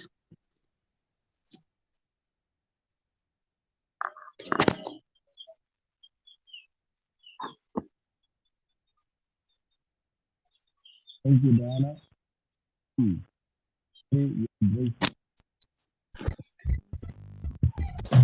So TK, try your mic. Am I clear now? Yes, now you're back. Okay, Mary had raised her hand. Mary.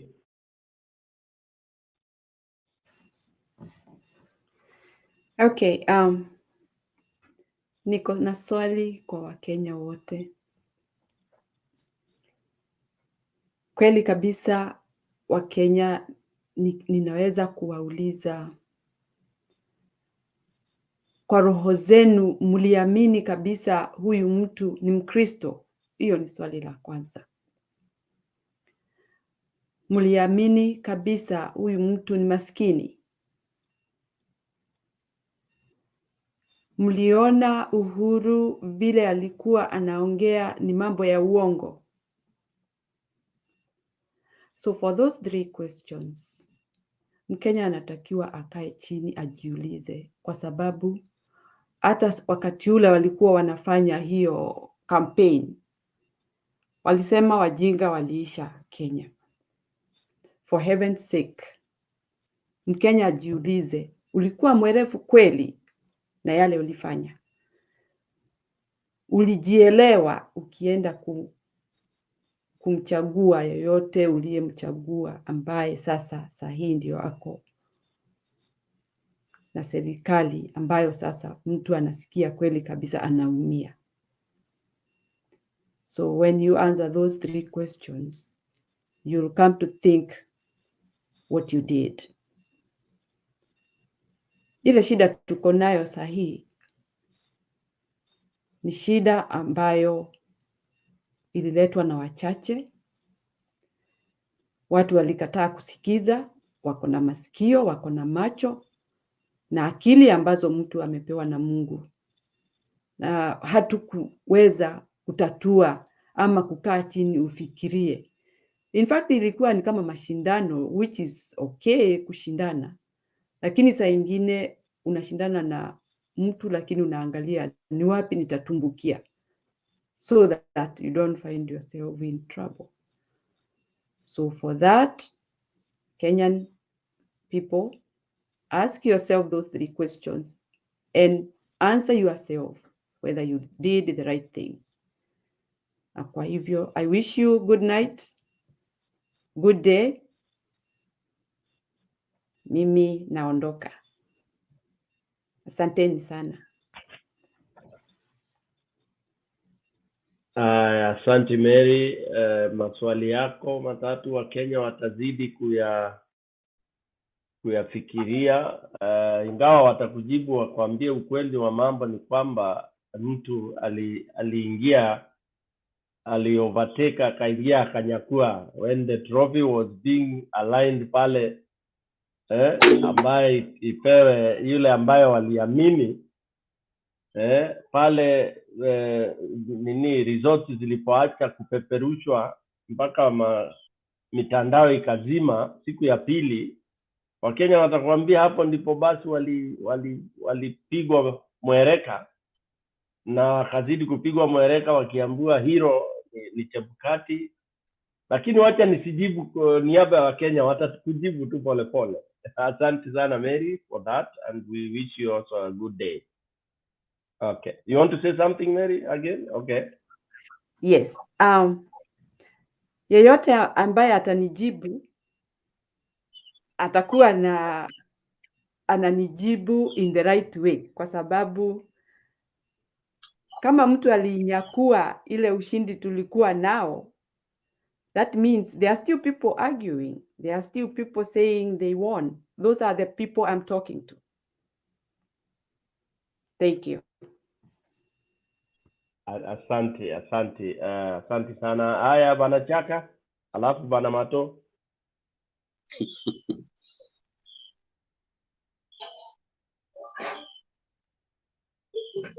Fungua kipaza cha sauti Chaka bado fungua. Haya.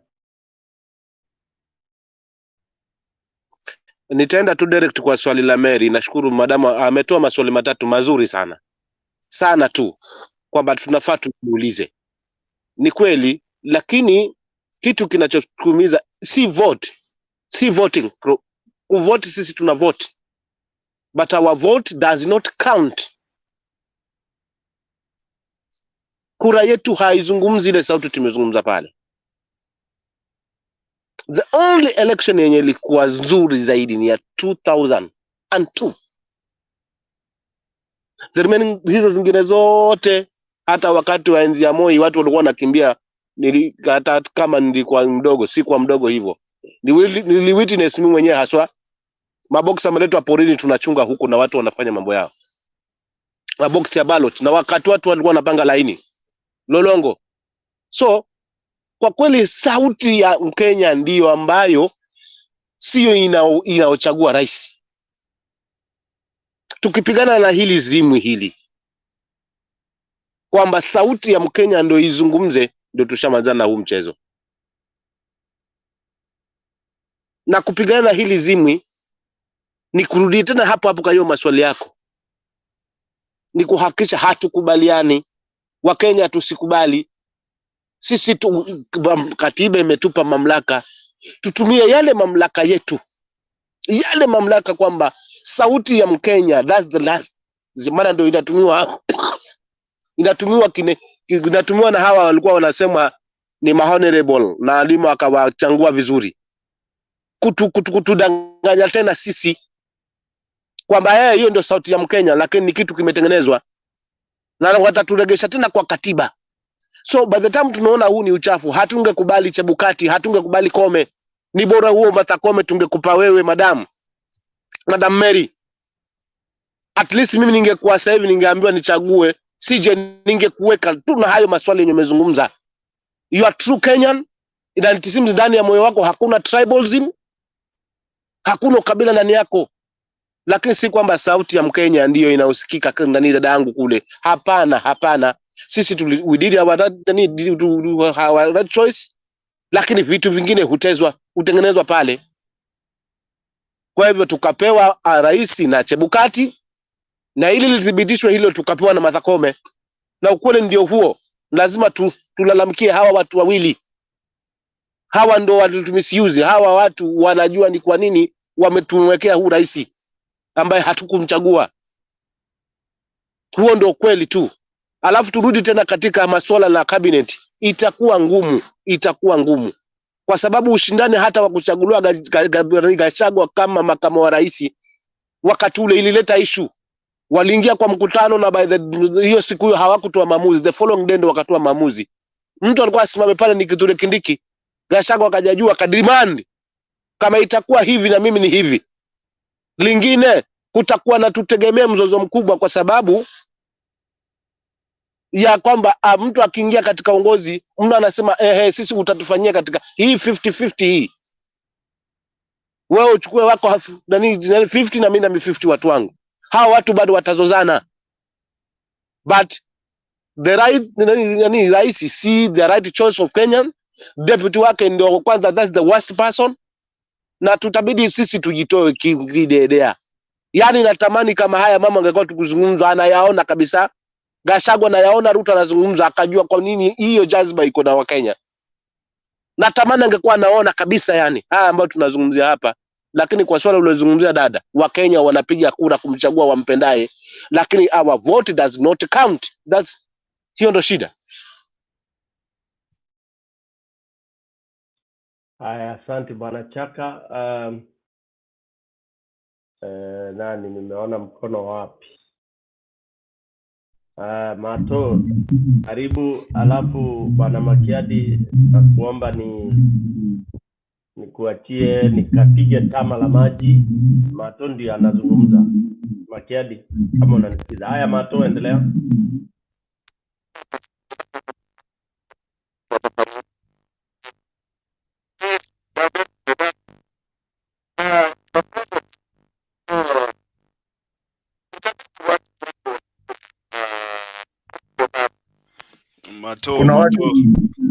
Mato, hiyo nini yako haifanyi vizuri. Nini? Unanisikia sasa? Uko sawa sasa.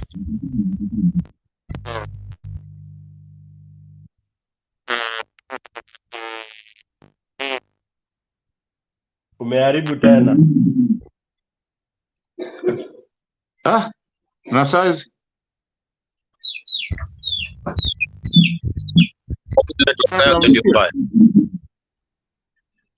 mnanisikia sasa? Niko sawa ama uko sawa? Endelea. Uko sawa. Nilikuwa nataka niambie Mary, even though naona kama ametoka.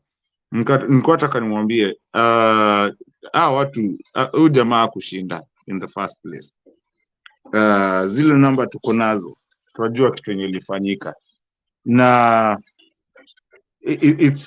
it's funny that kuna watu wanafikiria alishinda. Hakushinda. And hiyo ndio shida tuko nao kubwa sana, where we don't know how to really stop this thing of voter, watu kuibiana kura na vitu kama hizo. I don't know when we'll stop this and how we're going to do, but I wanted to assure her that he never won, and that's why he's having a problem today, even getting the cabinets in, and everything is just imekuwa tu shida kwake. I need people to understand that when you wanasema sijui Ruto won, Ruto never won. Ruto got less than 4 million votes and something. He never got all that. And I am talking of from a point of authority, he never did. Ndo nilikuwa nataka niashwe Mama Mary, hakushinda. The point is, and that's why even the Supreme Court judges are having a hard time and even running away from their own judgment. Richie, maybe you will explain more to this because I know you know more. You know, you also know a lot about it. But this people need to stop trying to talk like Ruto won anything. Ruto never won. Did not even get close to it. Thank you. Yeah, I think we have been here for a while now, and some of us have to go. Sijui kama Stone PK yako. Oh, okay. So I'll just want us to at least take our closing remarks so that we can call it a day or a night for us, and wale ambao watakuwa wanajiandaa kuenda kuanza siku na wale ambao wanaenda kulala tuweze kuenda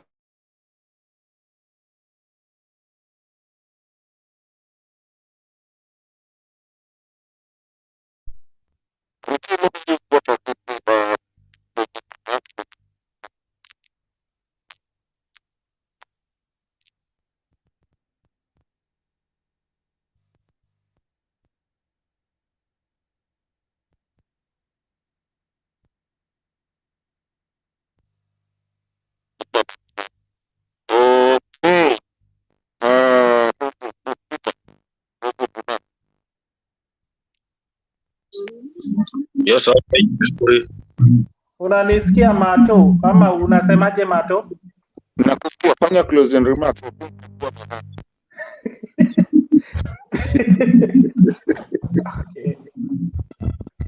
Fanya closing remarks basi, kufunga tufunge tukiendanga hivyo.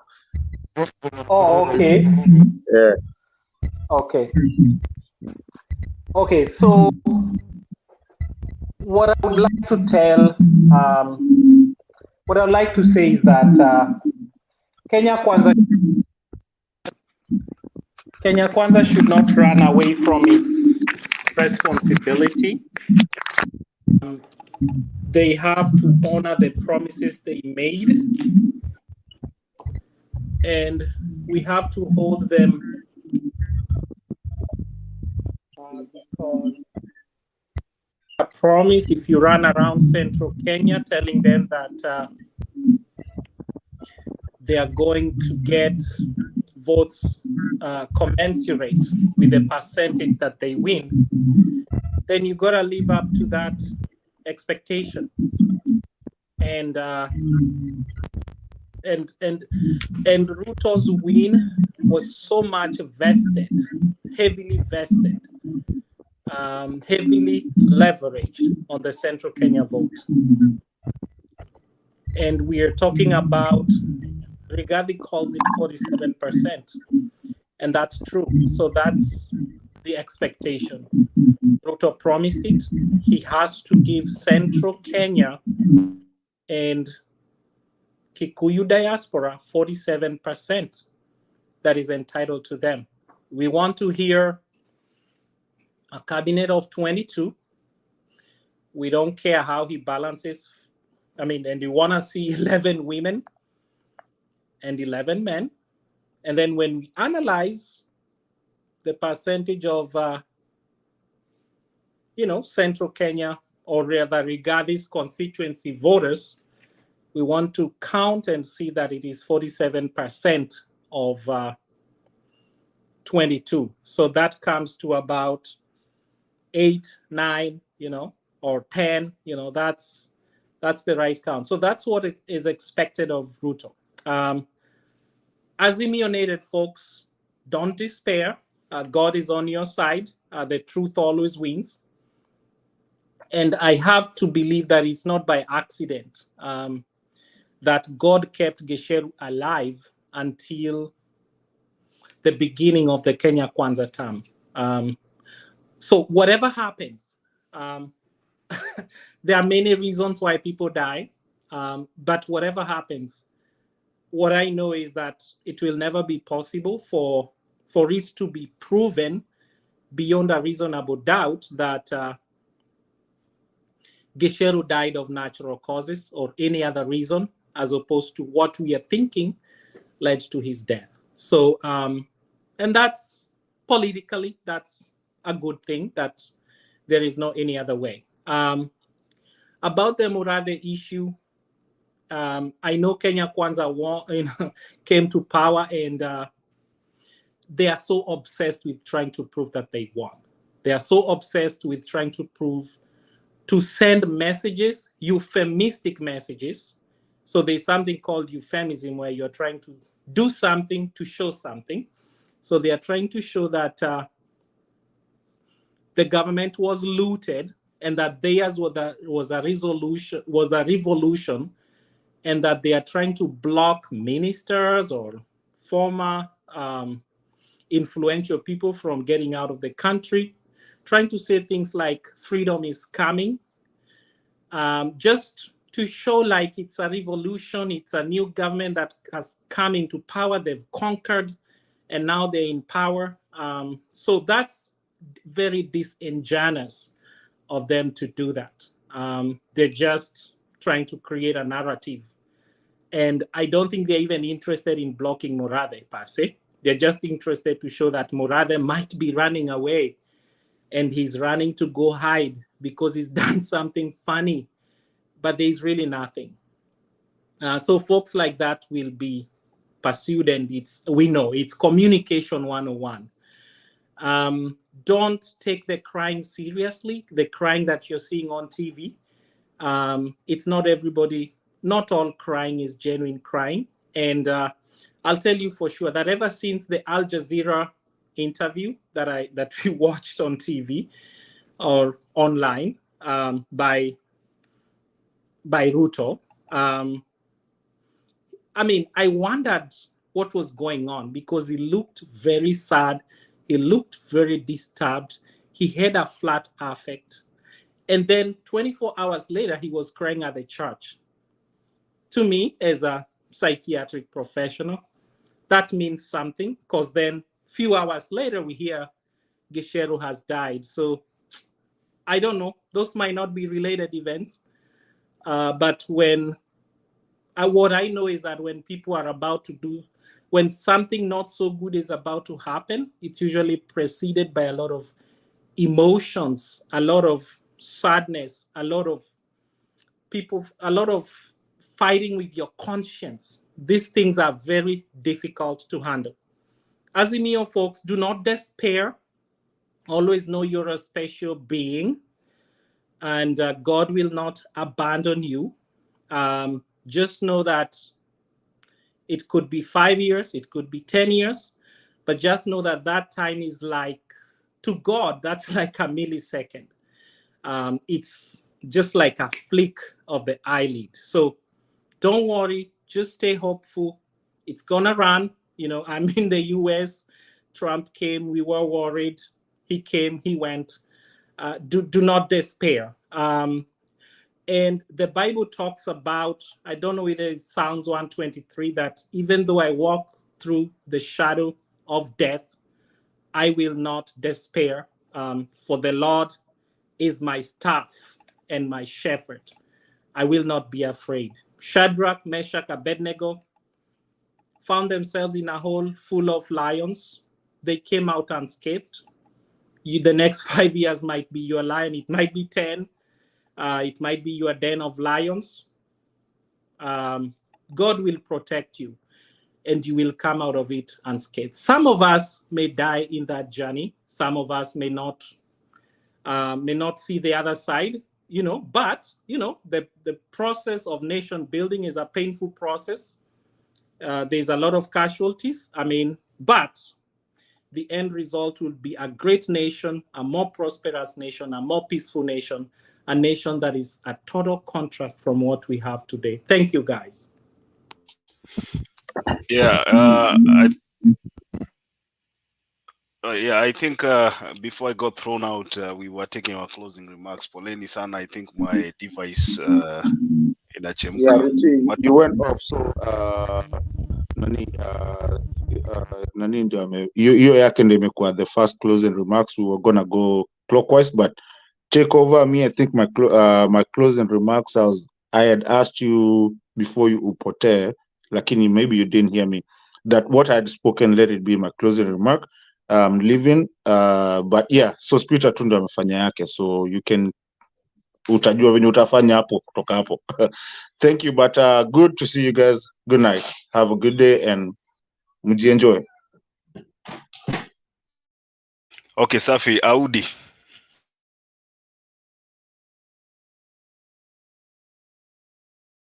Unmute your microphone. Yeah. My closing remarks is we are waiting to see. We are still waiting for the cabinet to be named, and I will just invite fellow citizens just to keep doing whatever they are doing, and do not expect much from the government. Let them find you on your way, because we know they promised to make Kenya a hustler nation, and that means like to make Kenya, every Kenyan to be much more poorer, like to struggle. Hustling is, nobody will like pray or work so hard to be a hustler. So I don't expect much, and just continue praying and doing whatever you are doing. Just follow your goals and your dream. And and when it comes to, we know the role of the government in terms of creating opportunities for its people, but there's little we can do on that. So the best we can do is to reorganize ourselves, and when people are out, don't stand by the fence. Try and join others, and participate and do what you can do. Otherwise, thank you all. Thank you so much, Audi. Let me go to Chris. Closing remarks. Thank you, Makiadi. A lot have been said, but then I would want to weigh into the issue of the cabinet. As we know, during the campaigns, Ruto promised Mudavadi that he'll be made the chief cabinet secretary after 2 weeks, of which the 2 weeks have elapsed already. So I think there's still back and forth when it comes to cabinet naming, because of the too much promises that they were given during the campaigns, and now when it comes now to the actualization of it, now that's where the problem is coming. So we'll have to wait for another like 2 to 3 weeks before they maybe name their cabinet. So we just have to be patient and wait for that. And I would want to say that you do not plant maize and then maybe you expect sorghum during the harvesting period. So for this government, what I would like to say is that let's just prepare for the worst while we hope for the best. Thank you. Thank you so much, Chris. Let me go to Stone PK. Na Stone PK, wapatie mawaidha wanunue mafuta kutoka Russia pia. Juu kama wanajua ile kitu watu wanafanyiwanga. Over to you. I'm telling you, Kiadi, thank you. I just wanted, before I say my few words, I wanted to pose a question. Ndugu Sweet, nimesikia, it's good to know that you are, you are in a certain field that was bothering me. What would happen? What are the signs of when someone is developing a condition to do with what in mtaani would say wendazimu? What are the dalilis? What are the indicators? Mtu akinoki mtaani, tulikuwa tunaona mtu akianza kunoki ni yule, there were so many things we were seeing. We were seeing inconsistent. Mtu ameamka mapema anatembea tu, all of a sudden amewacha kusalimia watu, because there are so many of our age mates who wale walinoki, especially wale walianza kuvuta bangi, wale walianza kupiga wazazi wao. There is even one in mtaani who killed his mother, whether accidentally or not, and we didn't see them ending well. So because I have some fears, the things that I'm seeing people like William Ruto doing and saying, regarded doing and saying, I think they are being haunted by the evil that they are, they have done. It looks like it's really biting them, because when you listen even to them talking, Ruto crying every time, unalia nini? What is it that inakufanya so emotional? Unalia 2013 when they rigged wakachukua election by force, alilia wakiwa wanaapishwa, wakiwa pale wherever they were giving their speech. What is this crying about? Is it genuine? Yeah. Hiyo nita consult from people like Ndugu Swiss and other experts. And then lastly, what happens when a president becomes inaitaje, lose sanity? At what time are we able to really say that a leader has lost sanity na anatakiwa aondoke usukani?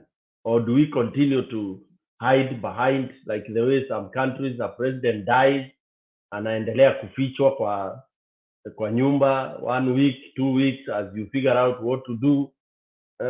What happens akinoki akianza kuwa mwendawazimu kama vile Putin saa hii? Putin we are told is totally kaput, but then again we are told there is nobody who can dare go near him to tell him all the things he's doing are crazy. Sasa you leave the nation to perish at the behest of one person, ule ambaye you should even do like what Kabila did, what happened to Kabila. Those of you who know what happened to Kabila was assassinated by his own people, because he had become upuzi mingi. Anyway, those are questions I'm posing because you can see we are in the very wrong direction. The last point I want to say is that yes, all what we've been discussing here is an indicator of a people that are really aggrieved, and they are aggrieved genuinely. Others can be mocking and doing all that, but siku za mwisho ni 40, and you never push a people, you never defy a people, you can never rubbish a people. It will come a time when they'll say enough is enough. Wakenya bado mapambano, because 60 years we are not supposed to be where we are right now, flagging trucks. Naambiwa unabeba relief. How much relief is that? For how long? 60 years we don't have sustainable development. 60 years we have doctors who are claiming to be holding PhDs, and yet they can't think, they can't count votes, they can't put strategies that can feed Kenyans. 60 years down the line, someone takes a government, and instead of really putting concrete things, you are there flying up and down, calling for prayers to help, the economy of a country. Wacha niachie hapo, niseme asanti Bwana Makiadi. Wa Kenya nawaambia bado mapambano, na tukinunua mafuta ya Ukraine ya Russia basi ndio nauliza. That's why I'm asking, how do you tell when somebody anaanza kuwa mwendawazimu? Thank you very much. All right, thank you Stone PK, and thank you for being here today. Tulikuwa tumeshikika lakini tunashukuru sana kushikilia studio. I just want to say I'm not impressed by what the likes of TJ Kajwang are doing. Waachane na hiyo kierere yao. Let IEBC sink itself. I don't see the need of kuenda kupigwa tear gas huko ati wanaenda kutetea one of the secretariat, sijui ni deputy what, vice whatever.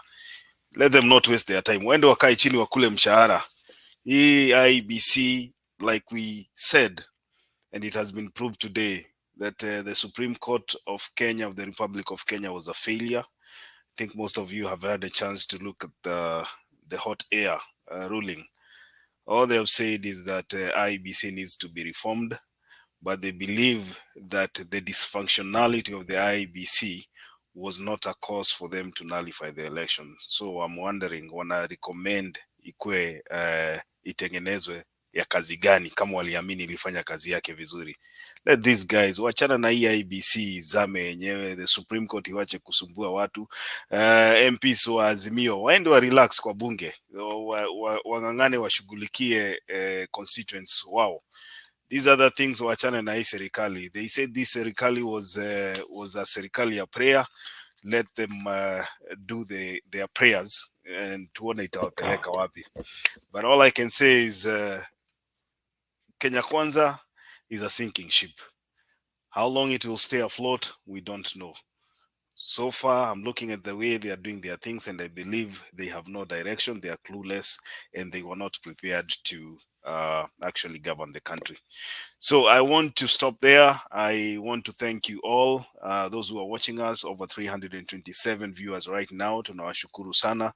Nikiwataja tu kwa kifupi, naona Wino Rapemo pale OPEC. Asante sana Geoffrey Ruto, Emelda Chan, James Mugisha, Danny Darius for the Danny Darius, Awino Rapemo, Robert Male, Black, Hadija Schmitz, Mato na wengine wote ambao mko pamoja nasi. Tunashukuru sana kwa kuungana nasi siku ya leo. Wale ambao hamkupata show mchana, show ilianza late kidogo, lakini tunashukuru kwamba umepata nafasi ya kuwa pamoja nasi siku ya leo. Tunataka kukuhimiza uende kwa YouTube. Kama unatazama kutoka kwa YouTube, uweze kwenda kwa Mutembei TV na kusubscribe kama bado hujasubscribe, na uweze kuhakikisha kwamba umehit notification button, ili wakati ambapo show inaenda live utajua kwamba show imeanza. And to our panelists, Swiss, naona umebadilisha jina, sijui kama umeingia baridi ama vipi. Naona watu wameanza kubadilisha majina, sijui ni kwa nini, lakini ni sawa. Nilijua mtasema hivyo. Nilikuambia hata ile show yako ile ya YouTube, enda ufute hiyo kitu sasa. Mahali tumefika sasa, do not leave traces. Kwani Richi sio jina yako really? Wacha mambo mingi wewe, wacha mambo mingi. Cheza kama wewe. Sasa wewe uende ufute mpaka ile show yako, ujiite majina tofauti, kwa sababu mahali imefika naona siku best. Lakini Stone PK ata maintain hiyo yake, hiyo ni trademark, haizi toa. Chris, asante sana kuwa pamoja nasi. Watu wachache tu mpige blue hapo, mseme mko wapi, alafu niwasalimie ndo tumalize show yetu kwa siku ya leo. Naona Alfred Ontirisi anasema anatutazama kutoka Doha. Asante sana. Kuna Hadija Smith anasema anatutazama kutoka Germany. Thanks a lot. Nani mwingine? Peter Musioka anasema yuko ndani kabisa. Asante sana. Tupigie blue yako hapo na utuambie unatutazama kutoka wapi, ili tuweze kukusalimia. Utamu wa salamu ni kusalimiana kabla tufunge show. Birian, asante sana na kuona hapo. Millicent Adongo anasema anatutazama kutoka UK, enjoying the show. Asante sana. Brian Richard anasema Barton Leclay, Bedfordshire. Asante sana. Sophia Omar na kuona hapo kutoka Lamu. Asante sana. Patrick Rakama anatutazama kutoka Busia. Asante sana. Duke Moses anasema anatazama kutoka Stone PK, nisomee hiyo jina bwana. Hiyo ni Shooks Falls ama ni nini hiyo? Falls kutoka South Dakota. Unajua South Dakota ndio, kama unajua mahali kuna baridi huko ni North Dakota, South Dakota. North Dakota ndio ile ilikuwa na mafuta bwana. Kama unajua story ya North Dakota, the people who went to North Dakota wakati wa boom ya mafuta walikuwa millionaires, na hiyo pesa ilizama yote pamoja. They made a lot of money. Nani mwingine hapa? Joy Obesa na kuona, asante sana kutoka New Jersey. NJ New Jersey. Lois Akoth anasema natazama kutoka Saudi Arabia. Anasema bado ni Azimio damu. COO Blue, asante kabisa. Black anasema diaspora can make a difference bila kutegemea government. Hiyo ni ukweli. Ni Nikta Nyambani anasema anatutazama kutoka Kitale. Asante sana.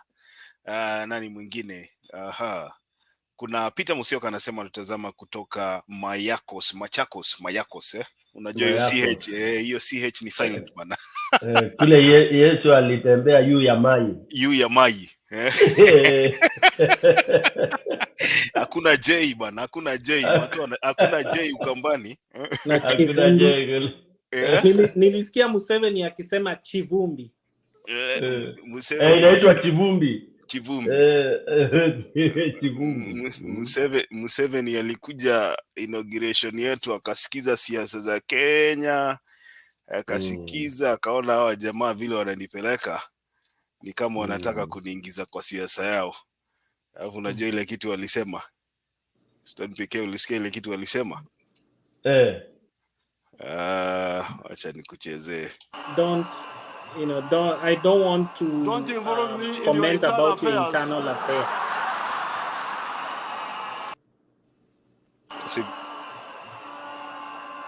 Don't involve me in your internal affairs.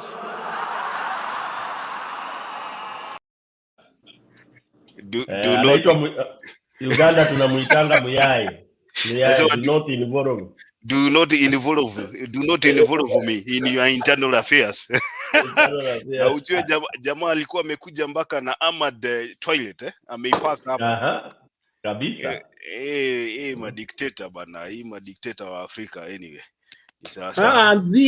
Unajua anajichunga na vitu kama umepotea Swiss bana. Umepotea Swiss umepotea. Vitu kama hizo kusalimiana hizo pia zinaweza tumiwa vibaya. Okay. Haya, wacha nimalize kusalimia watu. Tulisema utamu wa salamu ni kusalimiana. Naona kuna nani mwingine? Hey. Sara hapo mwambie big up. Stony Pike unasalimiwa hapo sana na Sara mwambie big up. Hakuna mwingine bwana. Mwambie juu involve na muyai. Okay. Do not involve me in your internal affairs. Haya, Miriam M anatutazama kutoka Munich, Bayern Munich. Nasikia Munich nakumbuka Ujerumani, Ujerumani pale bana. Ujerumani Munich. Alafu kuna Malaika Tush au niite Touch kwa Kifaransa naita Tush. AZ ni nchi gani hiyo? Ni Arizona huko. Arizona. Wow. Okay. Arizona kule. Tiara Juma Blue, asante sana. Na mmoja anasema Ruto na Rigathi wamerudisha watu kwa forest tena. Wameanza kuharibu misitu, wanakata miti wakipanda mahindi. Chebukati na Koome walikosa sana. Haya. Sisi yetu ni macho tu. Kuna jamaa hapa ametupigia yellow lakini sitamtaja jina. Ni yeye pekee yake. Wacha akae huko huyo. Wacha akae huko. Geoffrey Ruto anasema watu wapande miti 50. Ndio waende wakakate. Ndio waende wakate. Achana na Geoffrey ni mwendazimu kama tu huyo Ruto wao. Tulisema mtu akipanda miti mwingine anaenda kukata na kuwa amemrudisha nyuma. Sasa hii misitu yote imebaki ni only 6% ya Kenya mzima. So kama watu wanataka kuvamia hiyo basi tumekwisha. Anyway, wacha tumalizie hapo. I think James Owala na kuona umesalimia watu hapa, asante sana. Nani mwingine? Simba Omar unasema Heidelberg. Asante. Hakuna mtu mwingine anataka kusalimiwa bana. Stone PK, unajua tulikuwa tunalipa pesa mingi sana kununua kadi za KBC. Za KBC bwana, na salamu ndio nusu ya kuonana bwana. Kumbuka mtu anaitwa Shoto Mnyololo. Shoto Mnyololo na Ndugish mwana wa Ndugire. Watu wa juu tamu ya salamu bwana, ukisalimiwa kwa TV nipenda kutuma salamu na nikimalizia ujumbe lazima uongeze ujumbe juu yake. Ujumbe. Samantha Amanda, asante sana, ninakuona umetusalimia sana, hata sisi tumepokea salamu zako. Evelyn Iminza, asante sana kwa salamu zako pia. Hadija Bewa anasema good morning people. Steven Ojwang ako UK. Natazama kutoka UK. Asante sana. Hakuna mwingine. Tunataka kufunga show, kama unataka kusalimiana dakika 3 tu peke yake alafu sisi tukafunge. Father Darius anauliza kama Chris alipeana remark. Chris ako hapa. Chris. Swiss ama Chris? Oh, Anauliza Chris ametoka aliongea. Aliongea. Nani anasema Saimo, good to see you. It's been a while bana. Kuja utusalimie. Hapana toroka namna hiyo Saimo. Nani mwingine? Pamela Kageni, asante. Chali. Ya ala Venezuela Supreme Court. Watu ya Venezuela bana, siku hizi wanashindwa hata wataongea nini mbele ya watu bana. Unaishasikia mtu anasema tutaambia nini watu? Nakwambia. CJ anatoroka all over akitafuta legitimacy na alishachoma. Kuna watu wanataka hata primary school lazimtaki. Kuna mtu anataka kumsikia bana. Unaambia watu hot air alafu unakuja kuwapatia nini ukisema ati IBC ilifanya makosa. Yako ni hot air kabisa. Nani mwingine? Ama ni mko sawa mandugu zangu, ni kazi mzuri. Asante sana salamu ndio Lucy kunana na ujumbe hapo. Daka ndio ule. Anaonekana Daka kwa Daka ni jina yake Daka. Piga blue kabisa. Larry Mbondo anasema Biblia ishawekwa chini bwana. Biblia alisema wataweka Biblia chini.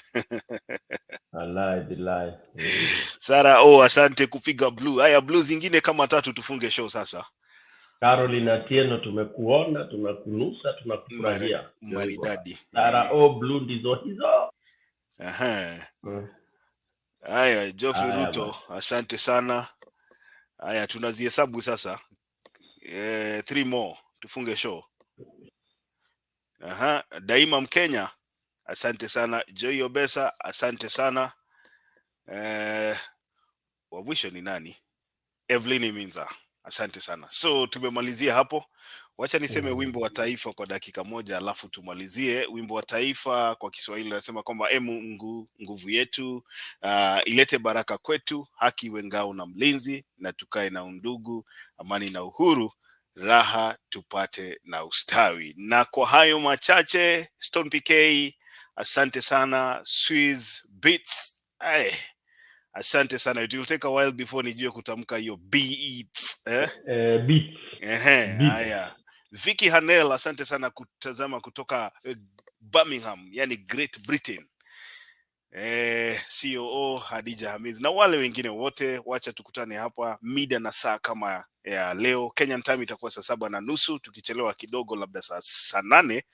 Na kama wewe umesubscribe utakuwa notified tukichelewa kufungua show, lakini we will try as much as possible to be here every day so that we can continue this conversation.